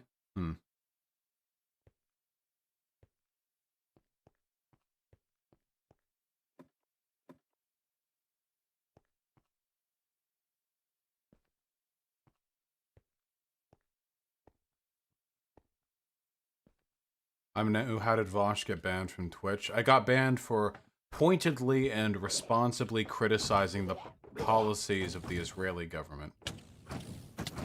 Oh, thanks for helping me up the route. Oh my god. You know what? Yeah, take me up.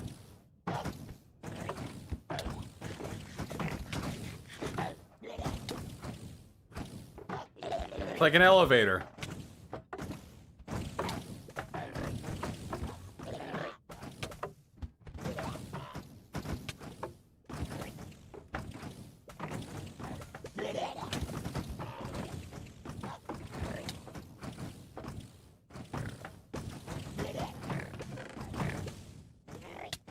Well, beetroot seeds, diamond leggings, efficiency and unbreaking diamond pickaxe. That's actually pretty excellent.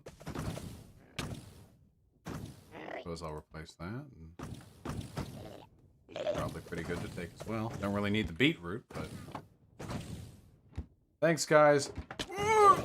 Hey, thank you. Keep it evenly applied.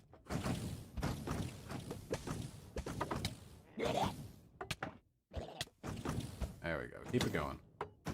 Keep it going. That's right. Wait a second. That's outside. That's outside. Hmm.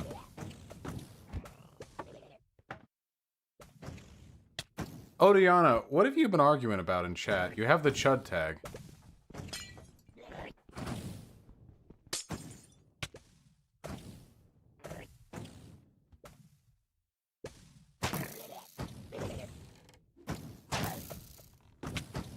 What's the chud tag? Very special people. He was saying some tanky shit? Oh, gotcha. Ain't nothing. God damn it.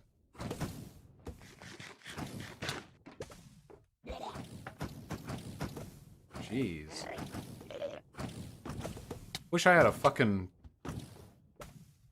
shield? I can't reliably shield this many, I don't think. Oh god. Okay, this is fine, because it's not gonna get reset.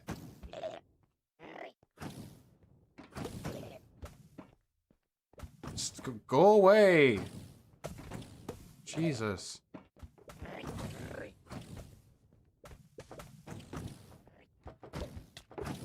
In. Okay. This one has no ship? Yeah, but I might have cool stuff.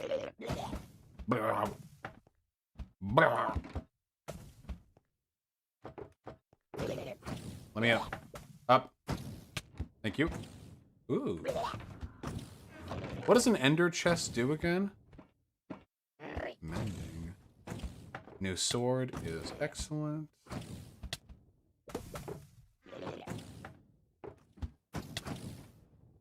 Take the chest.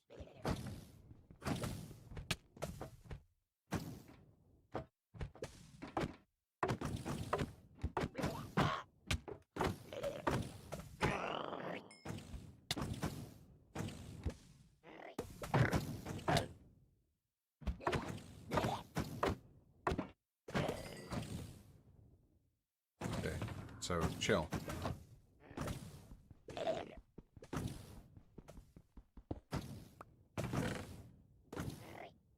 It didn't work.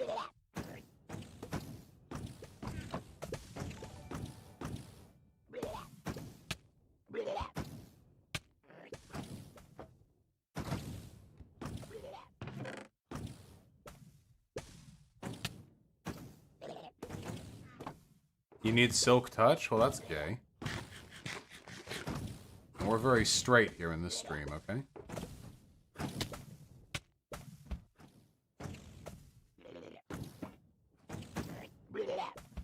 You can make one from 8 obsidian and ender eye? Oh, that's not hard to make.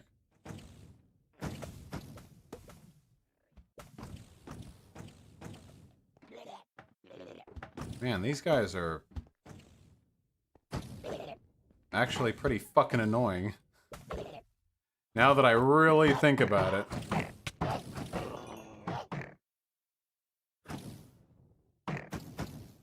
Can you justify using the F slur? on the basis it yields greater rhetorical efficiency? Yeah, and I do. I do say faggot. I don't call people faggot, but I do say faggot.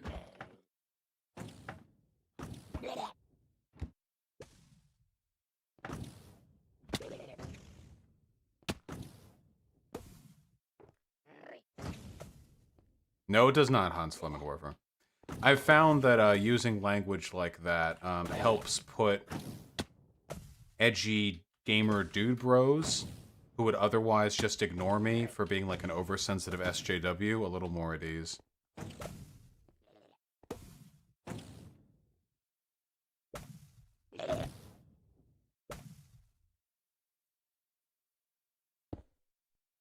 No.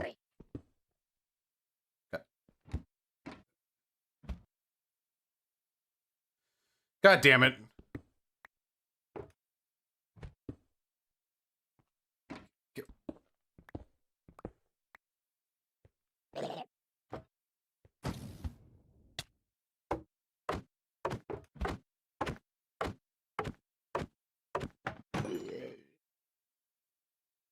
I mean, Xanderhall, it's just a matter of numbers, right? Like, if it appeals to slightly more people to say faggot, then that's that. It's just, that's the math. That's the T, sis. Okay, nothing here. God, these boots are just... Ugh. I don't know how those missed. Nothing here either. All right. Let me out.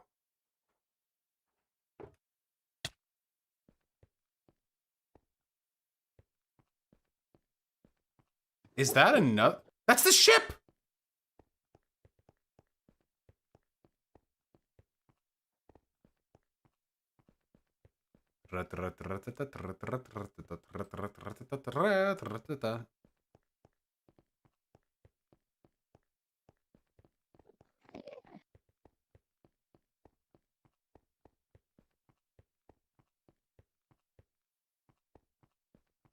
We're gonna go right up there and we're gonna throw the pearl, baby.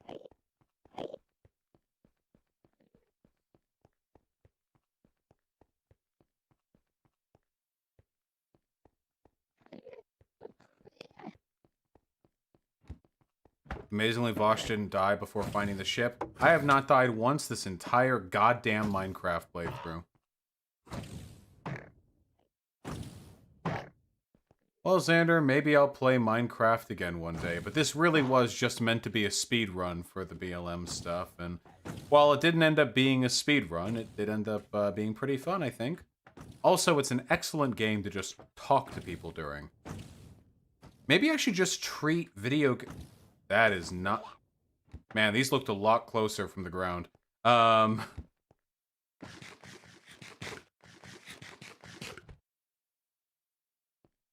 Maybe I should just treat video games like call-in streams.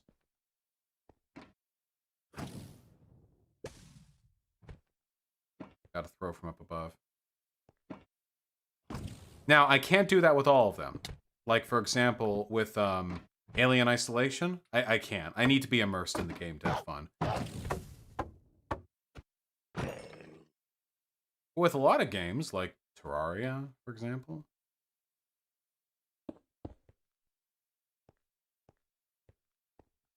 Gaming streams should typically have TTS donos. I can only do so many of those before I fucking want to kill myself. This did not get me much higher than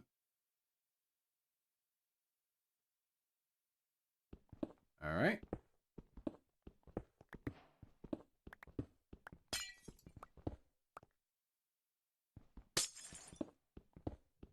New fan. Hello, Cycle. Oh man, guys, wait. Following that TikTok video, I have gotten a surge in subs, which could only be described as poggers. It is the largest jump I've ever gotten. Which TikTok? Oh, the TikTok. Oh, I never said this on stream. Wait, this is funny as fuck. Guys, that TikTok, that goddamn TikTok. Good, give me a young audience. I love it. I love shaping young minds or whatever. What was I saying? Oh yeah, the other day Hyena, are you here? The other day, I was just chilling. This was literally yesterday, I think. And, we got a knock at the door. And, I didn't think I had any packages, so I checked my security system. And, it was my neighbor. And I thought, I do not interact with my neighbors. What the fuck is going on? But I'm not gonna, like, ignore her, you know? So, I opened up the door. I'm in my underwear. I'm in my underwear and a tank top, because I don't care.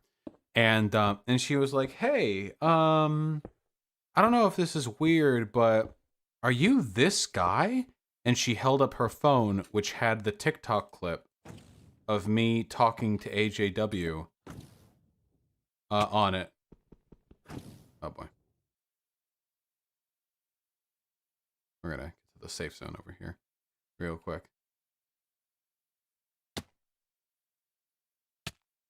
Oh boy. Safety. Nice. Oh yeah, Charis Fruit can put me back in the ground, right? Yeah, I should just fly to the ship. Sorry, I'm just being jumpy. Alright.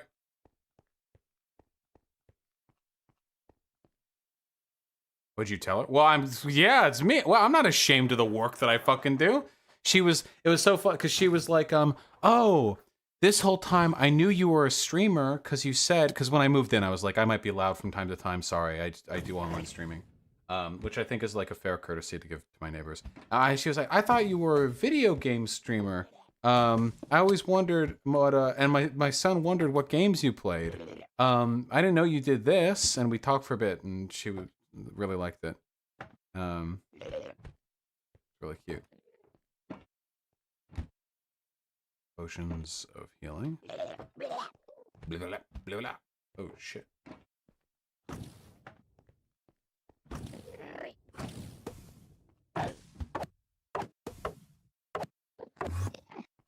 Okay.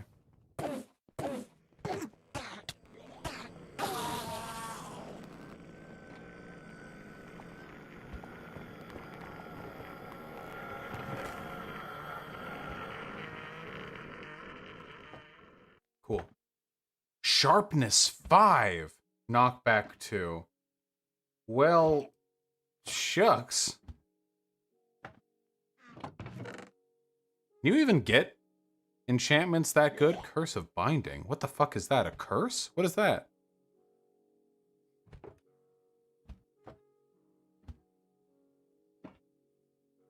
I'm not putting it on.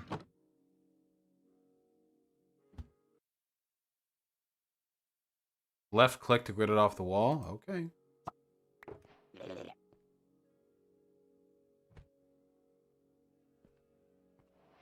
Wait, no? Wait, how do I wear them?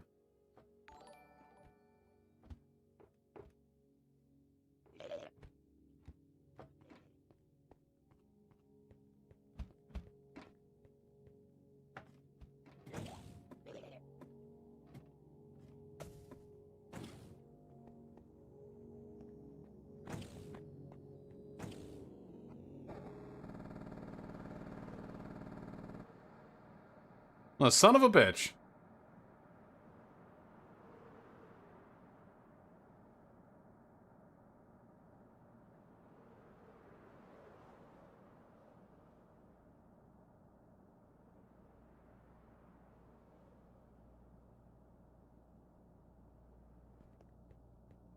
Never got to do that before.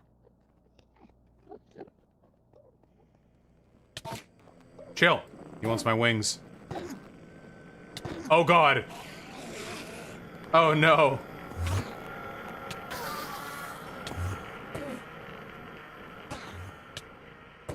Oh god, wait, I don't have armor.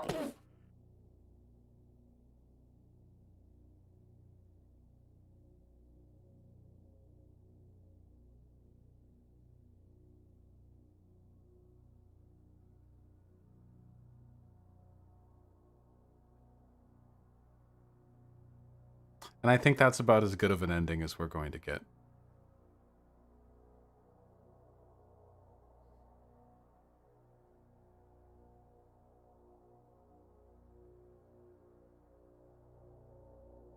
for one beautiful moment, I got to fly.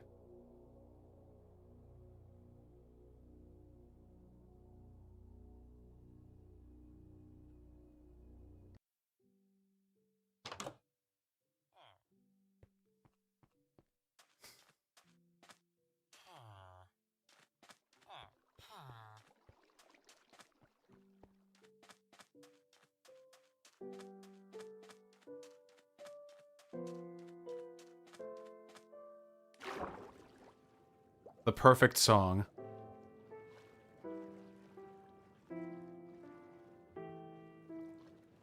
The neighbor's story finish it? There's not much else to say. She just thanked me for the work that I did.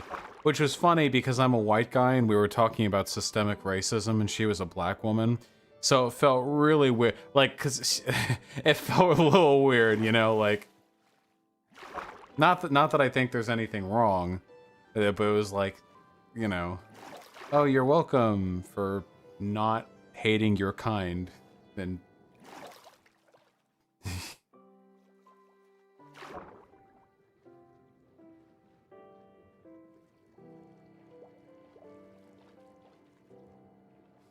I hope you're all vibing right now because this is a very vibe-worthy moment.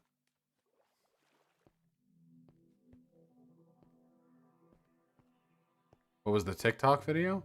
It got like 3 million views. The TikTok user is the leftists. No space. Just the leftists. No space. It's one of their top videos. I mean, it's their largest video. Hey, I'm unarmed.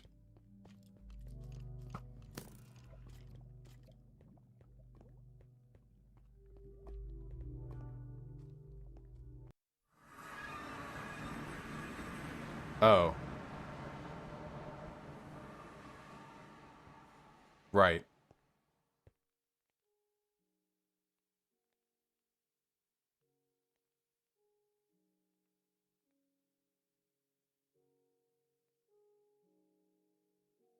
The fuck was that?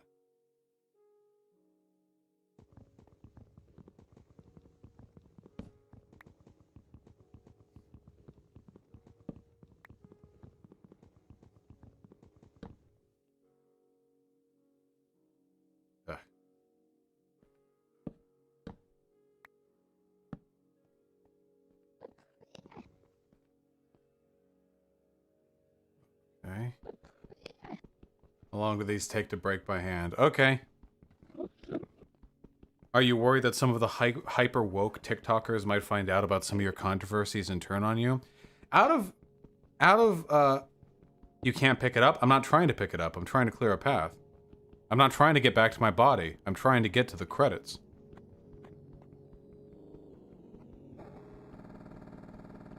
Man, this music sure does sound like a game crashing.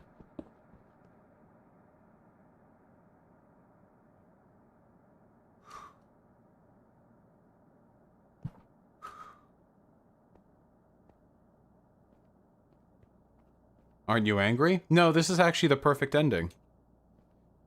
Our goal was to get to the Ender Dragon, and we beat the Ender Dragon, but then we got greedy and tried to go for more content.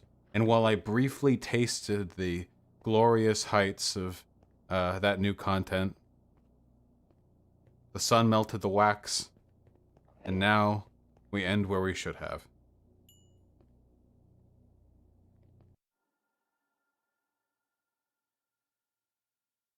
Oh, God.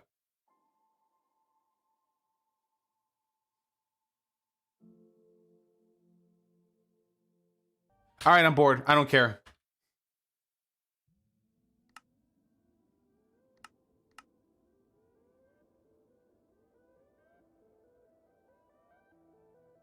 Now that is the immediacy of a conclusive end to our Minecraft saga.